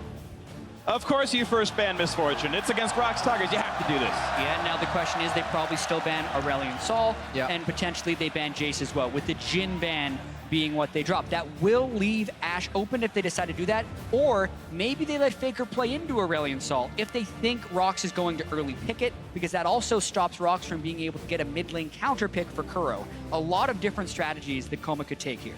Definitely, I expect Aurelion Sol to kind of just go out the window, especially now that Ryze and Syndra are out as well. Faker doesn't have a history of playing it. It's just you don't want to introduce such a large variable this point in the game. If SKT was 2-1 up, I could actually see them leaving it open. And yet another mid lane ban from ROX Tigers, making sure Faker can't play Cassiopeia. I like that tweak because he's been super good at it. The question is now, Nidalee was unbanned. Yeah. So Bengi, unless they want to give it over to Peanut, has to play the Nidalee. And he has to perform. We haven't seen this champion really go off in this tournament because it's been banned so often. And 2 of the losses that ROX Tigers had in the group stage were to Nidalee. They lost to CLG and Albus Nox playing this champion. And it gives Ashe Zyra straight over to ROX Tigers.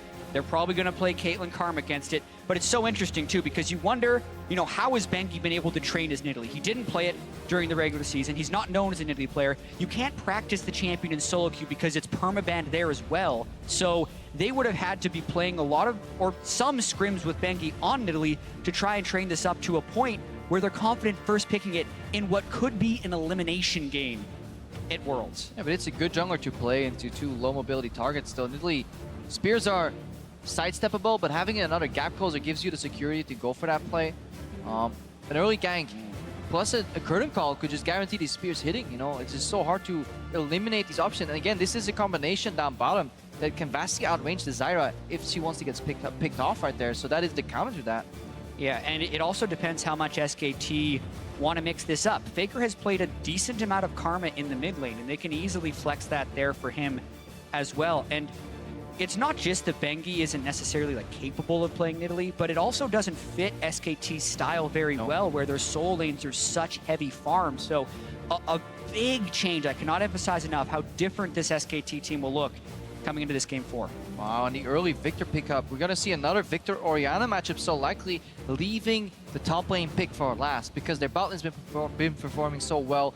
Victor is a fine champion in a very pinched mid lane meta, which means you can give Smeb what he wants, which is the counter pick top lane. Yeah, and just based on the way this draft phase is going, Crepo, it definitely feels like SKT have been backed into a corner. ROX has played this series so well, they forced the Misfortune ban, they completely changed what SKT has done. Blank wasn't playing well, they have to sub back in Bengi. While they're on blue side, they're forced into a first pick Nidalee. All these things are things that SKT, you feel like they almost have to do, and it's going to be really hard for them to fight their way out. But at the same time, SKT's drafts have always been at least fine. The gameplay is what mattered the most here. A lot of these plays were technically avoidable, counterable, but there was no initiative on the side of SKT. Yeah, they've been the victims of many attacks by the ROX Tigers, but you also look at the way, even if their drafts have been fine, look at all the changes they are making. So clearly SKT thinks they need to make large adjustments in this phase of the game, and this is a pretty massive departure from what we've seen from them thus far. I like it though. I like Zilean, especially. It just fits stylistically against an Ashe. Targets gets picked off, you revive it. You have a weak early laner in Victor, should probably get pushed in by the Zilean in that matchup. You have just a block in the top lane, the Gnar. When all else fails, just pick Gnar again. Make sure he gets into the game, speed him up in the team fights. At least you have some crown control effects there because you're playing with a jungler that is purely damage focused and doesn't have CC. And the hover right now is on the rumble here. 30 seconds to go until that one times out here. It just feels like time and again, ROX get everything they could want, and as the team that's playing better, this feels good for them to close this out. I almost want to see a Poppy here, just into the Gnar for Smeb, but he feels like he just wants to be more of a damage threat. Too bad, Crepo, he's going rumble. That once again. Sucks for me. But yeah, he has if he does the same thing he did in the last few games, which is switch up the lanes he goes to, doesn't use his teleport, just goes to the lane immediately, plays around enemy teleport advantage very well, uses Fog of War, then I'm so happy with this rumble pick because I want to see more great Smeb plays. And I'm really excited as well for the jungle matchup overall. It's funny because we keep casting this Nidalee in a negative light because we haven't seen Bengi perform on it, but this is the only champion at Worlds 2016's 100% pick band. Every single team respects this champion, and if Bengi can show up on it with SKT's backs against the wall, that's huge. And the first 4 levels are so important to follow because Olaf is actually relatively predictable in the jungle. And he goes super low on mana, so if anything goes wrong, his clear is disrupted to an extreme degree, which is honestly puts the onus of this game onto Bengi. He can single-handedly destroy ROX's early game and have SKT play their comfortable even into the mid-game style. And Bengi has been nothing if he has not been clutch at big moments in international stages. SKT and every world championship they have attended, they have won. They have never lost a best of 5 at Worlds. They are pushed from 1 game towards elimination. Bengi subs back in, having won the first game, and he gets put on a first pick Nidalee. This is when Bengi has to step up to save SKT. And SKT has done this before. I've seen SKT backs against the wall in a best of 5 and pulling it out in the end anyway. This could be the last game of the night, or if Bengi has anything to say, we go to a game 5. Summoners Cup, the chance in the finals on the line here. SK Telecom T1 versus ROX Tigers, game 4. Here we go.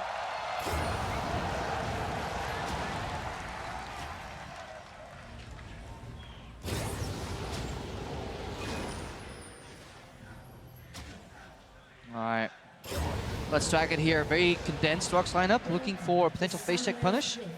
SKT very spread here. If somebody tries to challenge River Vision, a single axe could blow Faker's flash here. Ah. Or it could not. Left. They thought he would be waiting in the brush. Faker was waiting in plain sight, but they didn't have the reveal because they wanted to throw the axe from around the corner. Dangerous scout. Get away with it. But they lose. Ooh. I actually don't like that play because you should fan out, especially when you're playing against an Nidalee. Giving early information in your jungle. We've seen what Korean teams can do with a single ward, a single sliver of information, especially against a relatively predictable jungle like Olaf. Absolutely agree. You had champions like Elise and Lee Sin earlier who can jump over walls and hide around. Olaf has no such tricks. He walks in a straight line and... Oh, and they're unaware of the ward, because look, Smeb's going to go for a fake leash, it seems. Or is he just warding? It looked like he was setting up for the fake leash. He dropped a late trinket. But he saw the ward being put down. So what they're going to do is actually they're going to start the Olaf on the bottom side of the map and leave that ward right there so the Nidalee can't go for the creative red buff steal on level 2. And they placed it late enough that even if Bengi does go for it, theoretically Peanut would have time to run down and just trade the buffs in that fashion. So a lot of mind games going on early. Oh, and Faker for the early starts at the Raptors. That's clever, knowing they have the red buff. Started knowing that he's going to start blue. Gets 1 minion, doesn't lose any in lane. Time bomb in the 3 autos should give him level 2 at the end of the first wave. It'll also prevent certain jungle patterns from Peanut from hitting level 3 either. He'll have to go to his red buff or his Braum. Correct, because a lot of the 3-path jungle rushes do include the Raptors, and this means if his third camp is the Raptors, he wouldn't be level 3 off of it because of that single minion being stolen. Let's see what else can happen here. Bengi, 2 camps in so far. Gromp into blue buff, got a partial leash from Duke, and Peanut should have been communicated that the Raptors were gone, so he will stay and do a more power farming focused route. All 3 camps on the same side of his jungle. He'll walk over top side later, and he, I believe, never gets spotted by a ward doing this, so there's no guarantee that SKT knows exactly what camp he's on. But they knew he started without a leash, which means they can actually extrapolate that he likely is going to be very low after his first clear. Yeah, and probably started blue buff to be able to secure that. Yeah. Yeah, with all the jungle mind games going on as well, you still have to pay attention to the mechanics of the lane. In the bottom lane right there, Bang had a great step forward off of one of the Zyra E's and was able to get a very positive trade. Look at Pina though, he passed by mid lane, avoids his own jungle. He doesn't know where Nidalee is. If he gets contested on that Skelly Crab that he's doing right now, he is gonna go down. So this is a little bold. Even though these guys are separate parts of the map, we have to look at what the information is present to the teams, not to us. Yeah, and this is my thought on Peanut's decision-making process. He knows that they late warded a spot that was warded by SKT. So that means SKT is expecting that Peanut's going to do a generally normal clear, so he's just making an educated guess that Bengi probably wouldn't invade based off a ward. And now, because he didn't get caught, he knows that Bengi would have done a full clear. These are all the things you have to somehow track in your head while you're laning at the highest level. In addition to that, he secures the entrances to his jungle first before he goes to clear them. Which means if he gets contested, at least he can spot the Nidalee coming in early. God forbid she's in the jungle already, at least he got a Scuttle Crab for his troubles. Yeah, Bengi right now was about a full camp ahead. At this point, it's going to be an equal trade overall. Every single jungler took 6 camps in a Scuttle Crab now, so they're a bit equal, but Bengi's the first to make a bit of a move. You can see a slightly deep trinket ward that won't always spot anything, but it is going to be the double bomb and a Kuro, and he's got a flash. That was a crucial flash. He probably would have died if that javelin landed. Look at them. Ooh, Gorilla. A lot of damage on a hit, but they know there's no auto attack left for Bang. He's going to trade back in with Prey. Exhaust was already burned. Wolf stays in for a nice chunk of damage as well. The flash! Ooh, if an auto attack lands, he was dead. The spear through the minions. Bengi is not going to get it, but it's still dangerous. ROX have very little to do here. Peanut is coming. Bengi is very afraid of Fog of War here. One more try! Oh, he had to flash to get away from that one, and that just means a quick jump over from Bengi. That is a loss of summoners for ROX Tigers. Wow, and with the snowball effect of some of these early jungle matchups, that could have had such a huge impact on the game. It does get both flashes there out of the ROX Tigers in the extended engagement. All right, Bengi is not going for a play on mid lane. He's going to wait for Peanut. He's going to challenge him on the Wolves. He actually hides out of vision here. Watch him walk in right now. He's going to contest that camp. Pretty dangerous. He Look knows Peanut the pull it out on Kuro. The mind games here, they know they can get spotted here. They're going for Kuro. Double bomb on a Kuro. Javelin's going to land this time, and he's going to get the damage. Yes, he is. First blood in for Faker. Over the wall goes Bengi, and so far, so good for the first pick in Italy. The chase is still on, but hops over the wall, and Peanut gets nothing done. Now we got to question Kuro in this matchup. You cannot afford to get double bombed twice in a row. It is possible to sidestep that. Yes, it's hard. Yes, it's versus Faker, but getting hit twice by those skill shots in a row costs ROX the early lead. One constant in this series has been Faker being able to outplay Kuro early on in the laning phase, and picking the Zilean is a very skill-reliant champion both as and against. And Bengi, it looked like he was feigning to go at Peanut, but with the double bomb, makes the spear automatic. Even though he sees Peanut, Bengi knows he has flash, autos after the execute, flashes, jumps, able to dodge the axe, just the play they needed to make. Yeah, and that's Kuro getting in slow range against the Zilean, which means you're under auto attack range right there, trying to telegraph that he's going for the minions right there. Should have probably just sacked the CS. Did not expect Bengi to be around, because Bengi, unlike Peanut, is willing to waste a lot of time, or spend a lot of time rather, going for a setup. Peanut is such a high tempo jungler, he will at most wait 5, 6, 7 seconds for a play, then move on. Bengi was camping them for quite a while, just outside the edges of vision. Which is extremely peculiar when you consider a Nidalee pick, who is usually all about the efficiency and being 10 and 20 CS up on the opponent. Yeah, look how he pops his ghost early. He does not want to get in slow range of Faker, because the second Faker slows him, he almost but guarantees the double bomb.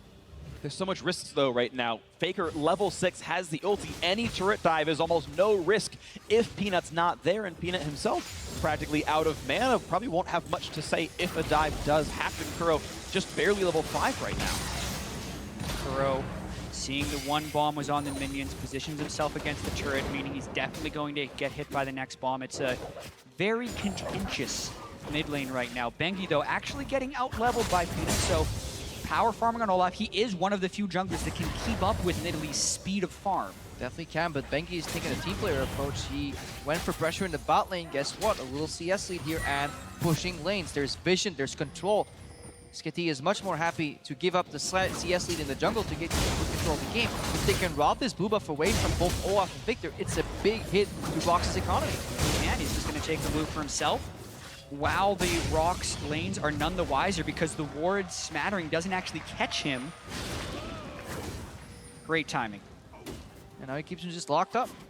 Allow the lanes to thrive right now. Winning mid, winning bot. Even the Gnar is going even in terms of push versus Med, but if you then look at the CS count, that's a whole different matchup. Yeah, let's kind of recap the game overall. We've been focusing very heavily on what Faker and Bengi have been doing, and to their credit, it's been really good. You've got a moderate lead in the bot lane, Bang up 9 right now over Prey, but this top lane matchup is plus 22. Smeb is single-handedly keeping the gold remotely close. Arrow lands on the Bang, but is there any meaningful follow-up? Not really. A root on a Wolf, and it's a fair bit of damage, but now it's Faker joining in, finding the double bomb on a Prey. The curtain call is there, and Peanut's going to block it, so that's going to be all right for them. It is a TP out of Faker, the ghost out of Peanut showing up. Very surprised that they actually decided to commit to that teleport, not cancel Faker out there. Just his breathing room for Kuro in the mid lane. Just want to touch back to that Smeb point. Because these junglers have constantly been revealing each other, obviously top was a free playground for Smeb to continuously push in on that Rumble. Yeah, and when Rumble doesn't have to fear jungle ganks, he will shove in almost all of their top laners. But to talk about the bottom lane again, I'm a little surprised that once again, SKT gets hit by the Ash Arrow exactly on level 6. Like, how many times does that play have to happen? But because they have the double TP, they have the luxury of burning it, so to speak, out of Faker. He loses pressure on the mid lane, but he does harass the bottom lane and prevent a kill. But this is also part of that teleport. These plays that cannot be evaluated in the vacuum. You got to look at the kind of minute span that happens right after. They lose the red buff, and right now, there's pressure. And you can see all this damage now onto this bottom turret. ROX Tigers too. Heavily playing around their bottom lane. Smeb's quietly winning in the top lane, but all the pressure is down here in the 2-on-2. And despite the earlier farm deficit, look at all the damage ROX is getting on the turret itself. Peanut, nice juke on the Deadly Flourish. Gonna get rooted up by a Wolf, but look at the damage they can do thanks to Zyra on this poor Karma. And Peanut can hit it. That red buff affects turrets. Look at the damage he's got on that. Yeah, there's 3/4 of the turret. They might actually finish it unless Duke teleports down, which he doesn't want to do. This lane pressure is immense from ROX Tigers. And there's a reason ROX is this confident, because in the mid lane, Kuro saw Faker run back into mid with blue buff. Guess how he got it? Handoff. Handoff, which means jungle's on the other side of the map here. ROX have shown a continuous priority for the tier 1 tower in the bot lane, and they've succeeded the last 3 games in a row, and it's really was propelling them forward in the mid game, because now again they can unlock this Ash for more arrows. And that's going to be flash out of Bang for that one. The teleport coming up already. Flash. Here we go. What's going to happen? By Duke. Summoner heal just to run away a bit faster, but Equalizer is perfect, and Bang has nowhere to go. But Bangi's around as well. All of SKT now flooding into the bottom lane through the Tri-Brush. This is going to be a bit of a close fight. No root's going to land, but a lot of slows coming out. Now the snipes looking towards Prey, looking towards Gorilla. How much can be landed? One shot comes through. How much more can even happen? And he weaves it through him. That's a kill. Smeb is next up. Summoner heal is in. The chase through for Bangi. Then it's going to be another Javelin. Will he chase in? No. Deadly Flourish blocked for the one person who wasn't attacked, and Prey keeps his team from being rooted. But that is another kill for SKT. Kuro was much slower than Faker, so halfway through the play, he turned around, he went back to the mid lane. That's when ROX decided to retreat. That's why they let Zyra take that last bullet as well, because she was dead in the water anyways. ROX trying to cut their losses. Yeah, but a much different and more proactive SKT is what we're seeing in this game. They make the mistake of being too obvious about their blue handoff to Faker, and they lose a turret, but very quickly they react to trying to send everyone to the bottom lane after ROX tried to make the teleport play. But also one of these plays where ROX, they make a play, it fails, and they keep going on. And this is one of these plays where if they don't go for this teleport, they actually win out on the map hugely. But they match TP for TP. They don't follow up on Equalizer. Honestly, they should be able to respect that Faker is here much faster than Kuro. This is, from a strategic point of view, a misplay from ROX. We cannot understate that SKT did the right thing in reacting, but still, if you play. You're right, it is another reactive play here by SKT, but they have the ability to roam much better with the double TP and the Zillion. Now they have Smeb slowed with no flash. Even more. Root into goodbye. Smeb running out of health. That'll be an easy one picked up. Bang! Gonna secure the last hit. 2 of 3 of SKT's kills are on the 80 carry. Looking pretty good. 700 gold in the mid game. All right, there's your proactive play from SKT, and they need to be able to play at this level, being up 3 kills with the Zillion, Karma, Jhin, and the Nidalee. Like, they really do need to start snowballing this game and be able to get to a point where they can just close on to Prey and Gorilla. We might see even more of that. Talking about some of the gold leads here, the gap has closed in the top lane. You're seeing 86 to 90 up there, so props to Duke for making all that happen. And kind of everywhere on the map, it's a very tight game. Turrets 1 apiece. ROX Tigers still down despite getting first turret gold. And the crowd here rallying behind both these teams, honestly. Dueling support between the fans right here, and this series has really delivered on almost every level, and it's not even over yet, especially if SKT could turn this into a 5th game. We know the ROX Tigers need to conquer SKT. They thought they'd have a chance to do it in the summer split. Then SKT went ahead and lost to KT Rolster, so even though ROX won Korea, they didn't actually go through SKT, and now they do have an opportunity to take them down 3-1 if they're able to win this game. And because it's so even, ROX can't do their favorite gameplay pattern here. They can't just swap in Prey into the mid lane. He is pushing out though. Usually when Prey does this, he pushes out bot lane until he no longer feels safe, goes into Fog of War behind mid and looks for an arrow. But he is obviously playing against a Zillion with both a built-in speed boost as well as a revive if things go a little sour. Yeah, exactly. We talked about the Tahm Kench being a potential pick against the Ashe. The Zillion is also a good pick against the Ashe, unless Zillion is the one who gets hit by the arrow. And Karma can help with the speed, too. Like they saw him coming, and they were still so close to getting hit by this arrow because Prey, he just shoots them off so perfectly. He passed 2 wards, and he still got within an inch of hitting right there. And always a lot to watch for. Of course, the Victor in the mid lane can blow you up if you're not paying attention to that. The arrow as well, and Hey, even Wolf paying attention, of course. The haste helping for sure. Quick clear in the mid lane. It's SKT with the first play on this one. ROX will be wave clearing second. And wonder where Prey is going. Maybe he surprises top by moving behind the Rumble, and ROX go for what they've always been doing, switching up, going for another tier 1 turret, but there is still a dragon that's available in the bot side that's drawing them back to the southern part of the map. Yeah, and notice how open the map actually is right now. Both teams have cleared the bottom turret, and there's a lot of mutual respect for the power of these teams. Notice how few deep wards there are for both teams. They kind of have the river and their own side of the jungle warded, but nothing beyond that. So it's very difficult to actually make intelligent plays forward, and instead they're almost relying on an Ash Arrow or some type of setup at the Drake.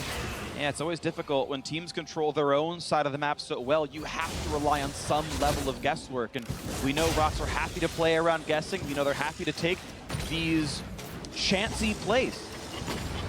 Hopefully they don't get double slapped for this. And you can see that they're trying to decide it together right now. They pinged the bot wave, they sent Victor there, half a screen away, and then Kuro turned around and like, nah, actually, I don't really want to go bot lane right now. Let's just share a wave and farm. So things are no longer just mapped out minutes ahead. Both these teams are stuck in a state of flux, continuously reacting to what they see, but there's so much more that they don't see because there is no deep vision. Seeing them just trade back and forth, mostly playing around clearing the waves, putting them up to the turret and saying, can we get to the side? Can we get to the mouth of the river? Maybe a little bit here, and it goes away. You see Faker killing wards over this pink ward that's been placed down. That little bit of the river is theirs, and well, they've got this part of the river as well, clearing out this ward that Gorilla just put down. And this time, SKT's AD carry actually has pick potential himself. It's not an Ash Arrow, but a Curtain Call played well, combined with Deadly Flourish, essentially can do the same thing. Yeah, not to mention he has the Ghost Blade Power Spike right now before Prey can complete the Essence Reaver. They do have a pretty powerful moment right now, but Peanut starts the Drake while Bengi is in base. Bengi had finished the SKT should open recall. up with Curtain Call here, try and push them off. There's no one there to really help them fight. Then Nidalee's not there to do battle. The rest could TP in. I think SKT understand they couldn't have really fought for that. And look where Faker was. He was like meandering around the red buff. Another arrow goes. He jukes back into it. Bang actually turned back down. The chain CC is there, but Bang is able to flash away, but that is Summoners down. Now the reopen up onto Gorilla, but Peanut's going to tank the shots, and he's like, yeah, go ahead, shoot at me, I don't care, and the last one gets juked out. I'm telling you, man, this guy, he knows exactly how you're going to juke, and even that you know that he knows, you still get hit. He got sped up by Karma too, and he couldn't figure out exactly where to go. Also, that play was set up, though, because of the one deep pink ward that ROX has had in SKT's jungle for a while now. Faker was meandering. Oh, they actually catch Prey. The Deadly Flourish is there. Ash arrows are nice, but the root's good as well. He's got Bangy to help stick him down. Now, how good is the chase going to be? Undertow's going to miss, and the Equalizer, not how I would have aimed it myself. It should have been a little bit. 90 degrees counterclockwise. Might have been the counter engage they needed.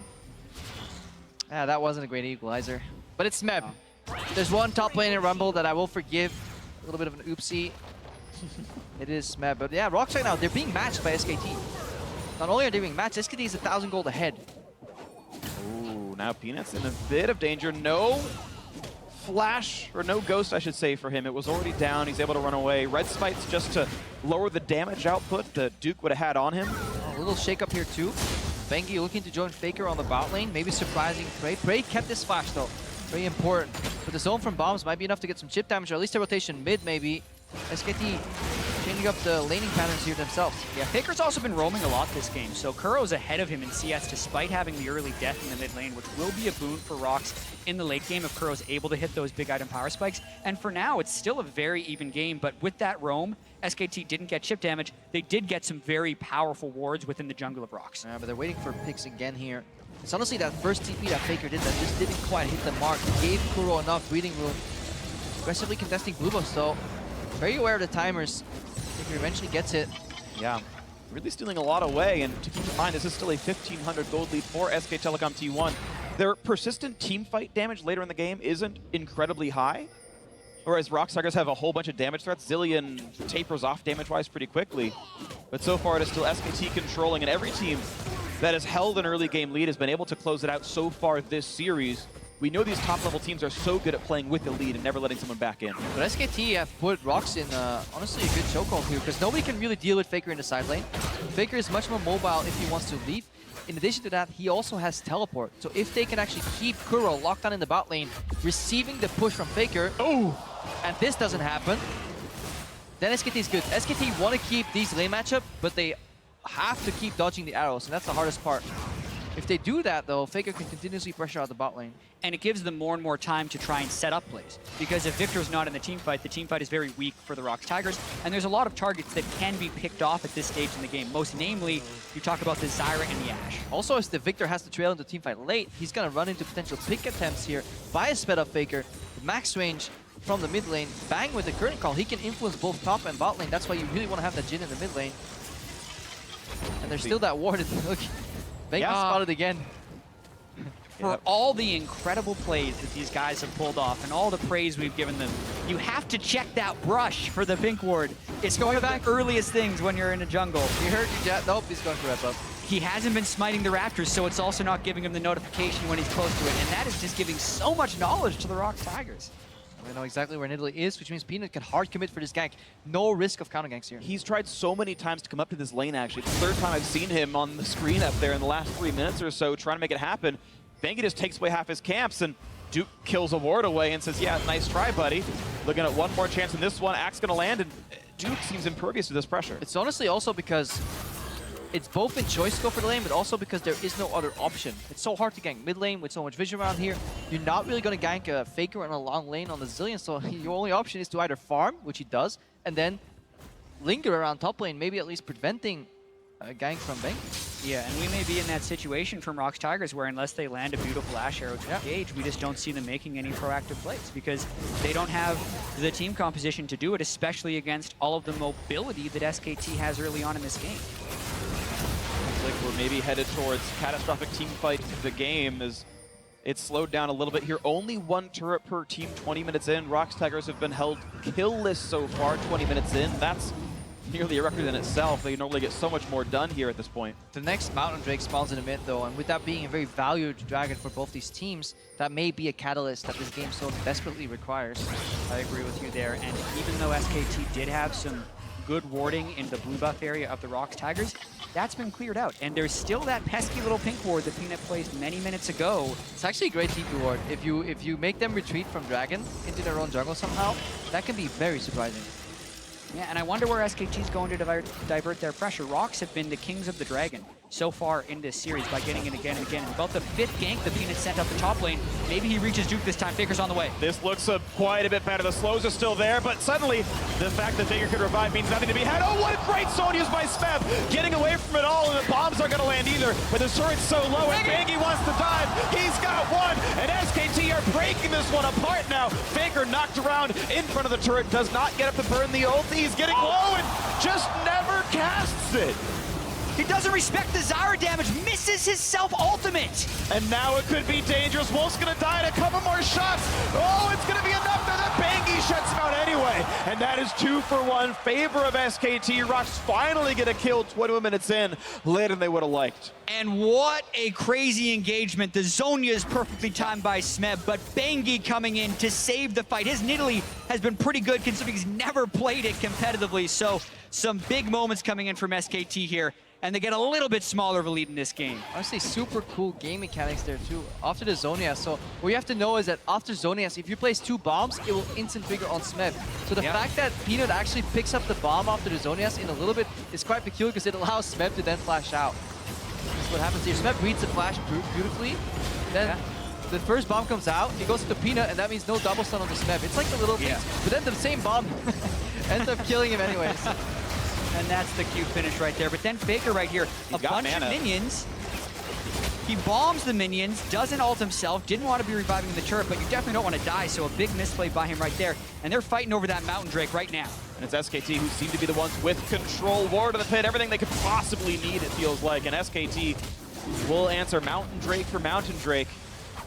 2,500 gold separating both the squads, and that's secure by Bengi. It's so important that you get a lead with Zilean too. He's one of those champions that plays so well once you're slightly ahead because you can snowball and accelerate, but come too far behind, Zilean kind of becomes useless.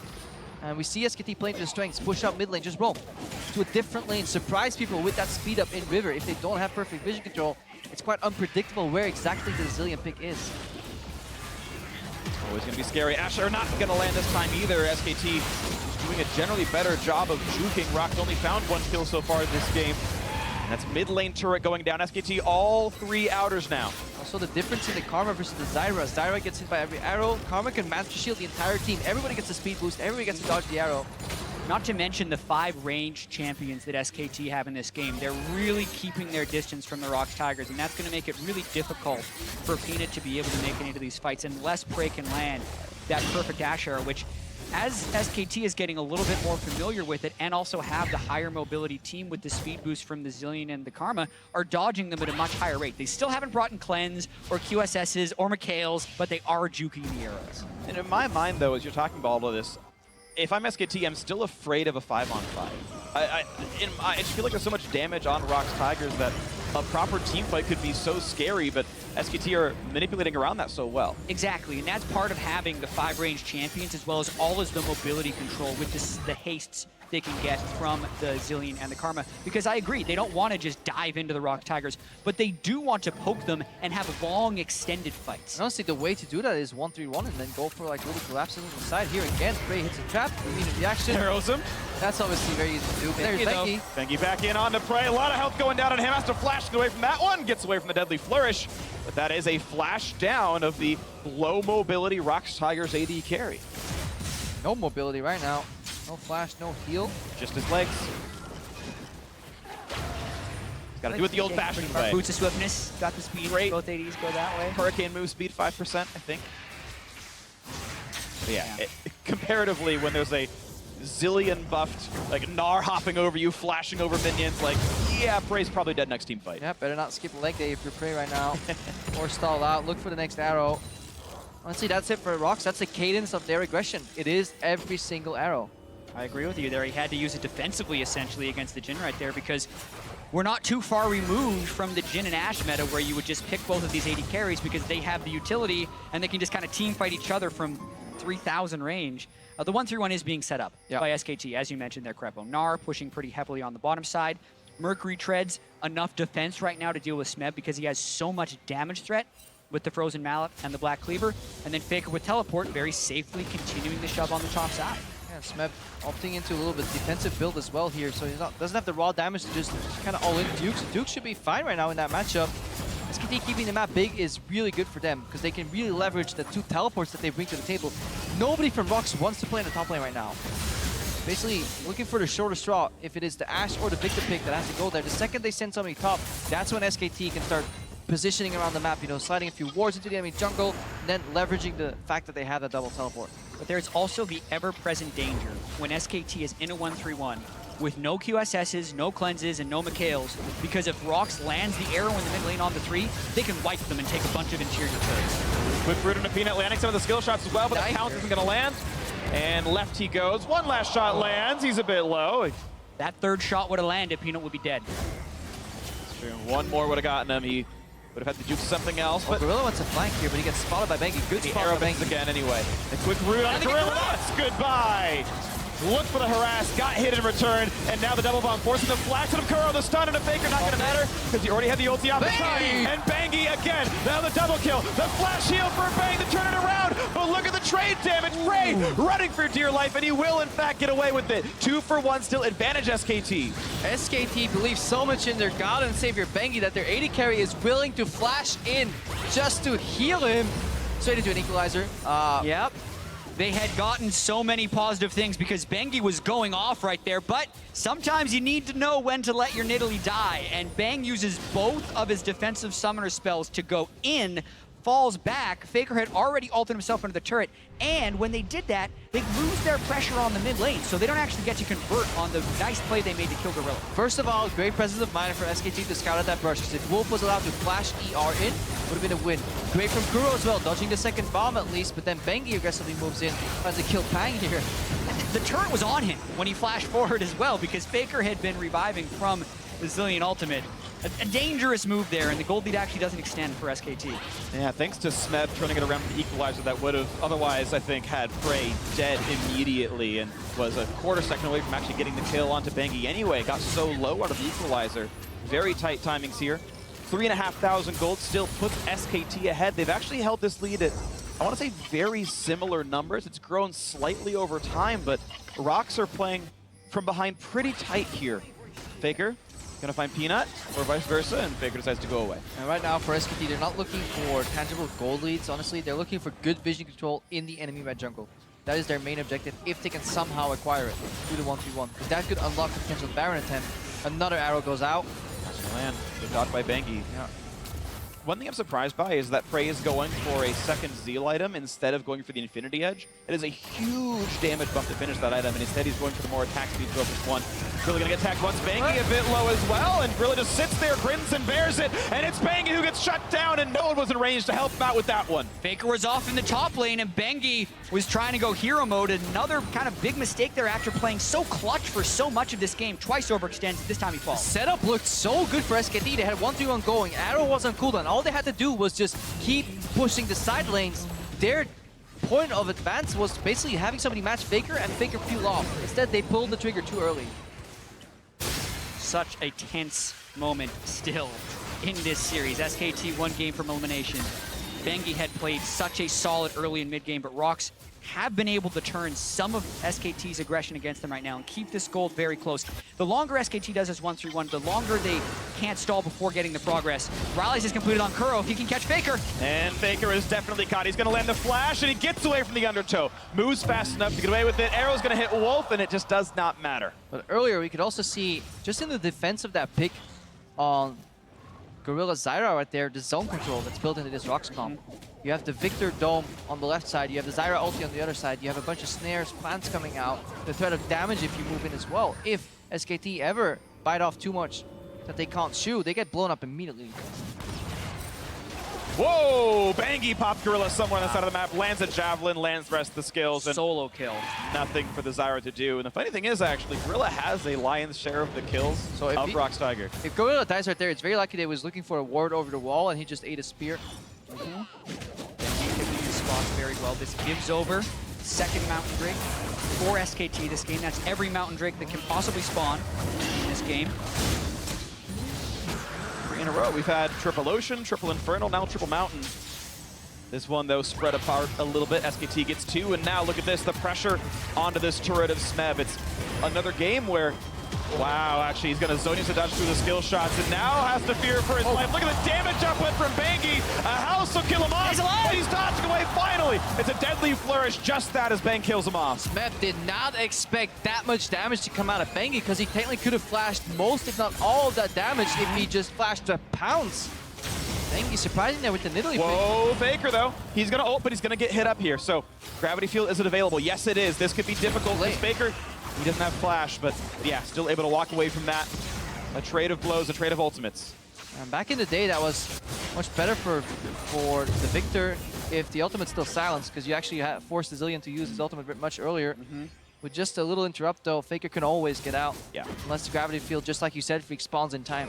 Yeah, and notice the picks that SKT's been able to get in the side lane as well as in the mid lane with Bengi landing spears. The 1-3-1 finally kind of was able to crack open ROX Tigers. They caught them in a warding pattern, then they got a very good dive off, and now they're going to try, since they were able to take control of the bottom side, they're trying to transition that vision control now to the top side, where they can maybe get Baron control with their double Mountain Drake and kill the Baron very quickly. Yeah, this is where it gets tricky, because they have to overstand deep into the enemy territory. They have to build on those pink wards they have on the right side, have Duke leverage the pressure. The second he reveals two members bot, they go for Baron. The second he can maybe peel off and get a good teleport, they go for Baron. But this right here, what Bengi is doing, that's what they want. They want vision in the enemy red side, choke out the vision around Nashor, and then force ROX Tigers to face check or waste all their blue trinkets and the hawk shots. There's one. One blue trinket is down, there's one more remaining. ROX get some of their vision back. They're going to kill off this pink ward that SKT placed a little while ago, though Gorilla will have to fear for his life because Bengi's scary on this Nidalee. 4, 1, and 3. So far the best performing member of SK Telecom. Second blue trinket down. There's one ward in the pit, and at this point, it's getting dark. The thing is, they also have Ash. So Hawkshot in 30, the trinket on Prey will also be up a little bit before then. Not to mention the Ash Arrow could potentially scout, so I don't think they're in danger yet. SKT would most likely try and get some poke damage on someone before they really start this one. And this is the vision from the ROX Tigers. They don't see anything in the Baron area. Luckily for them, they see a couple of members visible. Faker just shows up. That's the power of 1-3-1. It's such a hard time spotting where Faker Land the is. slow, but he's going to flash for the Q into the ulti, and he gets away from the stuns. Yes, he does. So Faker should not have an exit here. That's okay. The revive. Now it's time for the gravity field. Now how much can be done? Because keep in mind, SKT are pushing elsewhere. So Faker loses his life, but there's still more happening. Mid lane is under fire. Prey just runs to the side and says, "You can't see me anymore." Still gets the shot. Mid tier 2 though did die for the kill on Faker. But they traded for not only the kill, they also get some vision control here. That's more important. They had complete fog of art. If Faker and the people in the mid lane disappeared, ROX would have to face check. So I think they're happy sacrificing a single turret for a kill and honestly balancing out the vision again. Yeah, it buys them time, but it also goes to show how difficult of a situation they are in. Kuro burned both of the summoner spells there against Faker, who burned none. And while they do trade some time and a mid lane turret, they don't really gain anything outside of temporary control and just a hope that when SKT set up the next play, that ROX can get more picks. And they have to do that with the arrow. Again, that's what Prey is looking for. The next one has to hit. We've said it before, but it's getting close to the point where ROX, if they don't hit one of the next 1 or 2 arrows, they will just simply lose the Baron. Yeah, and that Baron would be super critical, especially with Duke's split pushing power right now. The overall pace of this game is much more in favor of SKT as another arrow flies wide, because ROX was the highest combined kills per minute team in this game, so the fastest pace from a kills perspective of the entire tournament, whereas SKT does play much slower. And even in this series, the accelerated kill games have gone to ROX when there's very rapid decisions. Yeah. But when it's responsive and slow like this, SKT have had the upper hand. So ROX doesn't have the tools here to accelerate the game unless the Ash arrows are connecting. Yeah, this game, in fact, like, to talk about some statistics, this was their slowest first kill of the tournament by 50%. It was 13 minutes, this was 21. And they're just not getting a lot done. The arrows are being dodged this time around, and ROX just don't have the ways in. We gotta check Wolf here. He's coming in with 4 wards. ROX Tigers being shoved out of the mid lane and their own jungle here. SKT aggressively moving up for vision. Ooh, the 2 shots landed. Ooh. Bangi not quite in range, and that's going to be him getting away from the deadly flourish. Again, 1 more shot lands, and that would have been a kill onto Prey, or at least a forced summoner spell. We can't forget there's 2 Mountain Drakes inside of SKT, and Peanut is playing a jungle with no flash, so he has to physically walk around the corner. You don't need as much fog of war as you would normally do. Even just right there, if they can get that ward and the red buff under control, they could simply rush the Baron, especially since Peanut is being poked out. Yeah, and they still have the double TP if they wanted to try and set up a split push, but because they got Prey so low, they needed to kind of threaten the Baron right now, and they could actually be doing it with Bangi having to harass. ROX doesn't know this, so they have to look a little bit forward. Peanut's getting a bit low, 2,000 health, and the stuns could be there, but not going to dive in just yet. Kuro was around to participate. Bang got dropped to half, and SKT will partially reset. Yeah, they're resetting because we see pings on the bottom wave from SKT. Blue pings went out on that massive minion wave in the bot lane, indicating that they want to fix that first. The first step to any objective contestant is just getting the push on your side lanes. Creating the option to say, hey, if you ignore this, we'll just kill a turret instead. We'll just knock down your base and forget the Baron baits. The minions are here for you. And that Duke preempts it in time. There's no pressure to be had from ROX Tigers. Not getting a lot done with this. It'll be pushed back in. Bangi getting cut out though. Gonna flash. Actually, a flash as well from Faker to pop his own ulti. And now can they get away from the ults? It's Prey trying to take it up, but he's gonna get into a bad way. Hey, thankfully for Kuro, he does slink out with enough health. Faker and Bang both burning summoner spells in that one. And a little bit sloppy there with double flashes having to be burned by SKT and not getting the kill onto the ROX Tigers. SKT are in a position where they can force a 5th game, but if they falter once, they would be out of Worlds right here. So they have to be so cautious with the way they make these plays. ROX is going to try and force them into a decision here. Split push up top from Duke. They are starting it. They know Faker has no flash. They know Bang's ultimate is down. This is huge. This is going to be tight timing. Duke is guaranteed to be mini nar. He's got no bar at all, so no big stuns. Gorilla does not quite get caught, but he's low, and the shot comes through. 1,200 damage out of Bang. That's the one for nothing. And look at Kuro, just zoned out by Faker, not getting anything done. Duke didn't even come in with teleports, so he canceled. ROX have to run away, but Duke's also getting the inhibitor. And Bang's on a killing spree. ROX forced that play without Kuro being. Kuro came from base. He doesn't have teleport. Even if Bangi dies here, Duke is just whacking away at the base. And he's going to kill off the inhibitor, we think, so far. It's 2 for 1 overall in kills. Smeb trying to re-engage. How much damage do they have? Because Bang is on a rampage, and there's the revive. Nothing to be picked up. It's now Smeb who has to carry this fight, but he doesn't have the damage. Forced to flash away. Bang pushes him out. Faker does too. And there's still a Gnar in the base of the ROX Tigers. And that should be enough. The curtain call is there. Just this should be the land. Easy peasy. Bang is unstoppable. And Duke is still pushing. Gorilla and Peanut are the ones alive trying to keep the base up. 15 seconds and Kuro. And the teleport is in for Faker. It's SKT trying to close it out right now. Trying to bring us to game 5. Gorilla's down. Kuro's up in 4. But they need minions. They need to back off for a few more seconds. And SKT look like they will back off all the way and try again a bit later. And for the first time this entire series, I feel ROX looked lost. They went for a panic Baron play. Their jungle was clearing out the ward. The AD carry just hit it. They didn't commit at the same frame. It was such a poor attempt too, because their mid laner wasn't even there. Yeah, and it is a mistake, but it was almost bound to happen eventually with the way SKT was playing this game, starving them of vision back and forth and back again. And then ROX gets the one window. Gorilla stays too long, gets cut off by Bang. Faker completely cutting off Kuro on the side here.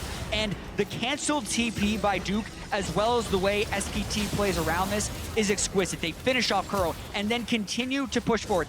If I do nitpick right here, Faker should have been with the team to stop these recalls, and Bengi could have stayed alive, and maybe they actually win the game off the Gnar right here. But they kill Bengi, Faker's late to this arrival, and the rest of the fight plays out. I definitely agree. Faker should stay with his team if the imperative is just to cancel the backs right there. Going for a single hit is definitely the right play. But this is all the result of, honestly, hard work and good vision in the enemy jungle by SKT, because that's exactly how they spotted Kuro moving in. He was coming from the base because he got chunked out earlier. Again, just looking to chunk here. Maybe kill. Flash. Red buff on a play, and goodbye. Bengi lands the javelin. Red buff over the jungler after all. They don't have Baron, but they might not need it right now. There's already one down turret. Frey is dead in this situation, and they even get a lot of poke on a Peanut. And Peanut might be next in this one. Down to 2k HP. Bengi not going to dive the turret just yet on this one, but 5v4.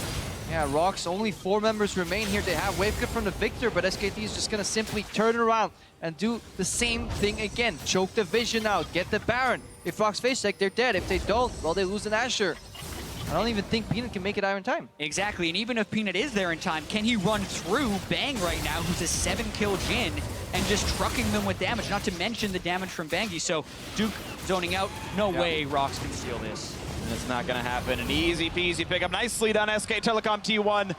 10,000 gold in the lead, looking to take this game and bring us to the 5th game of the series. And wouldn't that just be the epic ending to this series we've been waiting for? These games have been so closely played and so well played by both teams. It would almost be tragic if there were a big mistake by SKT here in a game that they essentially deserved to win would be lost to ROX Tigers. Elder Drake, Baron, they want to take this to a deciding game 5. And both teams also stayed true to their style that was predicted of them. Yes, SKT is reactive in a sense, but it's because they just read the map so well. We saw Faker move around now with a Zillion as well. They just played it slow, methodical, low combined kills and deaths in the early game here. Whereas ROX, the games that they excelled in, they were bloody, they were fast-paced, there were a few mistakes, but it was Peanut going off. We might see the SKT style workout here. 2 apiece looks to be the scoreline we're looking at. 10 kills up, 13,000 gold, and nothing else to take but the ROX Tigers base. 2 minutes, 20 seconds on the Baron buff.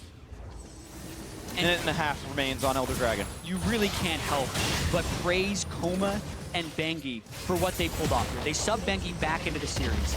They don't ban Nidalee.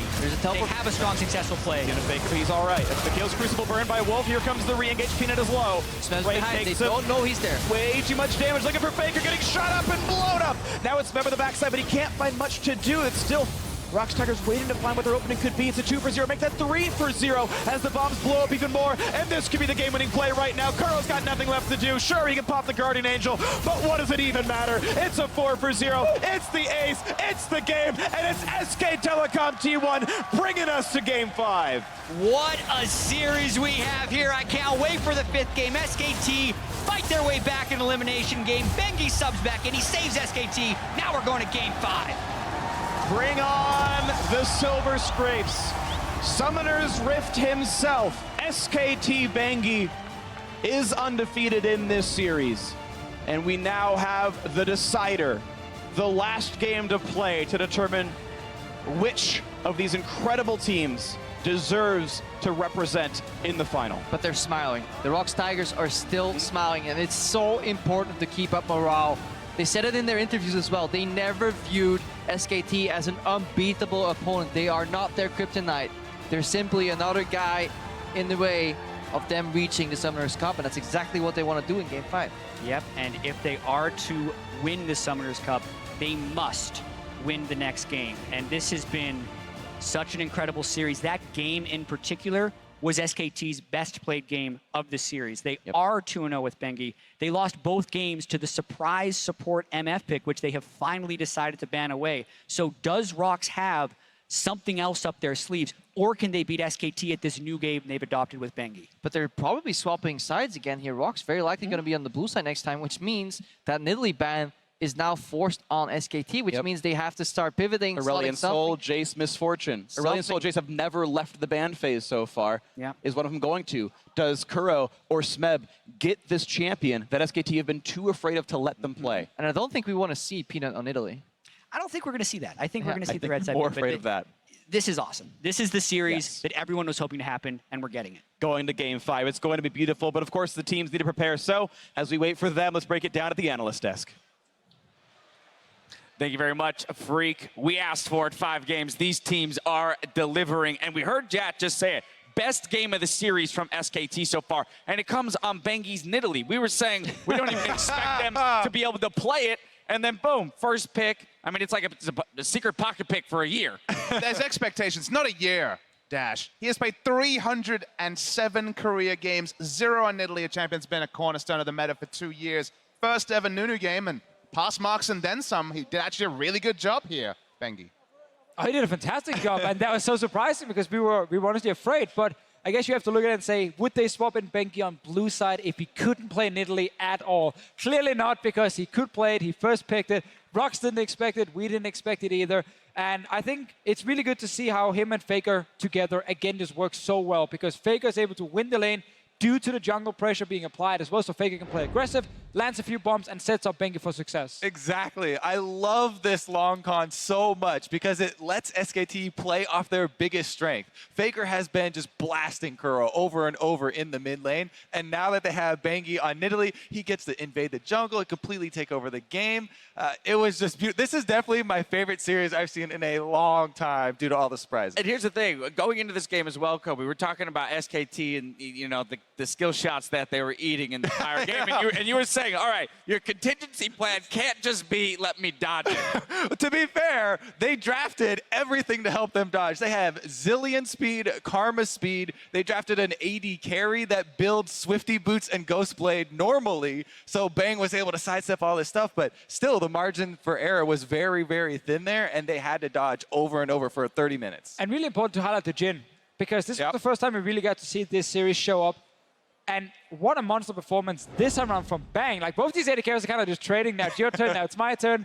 But Jhin was so important here because it didn't lose lane to Ashe. It was actually able to match the laning phase. And then outside the laning phase, Ashe does have the arrow to create picks. Well, Jhin has his own ulti and also has the snare to create picks. So they can kind of trade them back and forth. And as soon as Bang dodged around some of these ultis from Prey, he was actually able to set up picks for his team. And that was super key as well with this high speed, kind of weird composition that was a little bit clunky from SKT, but with the early advantage to Nidalee, they just took over the entire map, and Faker as well again on the Zillion. Yes, he missed one ulti on himself. Apart from that, he played well. And I have to assume that the Olaf pick is in part just to keep up with the farming game that Nidalee would have. Of course, we did see Nidalee start to outpace Peanut in that area, but why not go for the Lee Sin that's been working for your team so well? Why not go for something with a little bit more of that playmaking potential that they've needed in other games? It's a really fair question, honestly.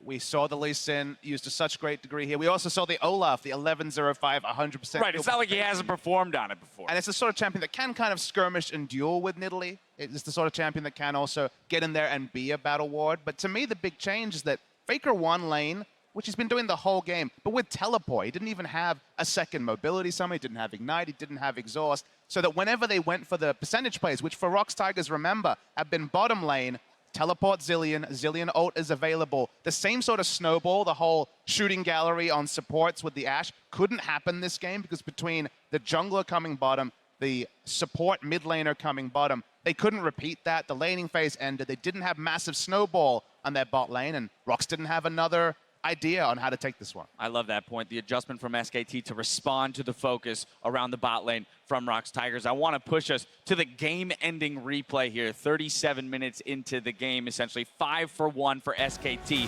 around Baron. And this is actually a super risky play started by the ROX Tigers, going for Baron in the first place when they didn't even have all the members here. Kuro, you can see at the top of your screen, just ended the fight now and already got chunked. That beautiful play from Bang, obviously going with the crit to get the kill. Kuro also ends up going down. This was kind of ROX being forced almost to make a play. They felt like if we don't try and rush down this Baron, we're not going to win the game, and it failed for them. Exactly. I think here they're not even trying to kill the Baron. I think they just wanted to put enough threat on SKT to stop this split push, because that Gnar is destroying the base right now, and it's all because of Bang's big play there, you know, going in and getting that kill. They were gonna pull off this Baron, but taking out that member, there's no defense they could send back over to defend the inhibitor, and SKT get inside the base, that's the door wide open. I mean, the delicate dances were what won ROX Tigers 2 games in a row where they needed to take it in the mid game. But with Kuro so out of position in that fight, completely zoned, completely a non-factor, they just couldn't dance the same way. They DPS down the Baron, they didn't get the engage they wanted, and then they were just caught in no man's land. Let's remember though, teams will swap again. Now, there's no way ROX Tigers is not taking blue side for next game. And that means if you're SKT, you're looking again at the Jace and Aurelion Sol as the 2 bans you've gone for every single time. There's the MF you want to get rid of, and then there's the Nidalee pick. And that is the big, big issue. We might see SKT try and trade some of these power picks back and forth, being like, give them potential Jace first pick, and we take the Ashe and whatever second priority pick they want. That might be the only solution for them, because they will have a lot of things to ban away. I can confirm that ROX will be moving back to the blue side for our 5th and final game. No substitutions coming in here. So now I want to go and all the way back to these predictions. Back down the line. Now with 4 games of evidence under our belts, I want to know if you guys still are sticking with your picks, but maybe provide a little bit more evidence as to why it is that you're going to stick or change your picks. Yeah, I'm going to change my pick a little bit in that I'm not going to predict 3-1 anymore. Smart man, smart man. So I'll go with the 3-2. I'm staying with SKT. I still do think that SKT can pull it out. They've adjusted to the big surprise that ROX brought to the table in this series, and they're keeping Bangi in, which I think has been the better performing jungler for them all around. All right, Papa Smithy. I didn't mention the game score. I was actually 3-2 at least on Twitter. Of course, sir. I know. There's evidence out there. There's a trail, I promise. But regardless, I'm sticking with ROX Tigers also, just because there is that headache now for SKT. It is a bit of a minefield on red side. Something has to come through. The Nidalee, undefeated for Peanut this year. The Misfortune, undefeated this series. Or do you give up Aurelion Sol that Kuro looked very, very good on in the semis, or the Jace pick that... I think the Jace is the one to me that can come through, but Smeb on Jace. Give a carry-minded player a carry. That's a gamble based on the quarterfinals. But it has to be a gamble, Dash. That's true. Duke's been losing other matchups already, so... I wanna say like SKT, but honestly, I believe in ROX Tigers now on blue side that they're gonna bring it back. So I also stick with my prediction, the 3-2 ROX Tigers, and I want to stay strong. There you go. I want to see how SKT, figures out this pick a man phase, especially with the 3 bans on red side. I think there can be a massive power pick being left open for ROX Tigers they can use to win the game, and I want to see Peanut back on Lee Sin as well. When you see a pick for him where he can make way more plays than the Olaf, and then I think ROX Tigers can play the same kind of game we saw in game 2 and 3. Our first 5th game in quite some time here. Now, Ali and Frazier at the Garden was the fight of the century, but now we've got 2 Korean heavyweights in the fight of the millennium. SKT versus ROX Tigers. Game 5 is coming up next. Oh, baby.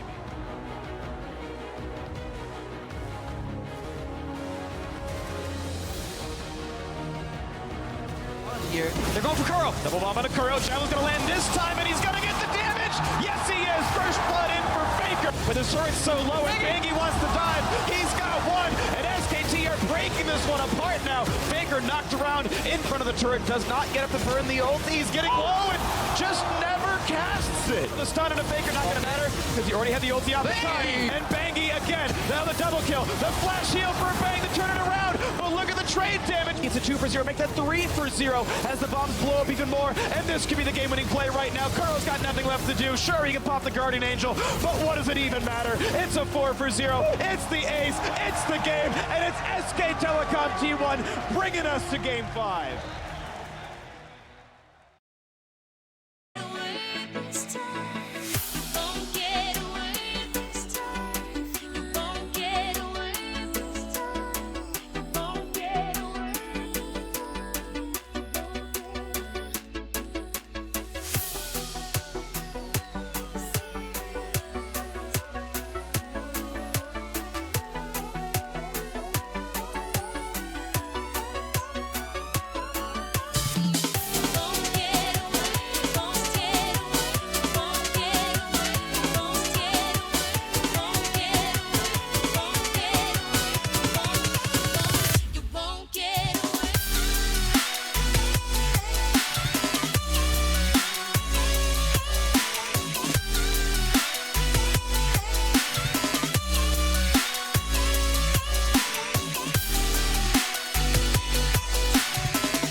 Welcome back to Madison Square Garden. We are here for the climactic Game 5. ROX Tigers, they won the LCK finally here in the summer split. SK Telecom T1, reigning world champions. They've already won it twice, by the way, last year and 2 years before that. And now it's, okay, who's going to make the final? Who can finally close out the series? ROX, who have been cursed, never able to beat SKT, maybe now they can. Yeah, and it's such an insane series. They had the chance in Game 4. Bengi subbed back in, he saved him, right? Yeah. Now they have to kind of readjust. Luckily for them, they're on the blue side. That's the advantageous side that everyone gets to choose. Yeah. And really, at this point, anything can happen. Your preseason preparation, your whole year, it all comes down to this game and who plays better.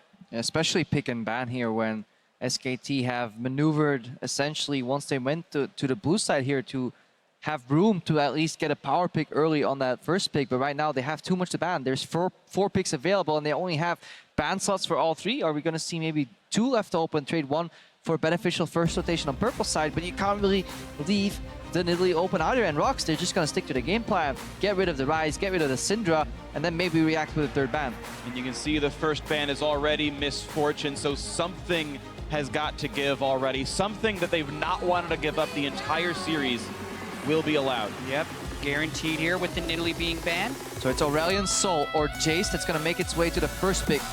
Oaf is out, forcing Bengi to play Lee Sin if he wants to steal it away. If not, ROX are going to get their favorite jungler and a strong power pick early. There's also a chance they ban something completely different so that they can get something on the return picks right here, because I actually feel like they ban Aurelion Sol just because if they do leave both of them up, they pick the Jace, and Faker doesn't want to play Aurelion Sol. Oh, no Jace. No rush at all, actually, and preferring, even with Zyra on the table, the Karma instead. The Misfortune, of course, is not available as the counter pick. Yeah, and that is one of the things that happen in long series like this, where you have a permaban. As soon as you drop it from the permaban, the expectation is that a team immediately pounces on it. But sometimes they don't even care. Sometimes they actually have stuff and they want to play. Turns out you were banning it for no reason. Also curious is the first pick, Ashe, is also nowhere to be seen, which is interesting as well, where we had seen that several times, and it felt like it was the major reason that ROX Tigers were winning was praise Ashe, and then the previous game wasn't quite as good, and now it's just not even prioritized. Yeah, and now with the Misfortune ban, do they just go Ashe Zyra right off the bat? There's so many different variables that they could pick for this game. But this will be interesting, the double steal away here. With Elise up, too, is the interesting thing for me, because I am super fearful of Peanut's Elise, although he has been prioritizing Elise in lately. The mind games definitely going on here. The Ashe pick suddenly contested in the series, completely unprecedented here during Worlds. Everybody's like, yes, Prey is an Ashe player and he can always come back, but nobody expected it to make its way. At least not this high in priority. Ooh, and it's the Flex Karma again. And the Jace, and the Jace comes through. Here we go. So bring it. Very few tanks available, but you've got support in the mid lane. And is it going to be Prey's incredible Jhin to round it out? So they get counter pick jungle. They get, I think this is what prompts them, honestly. They get Peanut on a counter pick jungle from whatever's remaining to give him his favorite champion that he wants to play. They have an aggro top laner right there with the Jace. You combine any jungle with that and you have so much damage. If you have the synergy to pull it off, you can definitely nail some ganks. You got free push in mid lane with the Karma. This is Peanut's playground. And with the range they have here, I would be pretty shocked if he doesn't pick Elise later in the draft. But you're looking at SKT right now, and it does feel like ROX just pulled off a really smart move in the draft phase, whereas SKT thought they'd be able to steal the jungler, when in fact they were just moving the Karma to the mid lane. And how does Faker want to play against the Karma in the mid lane? Because they did double ban him as far as the Rise and the Syndra are concerned. Cassiopeia is a strong pick. His Zillion was very effective, but it's super hard to land bombs on a Karma who can just speed away. He's going to switch the last second back to the Orianna. Utility in the mid lane.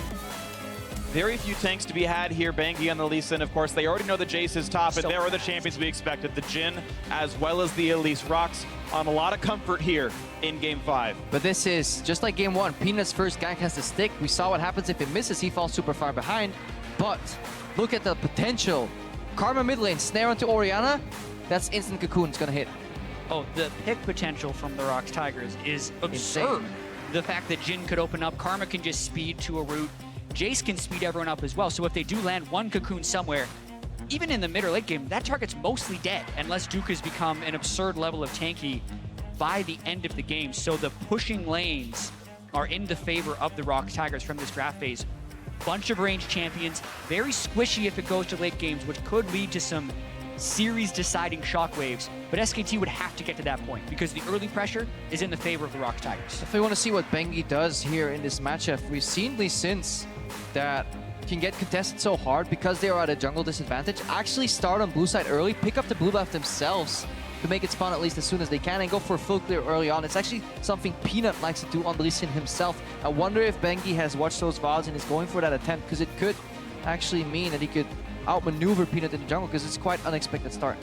And Bengi, in the 2 games he has played this series, has substantially outfarmed Peanut. First game, Olaf versus the Elise. Peanut was doubling his CS at the 10-minute mark. Next game he had Nidalee, so it was a little bit expected with the champion matchup, but Bengi has really had a heck of a series. And it's not the first time that Bengi has low-key carried SK Telecom T1 to a playoff win. Spring 2015, they had a semifinal against CJ Entis, back when Tom was the replacement for Bengi, and SKT goes down 0-2 in the series. Bengi comes back in, reverse sweeps, and they go on to win the split, 3-0ing Tigers at the very end of it all. Here, we have the same situation. Bengi plays game 1 and say, that's nice, thanks for your time. Blank is in, though, and Blank loses 2 straight. And they say, you're right, Summoner's Rift, Mr. Jungle, Mr. Bengi, we're sorry for doubting you. Bengi's back in. He's individually 2-0 against ROX Tigers here in this set and looking to make it a personal clean sweep, bringing SKT into the finals in this final game of the series. Yeah, just such a series, the one we've been waiting for. And I agree with you on that Bengi point. For every superhero, they do in a sense need a sidekick, right? If Faker is Batman, Bengi is definitely Robin. No one will put Robin on their top 20 superheroes in the world, but Batman definitely needs him. And that's been Faker and Bengi's relationship, winning 2 world championships together, the only players to ever do so. And they're on the way to a 3rd. Half of all of the world championships would have gone to SKT if they can finish through on this series and on the next one in Los Angeles next weekend.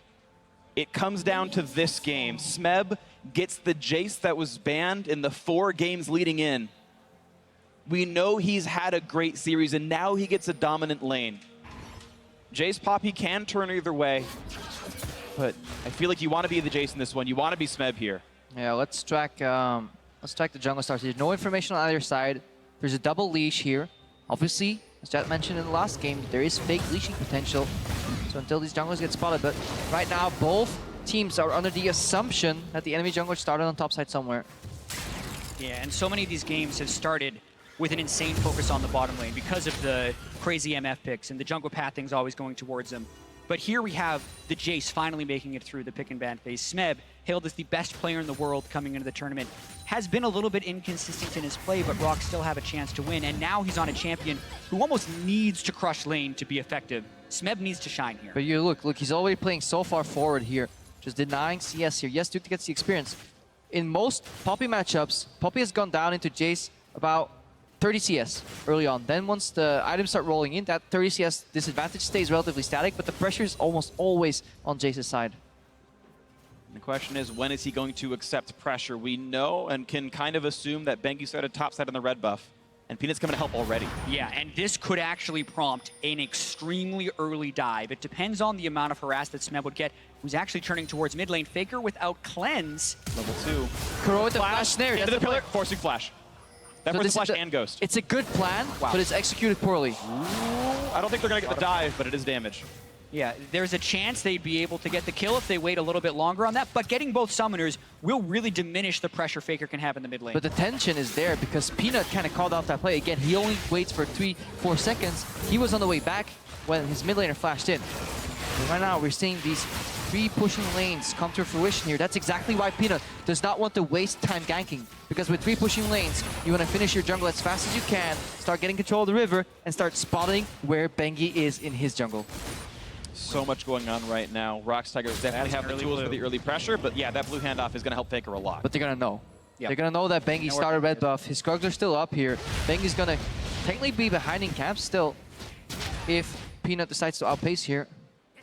Right, and the natural move here for Peanut, I feel like, is to try and make his way up to the top lane. They know that Bengi just handed off the blue buff. He could recall and run immediately down to the side, because now we're talking about the information Peanut is working with. So if he does want to gank the top lane, he has to go relatively quick. Ooh, he sneaks in. Sneaks by. We don't know where he is right now.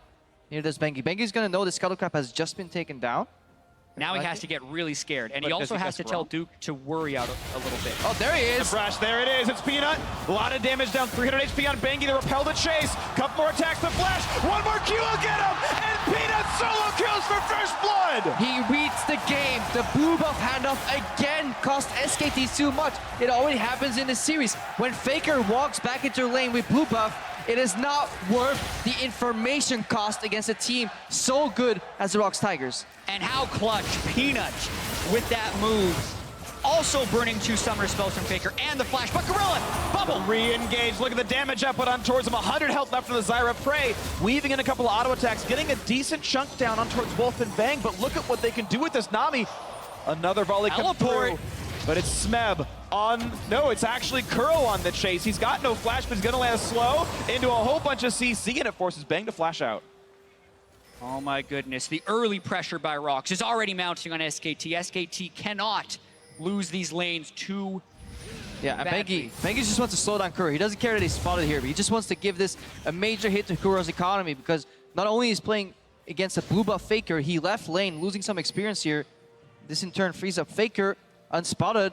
They're looking to react here because both Prey and Gorilla are so low. They were looking to burn chip damage or just simply die to bot lane. Scouts the red buff. They're very low level, but it would be a 4v2, so they're... Bengi. Peanut And there again! Peanut there again! To push the Lee Sin out, but be careful because Bengi wants a bit more. Won't jump for any extra. Every move you make, every step you take, Peanut is watching you in your jungle if you're Bengi. The mental blow this must be. 2 times does he attempt to make a play. Twice in that brush is a nasty spider link. And there was one other time in this tournament where the ROX Tigers were 1 game away from elimination. It was ROX Tigers against CLG in the group stage. Peanut played Elise in that game, got an early kill, and rushed Sorcerer Shoes. Then he went on to get 10 kills in that game. He's looking to do that again. He has been in the right place. He's going a build to try and carry, and now it's all about whether or not he can carry ROX to the finals. The early Sorcerer Shoes. It's all about how much damage he can do to other champions. That's the test for him. He is out of mana right now. He's kind of stuck in spider form farming. What he can do next. Just like we've seen the past few games, ROX, first they use the information where Bengi is. They extrapolated it from Faker's blue buff, and they play around it. In all this time, Smeb has continuously been pushing the top lane without any repercussions because he knew exactly where Bengi was at every single moment here. And that's the power of the ROX early game. They just find their opponent jungler and play around it. Interesting, Smeb actually allows Duke to recall. I believe he had the ability to stop it and said, no, I'd rather you go back to the base. I want to shove this in and get my own quick recall. Yeah, Smeb also wants to get items of his own. There is the beginning of some armor for Duke, but he's not quite there yet. So I'd expect about another 10 CS advantage to creep up from Smeb, and then you hope it's equalizing, unless Peanut's able to dive that lane somehow and really snowball it in Smeb's favor. It's a little late right now. Obviously, Poppy W can stop her Lily's Q. Although I think it still applies to damage. It's still just too risky to dive a Poppy at this point. It's better to just have Smeb push, peel him off, and have him threaten this mid lane turret. In their past games, though, Peanut would go towards top lane Smeb here, but he's actually changing up his pattern, moving into a lane gang bot. He is playing against the Hawkshot champion in Ashe, though, so this is extremely risky. High cost, high reward. Exactly. Peanut has been so committed to ganking bottom lane, and ROX Tigers of the team have this setup. They have 2 pink wards in this bottom side. That's the lack of vision for SKT. They get him again. Another stun into the root, into all the damage, and yes, they pick him off. Prey gets Wolf. 2-0 ROX Tigers. And I said 2 pink wards. It's actually 3 pink wards to set up the bottom game, making sure nothing can see him on the approach up a sec from a hawk, except for a hawk shot. And while it is a great play from Peanut, we have to question Bang and Wolf here when the opposing team comes back to lane with 2 pink wards. You spotted them. You know this far before. Why would they invest so heavily in vision? You should be afraid of this brush here, but again, Peanut walks in, waits 2 seconds, gets a cocoon. This guy is so efficient. Yeah. You definitely do have to criticize Wolf for walking past his minion waves. The only way he dies is if the cocoon hits him, and he actually had the minions there, which could block. Peanut's feeling good. This guy ganks. This guy knows how to play League of Legends. Oh man, looking to get a little bit more. HP on the red buff, grabs it down. Not too big of a problem right now. Peanut level 6. And I just love how chill they are on stage. They lose the second or the fourth game. They couldn't knock that SKT out of the tournament. They walk off stage, they're all smiling. They're joking around. They know it's still possible. These guys have such great teamwork. And also, both teams right here need to display a high level of endurance. And the fact that ROX Tigers is bouncing around just speaks to how much energy they have. They have been on stage playing in some of the most tense games of their entire lives. The semifinals for the World Championship for 5 hours, and they're still so bouncy and full of energy. ROX Tigers, definitely a good start to the game. Yeah, it's almost 11 o'clock at night. Oh, time of the flash. The kick on the Gorilla. The Q lands as well. He flashes to get back towards his tri-brush, but has nowhere to go. Wolf, sadly for SKT, is the one to secure the gold. The 300 going to support Nami, the worst recipient, but it is still a great kill for Bengi. Yeah, they did need to kind of dump damage on him because Prey would have been able to move up a bit with the heal, but that's a huge boon to be able to get a little bit back into this laning phase right here. Unfortunate for SKT that it's actually a Cloud Drake. The Ocean, Infernal, and Mountain all would have been better in this situation. Yeah, but they've lost also 2 of their pink wards here, so major hit right there to the vision. Look at Bengi. Just scoots in through. Challenging Gorilla as he sets for the vision. Totally unexpected. And instant decision-making as well. Kicks him, throws the Q immediately, makes it so Gorilla can't dodge it. Then he delays on the follow-through from his Q because he was trying to get the most execute damage possible on that play. Yeah, it was such a surprise that Gorilla wasn't ready to flash. The fact that Bengi, instead of walking over for a potential kick, he just simply went for the flash kick. So many players are so used to Lee Sin's walking up for kick flash that they didn't expect that the old variant is still entirely viable play. Well, Bengi's been around a while. He knows all the old school. Or maybe he's just getting old. Well, results don't lie, though. So far, Bengi has done pretty well for himself. Yes, been caught out once or twice by Peanut, but that was more excellent play by the ROX Tigers junglers than objective mistakes from Bengi himself. So far, pretty good for him. And as expected, 30 CS deficit here, even over 30 from Smet. Pushes up, gets a ward, gets rid of the pink ward. He just wants to keep pushing. There's no dive attempts anymore. The earliest you can dive a Poppy is like level 3, 4, but after that, you probably shouldn't attempt it anymore. Yeah, especially. The one thing that does help is that Peanut's a more magic damage dealer right now, so the Chain Vest doesn't really help against Elise, but yeah, the difficulty is still there. Poppy ejects one, focuses the other, hides in her turret. Steadfast presence as well, cancels Jay's leap forward, a little bit of damage. Elise Q is annoying to cast. So let's look at the bottom side of the map here. That's where the action was focused. And Prey, or Bang rather, has Arrow online. And Prey and Gorilla know exactly how potent that single ability is. Gorilla's flashless. Yeah, and this is also where SKT drafted to try and take the edge. They picked the Ashe and the Lee Sin when Jace was up, so they want to be able to control the bottom side of this map.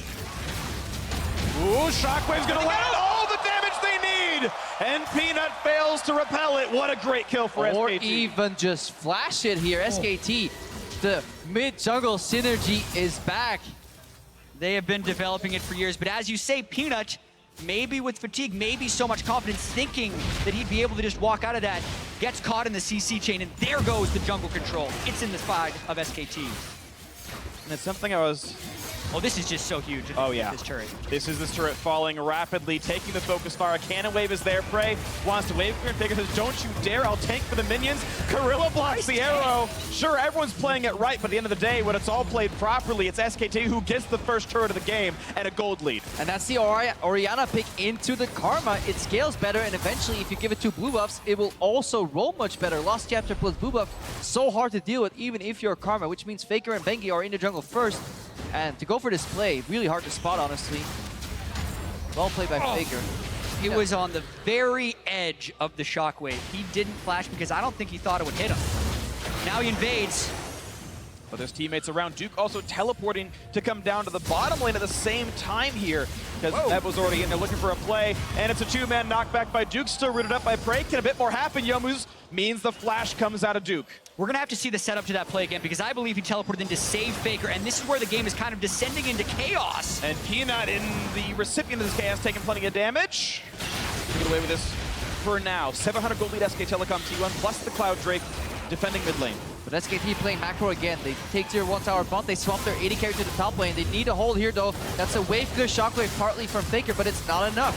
Yeah, the minion wave still coming from the back. This is an extension of such a long play. They get a lot of damage on the mid lane turret. And tidal wave means 2 turret shots on the Prey, who's now too low to fight easily. Yeah, Spiderlings could tank for a while, but SKT is buying time here. They're trading turret for turret. Mid lane turret is pivotal though in the defense.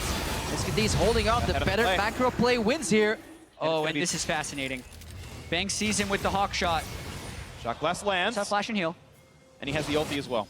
And for a series that is mostly played around ROX Tigers getting control of the side lanes and having Faker win in the mid lane, it's so fitting in the 5th game how SKT nearly take both side lane turrets while their mid lane turret is the one that is low. It has been such a close game, and Bengi caught by Peanut. And it's Bengi trying to get away. He's only in range for one more shot, and he's got a Kuro, actually. Beautifully executed. ROX Tigers do find their way in. Now they handed over the red buff to Prey 2 with the final shot right there.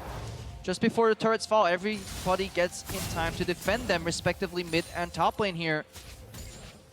It is ironic that the mid lane turret is to fall, but it's also because it's Faker leveraging advantage from his mid lane into the other lanes, especially what SKT need. He was spending so much time in the bottom lane here. Slowing down the teleport, he gets out. Yeah, Lands, Duke could have canceled. Yeah, Duke definitely should have canceled that one. Faker was in trouble, but he had already ghosted to being mostly in safety, and that burns both of Duke's summoner spells. He can't maintain pressure in the bottom lane, and then that also makes the rotation a little bit easier for ROX because they know that Duke can't threaten or help hold that mid lane, so game stays very close. All right, the next real objective on the map is this tier 1 tower in the top lane for SKT. Most other turrets are defendable, there's no rotations possible, so it's River Vision and top tier 1 where the fight will be most centered around. And interesting how they've actually had Kuro down in the bottom lane. They're very much doing the double TP, as we've seen a lot in this series, and trying to set up the 1-3-1. Duke doesn't have teleport, neither does Kuro. It leaves wave clear in this lane for Smeb, and really, based on these really peculiar map rotations, I actually feel like SKT does have the pressure advantage, and they're the ones trying to get that outer turret you talked about. That's why they want it. They also have the looming threat of the Ash Arrow. Anytime could strike from Fog of War. Definitely the case. It's one shot could result in a kill if Bang can land it. And we'll see. It's a very tight one. 400 gold only separates these two squads. Spot in the finals on the line for this single game. Peanut has had a pretty good amount of early pressure on that trademark release, a champion we know he's been so good at. Gets pushed to. He found other advantages though as well. The shockwave's gonna hit Gorilla. He flashed out, but not in time. Faker gets the kill. Now the re-engage though. It snipes on toward the mid laner. Then back towards Wolf, and just not enough damage really dealt. The knockup in for Duke means a bit more towards Smeb. Half HP, 1,000 in the Jace. Now looking for a bit more. They're not gonna find Bengi for much of it. ROX Tigers 4v5. But the fatigue is definitely kicking in here for ROX Tigers. There's multiple shockwaves that should have been flashed. And Faker is on point right now with Orion. You have to give him the credit of these shockwaves being right on the edge. And yes, they've been on stage for 5 hours. They have missed a few of the flashes. But if Faker wants to take back that title, this is when he has to do it. Gotta do it now in this game. Root him to Faker the damage. But wow, Peanut gets shut right out still. The turret does go through to ROX Tigers. That's an advantage still for the blue side. Putting that gold right back to equal. 26-3 to 26-5. And a reset. These are the 10 game 5s you're hoping for. We're 200 gold difference, 1 turret to 1, 3 kills to 3, 17 minutes into the game. It's hard to tell, but it feels like ROX is a little bit playing on a timer because their mid laner just becomes so obsolete later in the game. Kuro is already behind the CS. Gorilla lands the root. He's going to go for the knockup following on to Duke. That's going to force the flash out, but how much more can he do? Ulti is down, so there's no disengage tools easily for Duke, but he's too durable. It is so hard to kill the Poppy as Jace once he's got these items. This is why you get an early CS lead on Jace, but then Poppy neutralizes. Sunfire Cave, Ninja Tabi, plus the bonus armored magic resist Poppy just gets from her kit. Insane. It's going to be Cloud Drake going down SKT. Double Cloud Drakes here. It's going to be a trade basically for pressure on the top side. ROX trying to push that one down. There's no one really defending, just the Poppy.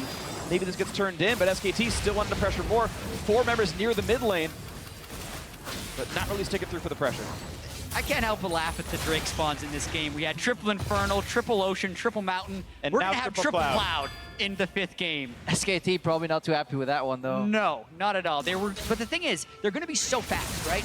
And that actually does matter, Crepo, as much as we like to criticize Cloud Drake. It's not as good as the other ones, but it's not without its advantages, guys. So in my sample size of 1 each, the only Drake that lost was triple Infernal. All right, double Mountain 1, triple Ocean 1. Triple Cloud win could mean SKT goes through to prove once and for all Infernal is the worst, Breaking Cloud's the best. Definitely the worst. Bang facing right now. He's coming from Fog of War, so this means momentum for SKT. They have more bases on average than their champions. They're looking for Q on top. They want to was in range for a play. Q's gonna land onto Smeb. The kick flash, the knockback's not in time. Here comes the rest of it. A nice tackle for Duke. The tide away, the bubble, all the damage they could need. Kuro's trying to help. And can they get Bangy? Yes, it's a 1-for-1. Now the re-engage of Duke. Deadly Flourish misses, but Curtain Call could land. Slow into Wolf. Faker comes to help, and he forces the flash out of Prey. And it's now the re-engage. Look at the damage Bang can deal. Kuro in danger. Another slow comes out of Kuro. 1-for-1. And this is SKT kind of pulling the trigger too early. They had Ashe coming from base with item advantage. They didn't need to kill Smeb, just get him away from the minion wave and look for the objectives.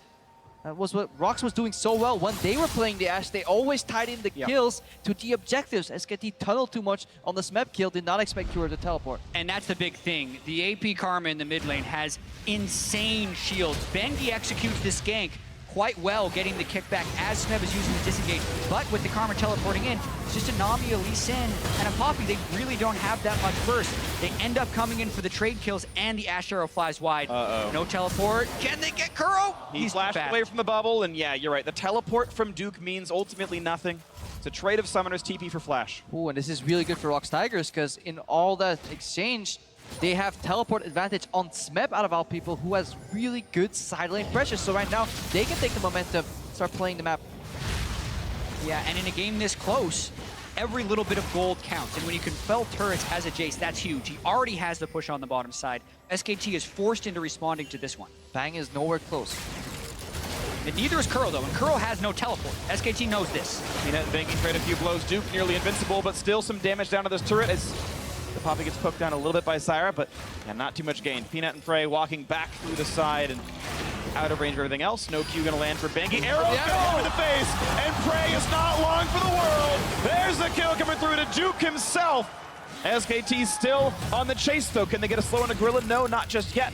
ROX Tigers forced to disengage. Kuro clears mid. Prey felt so good about that sidestep on the Lee Sin Q, and then out of nowhere, look at how Faker as well, blocking the wave clear in the mid lane from the Karma so they can actually get access to the turret. That's the turret.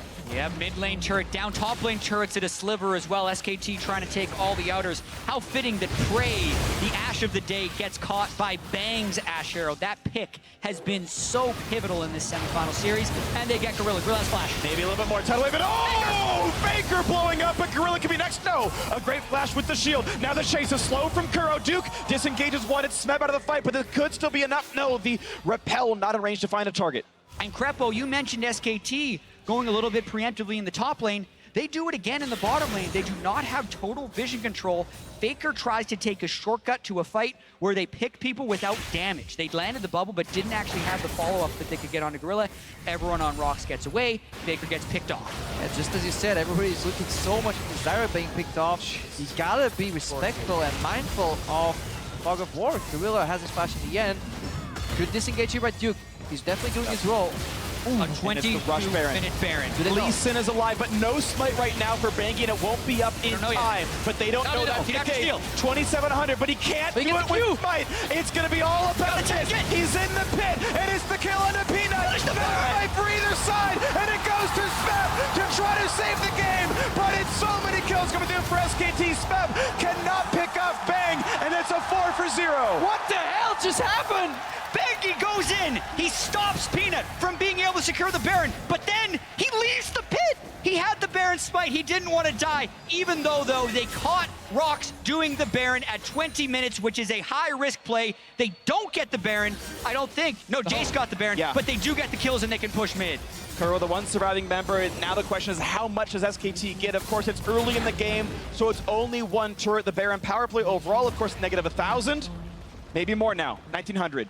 Even though Bangy didn't get the smite right there, it's still a hero play. He gets the pink ward in, he goes, and look at all the damage Peanut takes from the back spikes, from the Baron right there. Then the volley hits him, the arrow hits him, the kick hits him, and he falls. And then Bangy would die, but he didn't even have smite up when he was going for that. So he does jump outside of the pit, and disaster strikes for ROX Tigers there. They're lucky it wasn't worse. Yeah, don't need smite. The illusion of smite is enough. Just kill the enemy jungler. And Peanut, like, he juked the Lee Sin Q. I was wondering why he just wouldn't take that. Then move to the side. Honestly, somebody else should be blocking the axis of Lee Sin there and have Peanut on the side going for the execute. Obviously, very easy for us to analyze outside the fact, but you got to be ready for it if you want to commit to a 20-minute Baron in a Game 5 against SKT to keep your chances for the Summoners Cup alive. And it just speaks to the situation we're in right now, the high-pressure situation. ROX tries to take a giant risk. It Peanut's doesn't got to pay be off. careful. He's going to jump to the minion. The heal comes in, and he will get away with it. But that is still summoner heal down from Frey to keep his jungler alive. SKT control the vision around this Drake.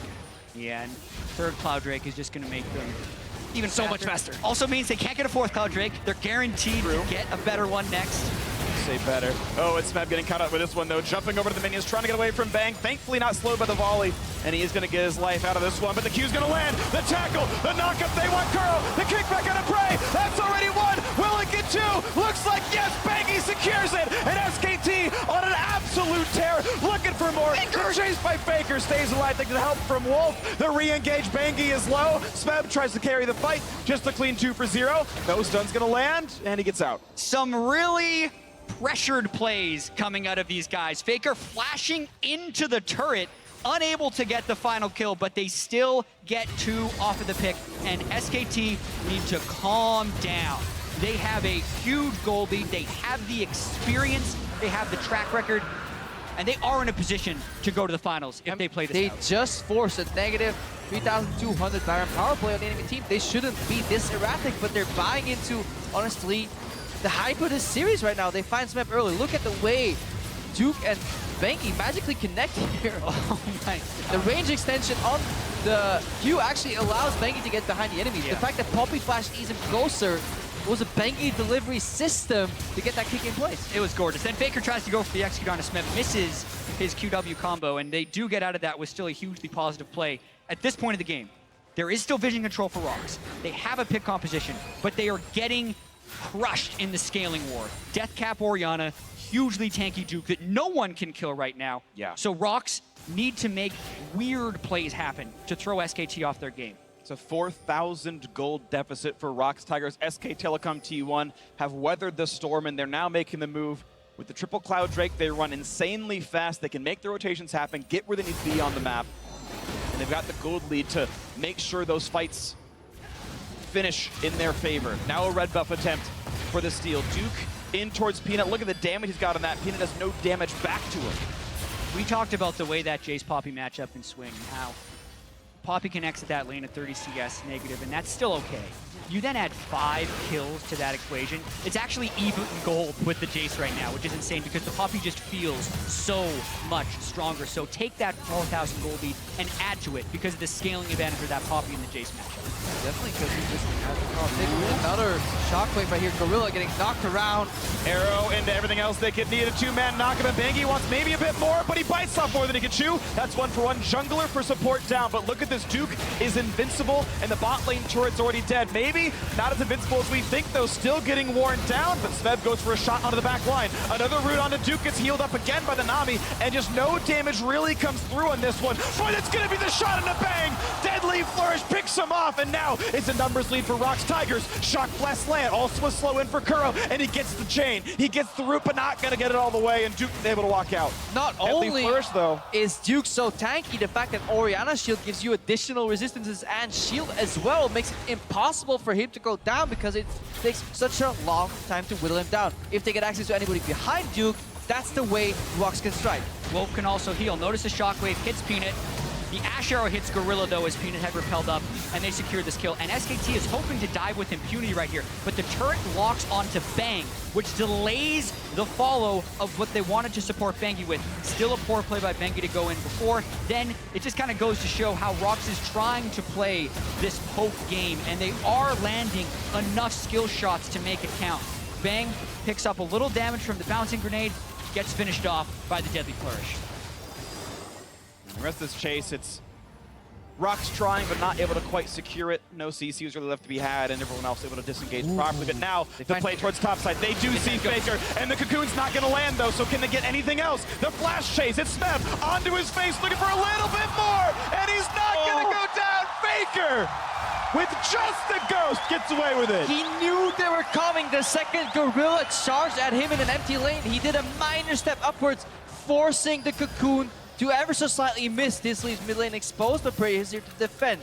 But that was so close. Faker saw the enemy support running at him. He knew he was getting ganked, and then the Cocoon was just a hair short. Just a hair short, and just a split second off from flashing away from the shockwave. And so many incredibly slim margins that could decide this series. And that's what makes the best players the best. The ability to perform in clutch situations like this. Faker in a bad position, able to make the miraculous escape.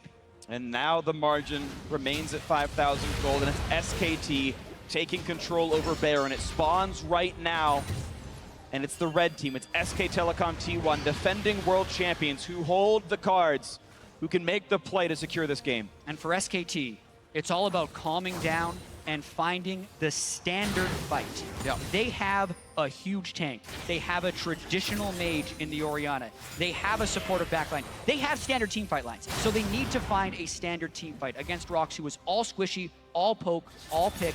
If Duke can just get in with a strong front line and push them back, that's how SKT wins. Immediate tidal wave. SKT, there is a solution to this puzzle.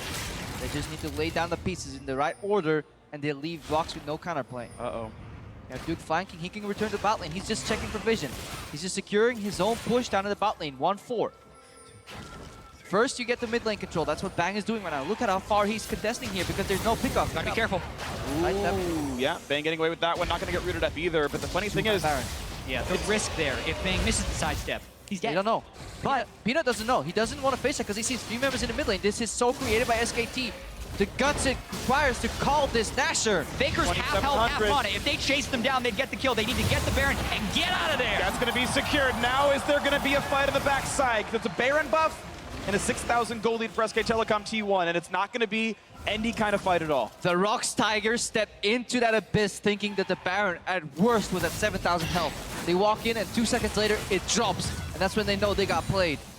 Faker and Bengi, the dynamic duo, Batman and Robin, they return and they take down the Nasher. They just sneak it. While Bang is just playing so far up, relying on his individual prowess to sidestep Deadly Flourish. Faker and Bengi, the best duo queue of all time. They're just the difference between ROX's Baron Sneak and SKT's Baron Sneak. Peanut couldn't quite make it there in time. Lands zoned out. Cocoon on a Bengi. That's clutch, and a quick shot on a Wolf as well. Means a half health Nami. ROX Tigers able to slink away, but they've got to now withstand an SK Telecom T1 Baron. And even to add insult to injury, what I think is the best one they could have gotten, a Mountain Drake now, so they can knock down turrets even better next time around. And honestly, Duke right now, coming into the series, the liability of SKT. Almost every single game, if not all, Duke has had side lane pressure over Smeb, whether it's due to picks or play. But now later in the game, this Poppy is still showing up. He's definitely doing his role so well. And Duke is a spectacular player. If you criticize him, it's been in times his inability to play with the rest of SKT, but even throughout the LCK regular season, he was the best top lane laner. He's had his hiccups throughout Worlds, like getting solo killed by Looper, but he has held his own and then sub against Smeb in this series. He's been absolutely a clutch part of this Game 5 win. 5-0-3 on the Poppy, definitely a great scoreline. The split push pressure is great with the Baron buff he's got. Bang, though. A lot of damage, has to pop QSS to get away. Yeah, SKT going for the Divide and Conquer, really fighting against ROX, splitting them up, just making those individual leads combo or Faker again. This time it's in time.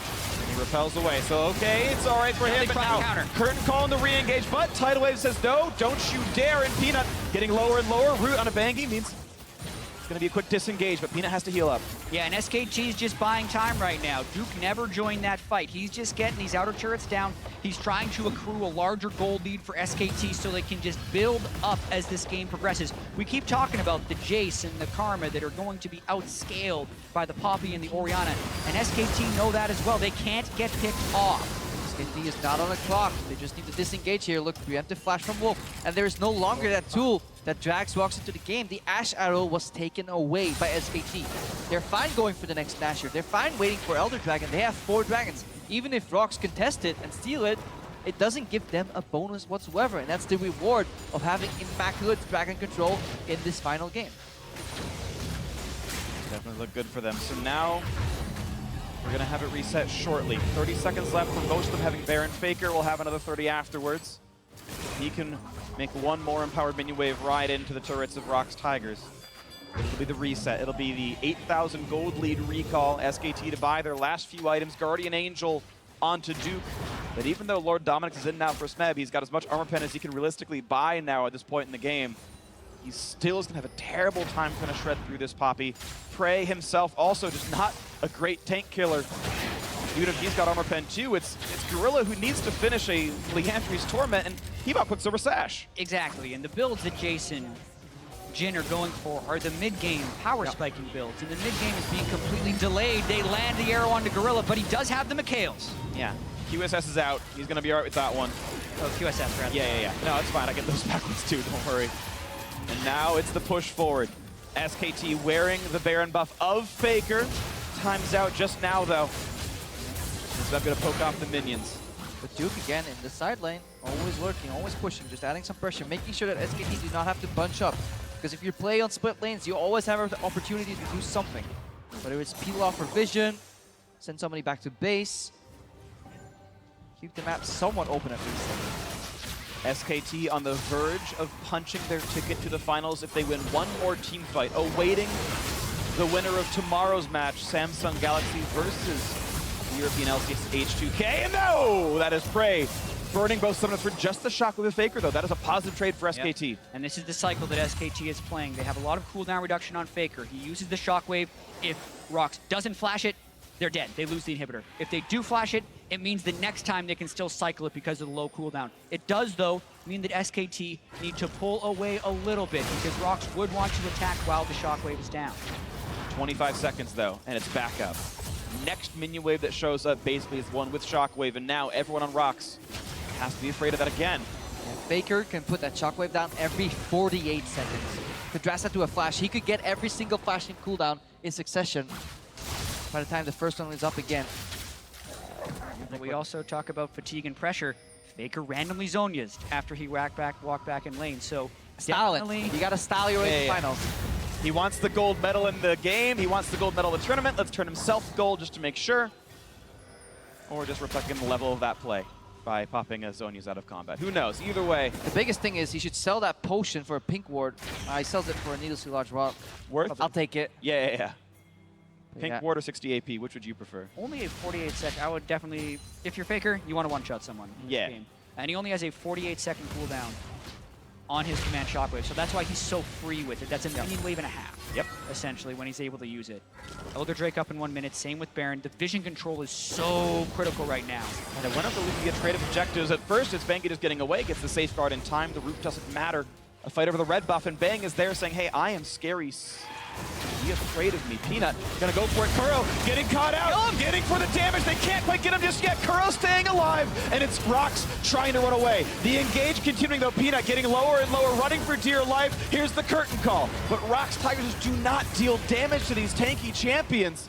It doesn't matter. This is so huge though. We've seen people flashing Faker Shockwave. 3 flashes down now for the ROX Tigers with Elder Drake and Baron about to respawn. Yeah, 2 objectives up, and by the time ROX Tigers arrive to contest either, once they figure out where SKT is going, Faker Shockwave is up again already. It's available, and SKT have all the tools they need. The vision is theirs. ROX are pretty aggressive. Blind, turning it back in, looking for the play. This is the fight that could punch into the finals. Prey versus Bang, and Bang wins it. Shock Blast is not enough. Bangy on the chase, not gonna get it though. Smeb knocks him back, but it is 5v4, no AD carry for ROX Tigers. SKT do not want to wait for ROX to face sec. Instead, they take the fight to them. Faker, the threat of his ultimate, isolates Prey to the front line, leaving him exposed, and that's a dead AD carry, and that should be a free Baron, if not a free Baron and Elder. And Faker even takes the Wolves, so Peanut can't get the Wolf Spirit Scout when they're trying to save this. They're just burning down that Baron, and ROX can't even check. Not even a chance to let ROX Tigers back into the game. SKT playing their brand of League of Legends, no openings. They send Duke to the top lane, have him prepare that wave. Right now, SKT fixing mid lane first. They're likely gonna move into the Elder area. They don't even need to start it. They can bait ROX in. have Duke pressure with the Baron buff in the top lane, and then wait for a mistake. Remember, they have Ash Arrow and Orianna ulti as zoning tools. And they have ward control in ROX's jungle, so if ROX comes to defend, they would teleport behind them. That is something ROX wants no part of, but now it means they have to deal with a quadruple Elemental Drake Elder Dragon, which is an immense amount of true damage every single time SKT land damage. And about an hour and a half, 2 hours ago, Peanut walked off that stage saying one more game. But right now he's looking up at 13,000 gold deficit, a Baron buff, and a 4 Dragon Elder. And it's full items for everyone who matters here on SKT. Duke is fully tanky, Fanker's got all the damage, and Bang has got all the damage. Slots for pink wards left in the jungle, and the support here basically. ROX Tigers up against a mountain. It's actually the perfect storm of itemization for SKT. They hit max items on all their carries while still having warding positions on their supportive positions, as they have Baron with Elder Drake. This is the push to get SKT into the finals if they execute properly. And at this point, you figure it's almost a formality with how good SK Telecom T1 are. Solution is clear. They just need to dodge the poke here, get it on their tanks. The wave clear is still very good for the ROX Tigers. So I need to keep it split. 1-4, if not 1-3-1. That's what they want to do here. Duke is honestly the guy that's going to make the difference. Karma alone cannot deal with these creeps. Look at Duke trying to block it as well. Massive minion wave goes in, which means there's also pressure in the mid lane. And he's going to rotate back up to that mid lane. Bang, full health, has a shield as well. And now the attacks towards the mid lane inhibitor turret. Not going to mean anything. Gorilla has to get away from the tidal wave, and the turret's down. Duke in the front line doesn't even take damage at this point. Taking it all up. Bang is fine. Spam on the side, looking for Bang and getting a bit of damage, but he's got Guardian Angel anyway. And Peanut, look at him. He's going down. One hit would have get him. He gets away just barely. Shock blast in the back line. Bang is okay, though. He's got healing. Just the threat of Duke combined with that Orianna ball is enough to send ROX backwards. Baker gets low, though, actually. He might have to heal away from this one. No Ocean Drakes means that damage sticks. It's the inhibitor and the retreat. Teleport in from Smeb. Elder Drake is now this gone. This is important. There you go. He can't land on the Baker. Maybe you're re-engaged, though. Does ROX have another option? They do not, and they have to back away. And that was the final bullet in the chamber, I feel, for the Tigers. If that hits, they can clean up, because nobody expected the Shock Blast to come out of that way. And now their teleport is down. They've lost their mid lane inhibitor. SKT will probably have to wait for the next push. And SKT do know how to be patient right there. Yeah. They got the inhibitor down. They suffer no casualties. They continue to fly around the map with these max item builds. And they're just going to regain control and go for the next inhibitor. Yeah, and you see how safe they play too. Their split kind of collapses every single time. They push in with Duke, he joins the fray. Right now they have a pushing mid lane. They essentially have a 6th member playing the map here. In addition to that gold and item lead and scaling lead they have. Still 30 seconds remain on that Baron buff after the initial time goes down. Both solo laners show down to Duke, which means SKT can get quite aggressive on this turret.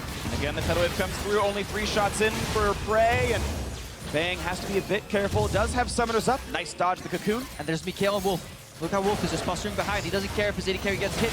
Save him at any time. Shock blast hits 2 though. Bangy and Wolf losing some health here. Duke's here again. He peels off. He doesn't want to keep split pushing. He's just doing flank pressure. If he moves in, Kuro and Prey have to be so careful. Poke continues. Bang gets hit for the shock blade. Lands, but look at this now.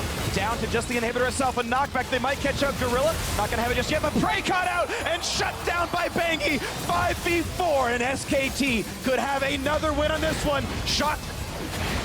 Not going to land just yet. They're still going in. Engage. The stun against the wall. Peanut could go down to Bangy, getting the kill again as they move on to the Nexus turrets. And it's all that she wrote for this one. SK Telecom T1 backs against the wall. Bangy himself 3-0 against ROX Tigers in the series. And SKT punched their ticket to their 3rd World Final. And the team rushed towards Bangy, who is 3-0 in this incredibly intense and competitive series against the ROX Tigers. And for the ROX Tigers, you can't help but feel their pain. They were 1 game away from taking SKT out of the World Championship, but they just couldn't finish it. And they had so many of the pieces to... The Jace comes through, the champion that SKT were so afraid of playing against Smeb, the best player in the world coming into the tournament, certainly the best top laner, gets his most favorite champion now in this one. Peanut had that sick early jungle play, getting the solo kill, getting first blood onto Bengi. It's SKT's teamwork, turning it around in the end. But the Tigers went down fighting, and they delivered a fantastic series here. No matter who came out of this Game 5 is a main contender for the Summoners Cup next week. Yeah, this was a final to many. Even if in actuality it was a semifinal, the entire Madison Square Garden crowd giving a standing ovation to these two teams who played their hearts out for 5 straight hours. And unfortunately, only one team can advance. And you can't stress enough just how impressive it is that these guys are smiling, comforting each other after this loss. This is a brutal loss for the Tiger. The time to focus on the victors as well here. SKT bowing to the crowd. And so many people before this tournament were speaking to SKT's jungle as what was going to be their undoing. And it almost was. Blank had some poor games. And again, the crowd chanting Peanut's name. He played his heart out. He played his heart out. And I like that the ROX Tigers, they stayed true to their style. They kept trying. SKT eventually figured it out, but it was so close. A couple of clutch plays in either direction, a flash here and there, an ultimate sticking, a skill shot being dodged could have been the difference in who we sent to the finals. Yeah, and you look at the draft that they had in that last game, 2 to 3 pushing lanes, and at least for Peanut. I mean, how much have we talked about pushing lanes being a catalyst for crushing people in the early game? They got that draft. SKT just went back to what they're comfortable with. They said, we were going to absorb and outplay and hope that you falter under the pressure. And a few shockwaves weren't flashed away from. SKT kept dodging ganks by just slivers of millimeters of skill shot range. And that's why they're going to the final. I mean, honestly, an incredible series. You could break down probably 600 individual moments over the course of these 5 hours of games. That, oh, if this thing went differently, if that flash was there, if that repel was there, if that ward hop was there, so many things could have changed. I mean, the one I'm going to point out is the fact that on the attempted Baron sneak, literally the fact that SKT had double Cloud Drake got them to the pit in time to fight ROX Tigers. Literally actually mattered. It was the difference between getting there in time. That was actually true. And to have games where they were so close that the actual dragon buffs you got to matter. Yeah, that's even rare in the first place. This was an incredibly tight series. And if you missed this, tell everyone to watch it. Yeah, and these guys as well, like they have so many quick reactions to the map plays that are going on while perfectly mastering the champions that they are playing themselves. Because if any normal mortal human goes up against these players, they will get smashed so hard in lanes. But when we see these guys plays, it looks so even because they're so aware of how to control their champions, all the while communicating as a unit, making these plays, playing chess with their opponents while micromanaging. It's so impressive. Best series I've ever seen. Absolutely an incredible series. Beautiful League of Legends for both these squads. Amazing competitors on all sides. But for now, we're going to toss down to Shox for a word with SKT's longtime jungler. Thank you very much, Freak. Indeed, standing by with Bengi after a heroic performance to bring it home in Game 5. Applause is in order. Your team was on the brink of elimination and you were subbed back in Game 4. Where did you find the strength? How did you do it? Bring your team back and hold them in the race for the Summoners Cup. 뱅기 선수 정말 탈락의 위기에서 이제 다시 한번 경기에 투입돼서 어떠한 힘으로 어떻게 다시 경기를 끌어올려서 이렇게 승리를 하게 되었나요?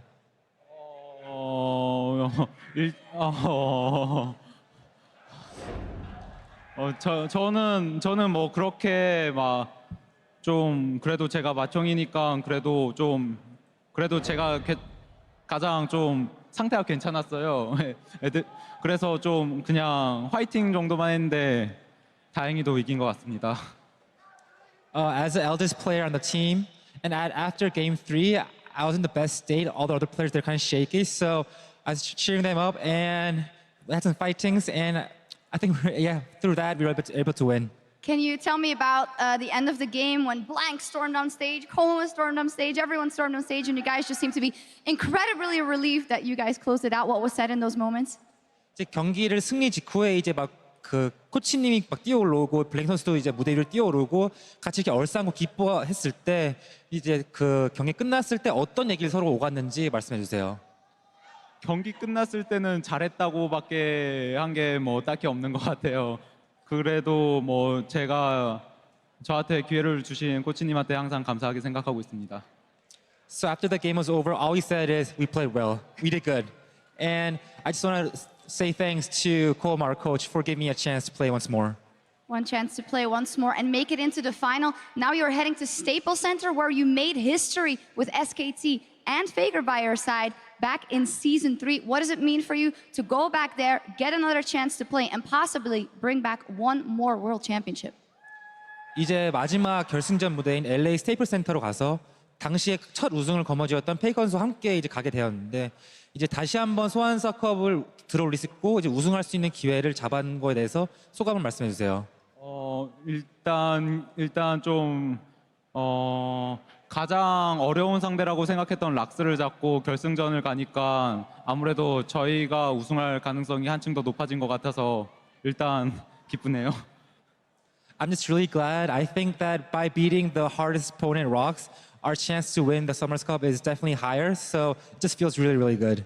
Of course it does. Well, thank you very much. Congratulations, Bengi and SKT. Make it to the World Championship final. Dash, take it away.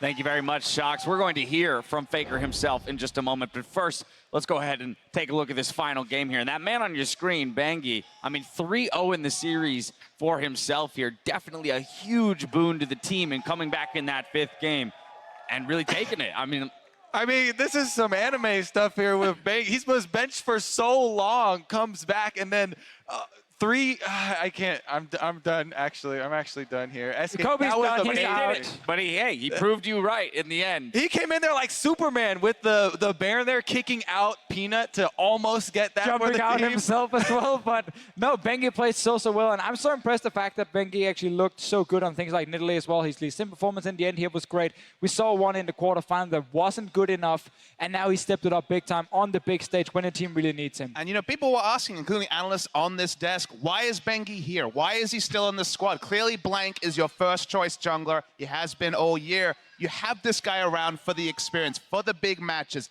for the times when you need him. Comes in, plays Nidalee for the first time, facing elimination from Worlds. He put it on himself. He was the one that made that draft, because otherwise they would have had to hand over the Nidalee. And he did his job well. And ultimately, ROX Tigers, they went all in on that, poke and pick composition, going with both Karma and the Zyra. Doesn't work out for them, but mostly due to that Baron call at 22 minutes. Very unfortunate for them that it didn't go in their favor. A 4-for-0 to SKT from that. And you got to wonder, is this jitters? I mean, it's definitely a confident move. Yeah, I mean, this is where 2 seconds faster and ROX Tiger gets the Baron and gets out as well. But SKT are able to get there just in time. Bengi goes in, actually kicks out Blank. Obviously, sorry, not Blank, but Peanut, he dies. He kicked Blank out of the he series out as well. He did that too. He did that too, And then he actually jumps out himself. He's like, you're not gonna get it. I'm not gonna get it either. He didn't have but smite. We're gonna kill you. He did have smite, so it was like he can't auto attack it down. Yeah, he can. Jay still did it. He just autoed it down and killed it. Peanut. And if you were a monster, you could actually summarize the last 4 games of these series in Baron takes. Because 2 against Blank, they DPS down Blank, they take the Baron. 2 against Bengi, they're not able to actually get the same calls. And those were really the pivotal moments of those games. Yeah, this was the first time they weren't able to start the Baron, stop when the enemy jungler showed up, kill the enemy jungler, and then smite the Baron after. Clearly, Bengi just outsmarting them where Blank didn't. The attempt was there. They definitely tried to do that, as we saw. They all kind of backed off the Baron, all for naught, though. Something else I want to talk about, Smeb finally getting the Jace. And although he did build that CS lead in the top lane, Duke finding his way back into the game, picking up some kills, and really being a rock for the team, right, on that Poppy. That has kind of been the story of the Poppy players here at Worlds. You take your beating in the late phase and you just wait your turn, because that was really the matchup of the 2 different styles of the team compositions that we saw. We had Poke versus Engage. SKT weathered the storm, and then they were able to take over. Yeah, and also difference just in the 2 top laners and how the teams are using them. We get carries for Smeb, and they like to gank for him as well when needed. Then they don't really go and gank for Duke very often. They put him on scaling champions. He got the Echo earlier, now he got the Poppy. It's kind of like, we are okay with you losing 20-30 CS, trying to defend your tower, and then later on you become a split pusher. Like we saw in this game, he was just sitting in the silent 24/7.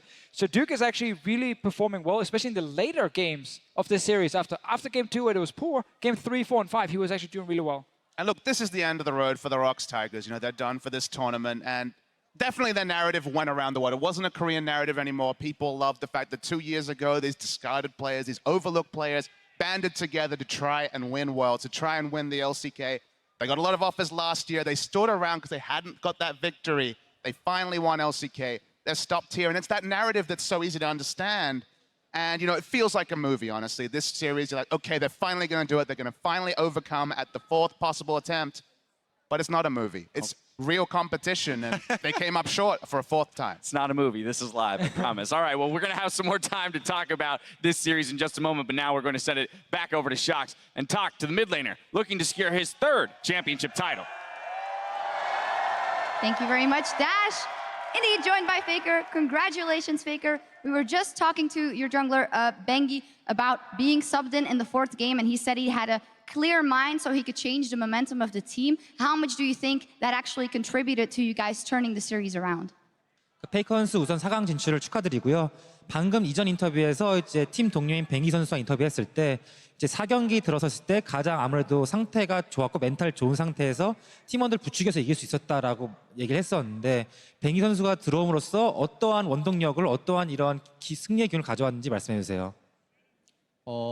우선 뱅경이 좀 게임이 잘 풀릴 때 굉장히 좀 활기찬 모습이 보이는데 그런 모습이 좀 팀원들한테 많이 도움이 되는 것 같아요. 그리고 오늘 실제로 플레이도 너무 잘했기 때문에 좀 고마운 마음도 있는 것 같아요. I want to say thanks to Bengi first, and whenever Bengi, like when he plays and we having a good game, he plays in a very cheerful mode, and that definitely brightened up the team. So I think that brought us a lot of energy and momentum to play the series once more. Well, you also had a fantastic series. I want to bring it to your personal performance. There was a lot of talk about Smeb being the best player in the world before this. How do you reflect on your performance today, and do you think you've deserved back your spot on that throne? 이제 이번 대회 들어서기 전에 이제 페이커 선수보다 스맵 선수가 지금 가장 잘한 선수라고 이제 많이들 꼽았는데 이제 그 자리를 다시 탈환하고 싶다고 인터뷰에서 언급하셨잖아요. 근데 이제 오늘 자신의 경기를 어떻게 평가하시고 그리고 오늘 경기를 통해서 다시 한번 1위 자리를 탈환한 것 같다 생각하시는지 말씀해 주세요. 오늘 개인적으로 너무 잘했다고 생각을 해서 솔직히 이제 제가 최고가 아닌가 생각을 합니다. I think I played really, really well today, so I definitely think that I'm the best player now. Right, there we go. If there was ever any doubt, finally, when I asked Bengi about the chances to win the World Championship for the 3rd time, going back to Staples Center, he said, well, we beat ROX and it was a hard opponent, so our chances are higher. But do you dare to say anything more confident about your chances of taking home that cup for the 3rd time?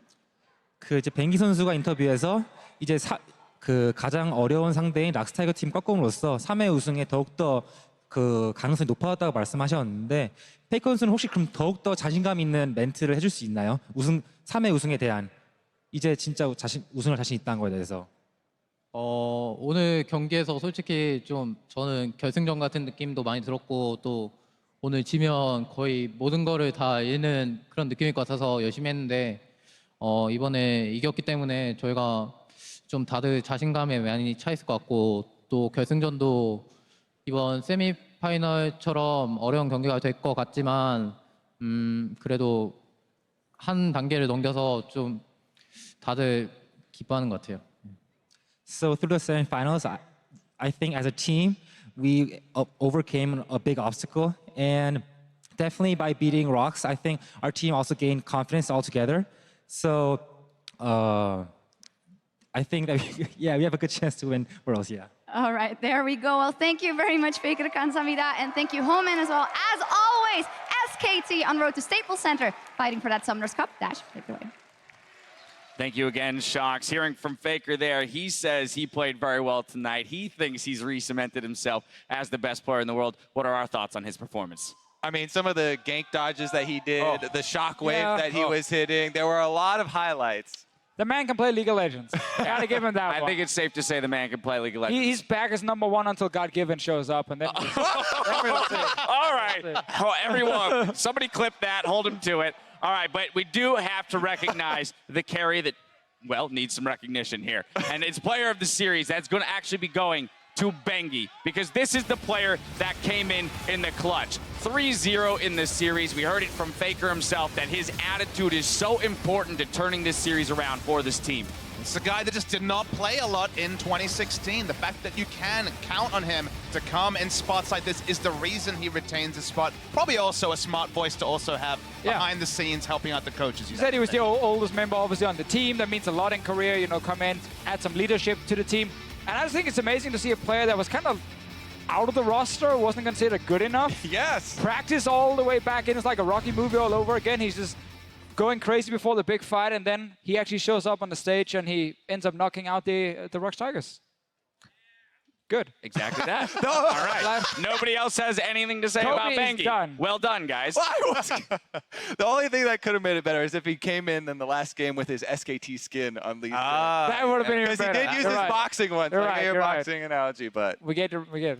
All right, but now, before we move on, I want to jump back to something you talked about earlier, Papa Smithy, the end of the road for ROX Tigers, because this was, again, we go all the way back to the beginning of Worlds. This was the team that was the tournament favorite, and unfortunately for them, they have to go up against SKT on this side of the bracket, and that's arguably the toughest road to the finals. It ends here tonight, but we have to recognize all that they achieved this year. part of the reason why this was the best series that we have ever had was because of the ROX Tigers, the fight that they put up, bringing out the MF support, drawing bans on it, forcing the bans, Prey stepping up huge, because we're all talking about Smeb and Peanut. You know, that's going to be the way that Tigers are going to take their victories, but Prey was magnificent. Definitely, and the Misfortune was awesome. I mean, that's the simple storyline, right? They didn't make it to the finals this time, but it was a stronger team than 2015 without the same weaknesses. You know, didn't have Hojin in the early game being a bit of a minefield for them. They had a real chance to make it. They were ahead for the first time in a series against SK Telecom on the 4th try, in a best of 5, of course. But they couldn't get over the line. That's, again, the difference between the movies and, unfortunately, the real competition. Exactly, and the reigning champs move on. So with that match complete, let's update the tournament bracket. SK Telecom has defeated ROX Tigers and will compete in Los Angeles next week for the World Championship. Of course, tune in tomorrow at 3 Pacific when Samsung Galaxy takes on H2K with a shot at the Summoners Cup on the line. And gentlemen, this is another big matchup here. Both of these teams having swept their quarterfinals, so coming in 3-0s. They've both shown extremely dominant games. What are your preliminary thoughts on this matchup? Well, it's such a different setup. Best player in the world. Yeah. It's such a different setup because it's like H2K and Samsung are the two teams. If you look at the top 4 teams, you're kind of like, oh, these are underneath ROX and SKT. ROX and SKT were like that super hyped up potential final happen right now. We get 5 games, insanely high level. H2K Samsung, I actually don't really know what to expect because it can be one of these very one-sided series where Samsung shows up and H2K can't really get it going. We can also see H2K go in and surprise a lot because I think they have a good enough early game led by people like Forgiven, Yankers, Odo Omnet to actually get an advantage and make it a very close series. I like you talk about questions because it felt like a lot about SK Telecom versus ROX Tigers went to script. A lot of the things we thought about this series came true, but there's a lot of questions for both H2K and Samsung. Have H2K fixed any of their late game issues? We're not 100% sure. What does Samsung look like in a best of 5? They played a 3-0, was very one-sided, but a true best of 5, you know, with Core JJ again, with these rookie members. We don't know what the big lights here of Madison Square Garden holds for Samsung in a best of 5. It makes it kind of hard to, you know, judge the strengths of these teams because they are on such big win streaks. Both teams haven't dropped a game in so long that we're kind of like, oh, well, yeah, Odo Omne, he's been great. Oh, yeah, but Cuvée, he's also been solo killing everybody, right? So, I mean, it kind of, that's part of the reason we're having a difficulty with it. That being said, I think Samsung still is coming in as the favorite team. It also places a lot of importance on that very first game of the series because having been on these long, win streaks, you're going to have to question how whichever team loses will bounce back in a best of 5, very much the same way that SKT and Bengi was able to claw back in from a 2-1 deficit. Of course, that game, or rather series, occurs tomorrow, but we're going to look ahead to next week's finals real quick where we're celebrating the title fight over 2 days, and you're invited to join in on the festivities. So tune in next Friday at 6 p.m. Pacific time for a day-long event streamed live on watch.lolesports.com. We'll kick things off with a special live edition of Primetime League, followed by an all-mid, all-star match featuring special guests Boy, Nikki Taylor, DJ Reckful, and more. All chat hosts Jessica Negri and Jimmy Wong lead us through a cosplay showcase before a special day daytime edition of Worlds Tonight. Now we'll be joined by Riot musicians and composers backed by members of the Hollywood Chamber Orchestra to cap off the evening with the music of League of Legends Live. And at the end of the night, the countdown to the finals begins with a marathon of the best games in Worlds history, right up until our pregame coverage of the final fight on Saturday at 2:30 Pacific. Here in New York, though, stick around for another edition of Worlds Tonight featuring Riv, Spawn, and Jap. But that's going to do it for us. So for myself, the casters, and the entire live broadcast crew, thank you for joining us, and we'll see you tomorrow. I feel like we should make a movie now. Let's make a movie.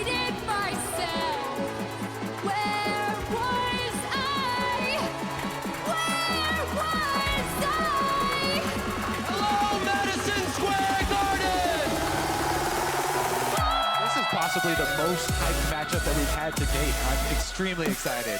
The fight continues. Bangy throws the undertow, but he's running for dear life. Snap with immaculate timing. Plenty of CC, but it's still 2 kills picked up, and Duke is just too tanky. Snap is now alone.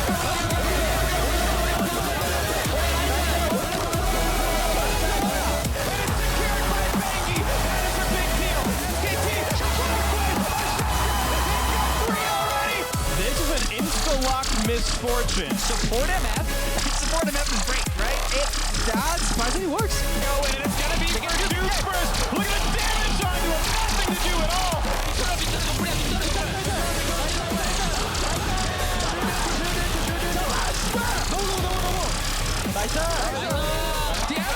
Look at the arrow. Teleport. He's stopped Duke. But they take a push. They're trying to burn it down. Is this not going to be enough? It's not. ROX Tigers answer back with game 2. Here's a jump in. A few more attacks will do it. And that's first blood. With the flash kick on the bang. That was beautiful. Boom, there's a chase down, and Gorilla's going to make it rain. Into the bullet time, and it's going to be all the damage he needs. Baker's low. How much more can they get? The stun's coming in. And it's Duke with the big play. With the turnaround from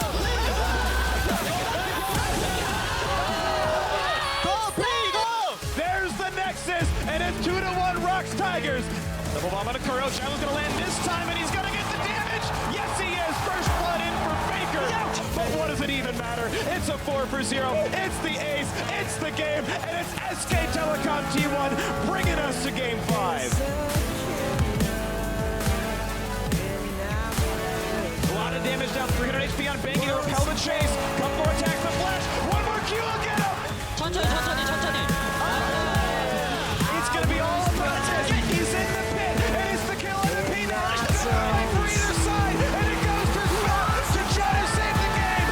SK Telecom T1 backs against the wall. Bangy himself 3-0 against ROX Tigers in the series, and SKT punched their ticket to their 3rd World Final. Let the beat drop.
I can't believe the night lay waste to all we'd given. But honestly, you've gotta know that this ain't living. But we could run from Elysium and let it burn, let it burn. You've gotta know that nothing lasts forever.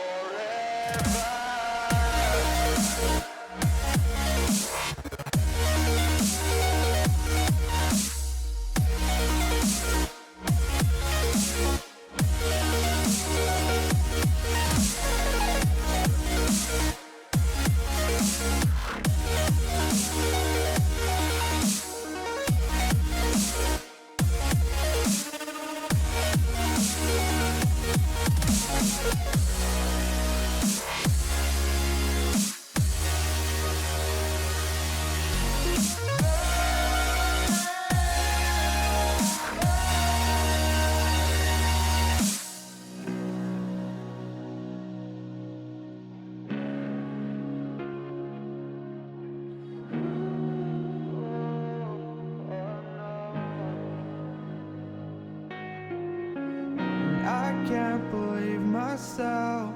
I never thought that this would be our end, but it's nothing new.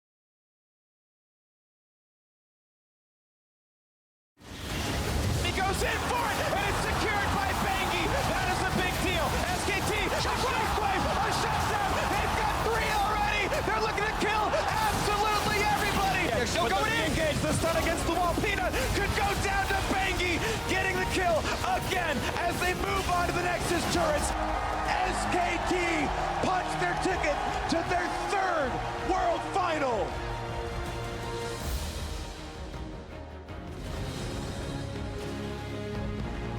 Hello and welcome to Worlds Tonight. I'm Riving to Biz in the third, along with Jake Spawn Tiberi, Joshua Jet Leesman, who just got finished casting what could have been, I think, the best of 5 we have actually seen on the world stage. I mean, you're always impacted by recency bias, but I said right at the end of the cast that was the best of 5 I've ever seen. It was, please. I think it was the highest level best of 5 we've ever seen. This That's was a good way to put it. Two teams like playing top League of Legends. They were playing to their peak during that series as well. You know, a couple of mechanical fumbles, but that's what happens when you've been playing the game for 5 hours. But overall, I think from a strategic level, from an individual play, and then of course SKT's team play, you have to say that was a great best of 5. And also from like an epicness standpoint, to support MF games, Bengi coming in off the bench to go 3-0 in the series. And I actually have to read a quote from Reddit right now. I have it on my phone. So this is the post-game thread, the best comment I've probably ever seen in the post-game thread, by Daniel LZZ. First Hom, and now Blink.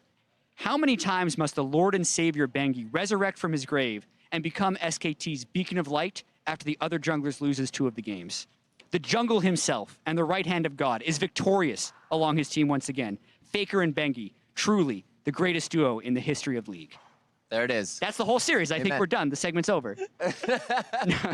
And you can join us at YouTube. No, really though, looking at game one, it looked like it was going to be that way again. ROX came in, they tried to put up a few ganks, SKT squirmed out of them, and it seemed like everything was just going to be clean once again. Yeah, and this was the biggest thing, right? Because when you have a look at this game, it was about the 2 failed ganks pre-15 minutes and then not being able to battle your way back into it. I mean, Peanut looked like he was nervous, honestly. Yeah, Peanut definitely had some small fumbles like at the very start, but the series itself was just so damn competitive. Like, look at the rate at which they were just flashing out the abilities, how much they were pushing each other in these ganks, and how close it really was. Yeah, and the turnaround, time and time again, the ability to be able to just, back away enough to be able to re-engage off some of these ganks. It was absolutely phenomenal. In an Elder Dragon, the one that could have sealed the deal for a 3x of Infernal towards ROX here, but again, SKT. Don't underestimate how clutch the smite was, even in that situation. I mean, I believe Peanut smote early to get it to 100, and then Bengi was able to clean it up. That impacted the fight afterwards, for sure.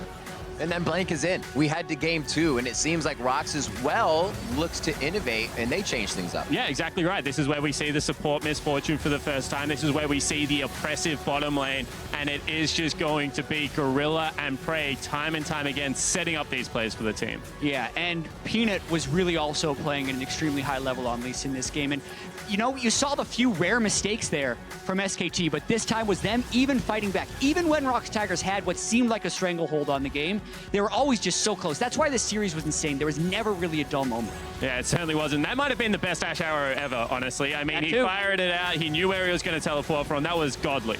I love when we have these segments where we can say of all time ever, like 6 years into League of Legends, and we're throwing all these greatest moments into one series, but that's really what happened here tonight. And this as well was very surprising to me because we're not used to seeing SKT not be able to adapt to something, and again, the MF comes out, and SKT almost seems lost in their gameplay. Well, ROX have always been the innovators, and you can see with this Ashe misfortune, it's the exact same thing. It's a bully lane that they've come up with to punish the immobile Zyra, and SKT, it took them 2 games. That's longer than it's ever taken them in the past. They finally had the answer to it, but it definitely was punishing them. And the answer to the misfortune support was actually to ban it. So they never solved the puzzle. They actually couldn't figure it out within the series. But what they did use to solve the puzzle was actually a Bengi sub who played his first Nidalee game ever in game 4. Yeah, not only was the power coming from the bot lane of that MF, Peanut was also helping out with ROX, so Bengi had to step back in. Bengi had to put up the fight. And we were watching it together, Riv. Upstairs, we're sitting there, and we just could not believe that this is a guy that has been benched, pulls out a champion he has never played competitively, and then he's diving between 2 turrets. He's just taken over. Yeah, and some very small missteps here where he does pick up a double kill, but then goes a little bit too far, baits him in a little bit, but they just kept extending their lead in this one. And honestly, the ability to continue to roll with these punches, ROX, even though they were losing out this game incredibly hard, you could see that they were still resilient. They still had that, mental fortitude to stay in. SKT, at this stage, is clicking on all cylinders, and they're impossible to go with when they're like that. But ROX tried to stay with them. And this game 5 was incredibly intense because of this move by Peanut. He read this early jungle so amazingly well, hit in the top lane where you're expecting a top lane gank, and gets the first blood onto Bengi. Yeah, 100%. And when you lock in the Jhin, the Karma, and the Jace, your poke comp comes online on 1 item, and that is so incredibly early. But as we've seen time and time again, a 1,000 gold lead early does not get you a win against SKT. They countered with the shockwave, and they continually went after ROX Tigers. The swinging point of the series there was them failing to get this Baron. Well, they got the Baron, they just lost the fight afterwards. Yeah, exactly right. And when you give SKT that much, when you give these brilliantly, individually talented players, this team that is built so much on discipline and teamwork, any way back into a game, they are going to make you punish. They're just going to take over, and with a team fighting comp like that we've seen so many times before, they just absolutely crush ROX. And in that game 5, I thought it was going to be SKT's going in. They always have clean gameplay when they need to find it. Bengi helped do that, and we saw that they were able to come out very strong. Game 5 was theirs, and SKT just moves on. SKT have to be favorites for their 3rd straight World Championship now, advancing to the finals, unless Samsung or H2K can dethrone them, which is going to be our semifinal we have tomorrow. Unreal. That's the thing. As SKT moves on, SSG versus H2K is going to be another matchup. Before we jump into that, into our next segment, I have to ask, is there a power that can come from these teams that could have beat ROX or SKT if they both went through? If either of them, I should say. Honestly, if those two teams play at that level. I don't think there's any League of Legends team that's still in Worlds, that has left Worlds, that can go with them because they're just such a complete package throughout the early, mid, and late game stages. What you need to do is you need to try and find something different, like the AP Misfortune, that upsets them, that rattles them just that little bit, then take advantage of the early game and start snowballing, because we've seen it so many times this World. That is your only way in against the true elite teams.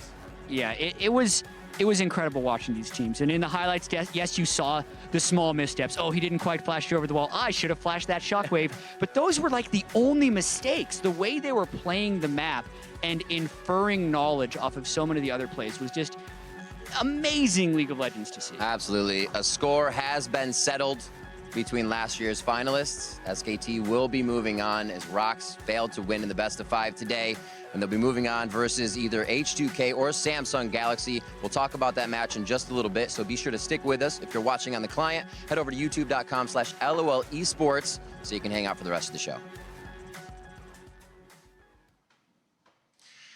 All right, so quite a dominating match we just watched from both teams, which means whoever won, Samsung or H2K, is also going to have the work cut out for them. But how do we think Samsung H2K is actually going to go? Because this may be a match that could go 3-0 or just be as level as the one we saw tonight for a semifinal.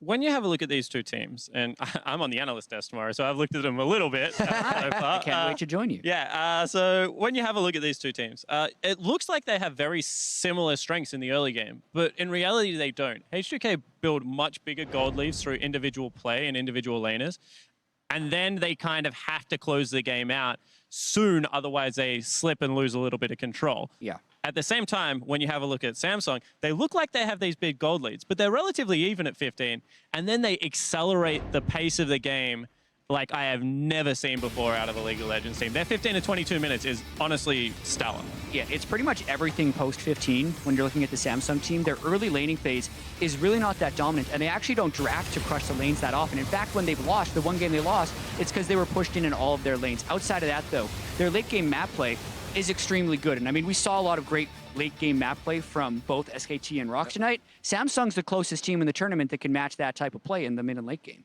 And I agree with all of that. And that's where H2K has to look at this and be like, that's our one window. You know, we got to get Ryu on a bully and control Crown in the laning phase, not let him ever get to that team fighting, and then pick something that shoves bottom lane in hard. Because we've seen Core JJ, when he gets on anything that has global pressure, you know, Bard, Tahm Kench, you know, even Zyra that can roam around the map after they're pushed in, this guy is an absolute catalyst for success for Samsung. So I really do think that, you know, bottom side of the map is going to be a heavy influencer pre-15 minutes. I love the word influencer in that, but I agree that, like, H2K could end up falling in this series. They can make history if they're able to beat Samsung because they'd be the European team making it all the way to the finals. But they have been a dominant early game team. So dominant that they actually haven't had to display any mid-game or late-game skill because they have such magnificent goal leads. And you have to look at who they have actually played. Like,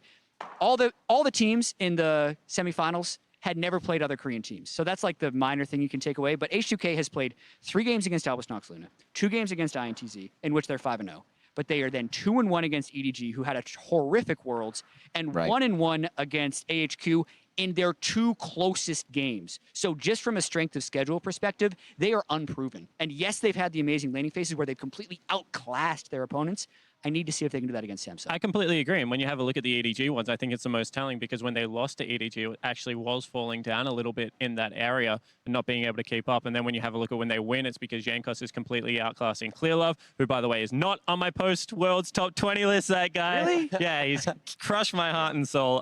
But you guys have been asked for one, so I think we might have a look at maybe potentially doing one. Bengi, no, I'm just kidding. But it's gonna be fun. I think that, yeah, you're completely right in the fact that it's untested, and it's also in a way that is very hard to shore up because we've seen them be sloppy macro-wise and setup-wise in, you know, 30 to 45-minute games, and I think that that's not something that you go away in like 1 week. You're like, we now understand how to play the mid to late game. This is easy. Why weren't we doing this before? It is really hard. It's not a draft thing. It's purely communication. It's purely teamwork and discipline, and that's really not something you can quickly just instill in a team.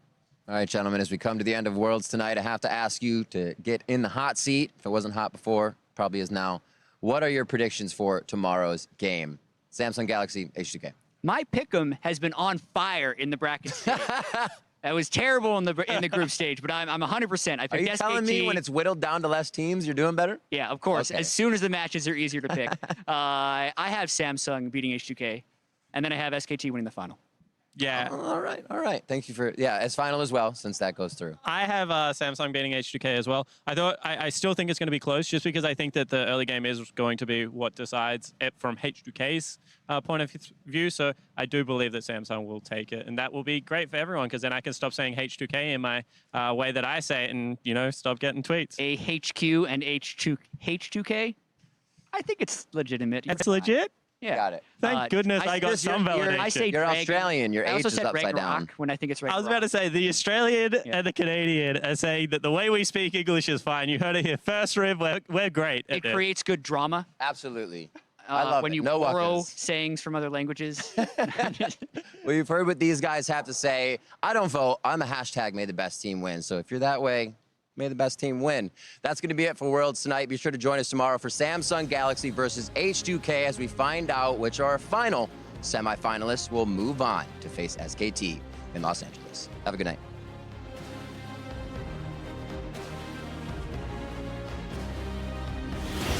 He goes in for it, and it's secured by Bangy. That is a big deal. SKT, wave, a shutdown. They've got 3 already. They're looking to kill absolutely everybody. They're still going in. Engage the stun against the wall. Peanut could go down to Bangy, getting the kill again as they move on to the Nexus turrets.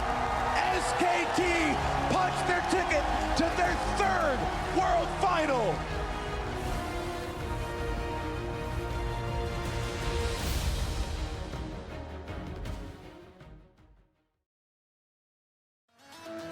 Wizard, what do you see as you twist the tiles beneath our feet?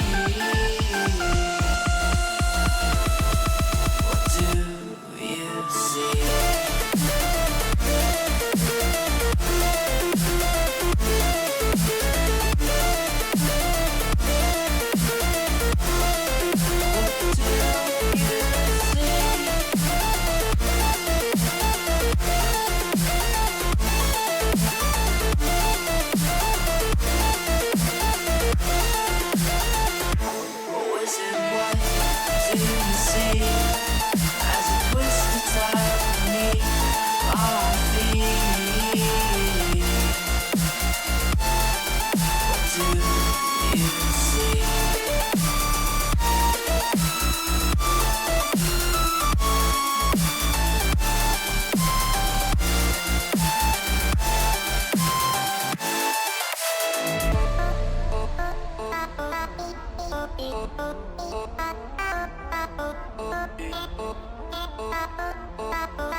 remember the fade in your eyes.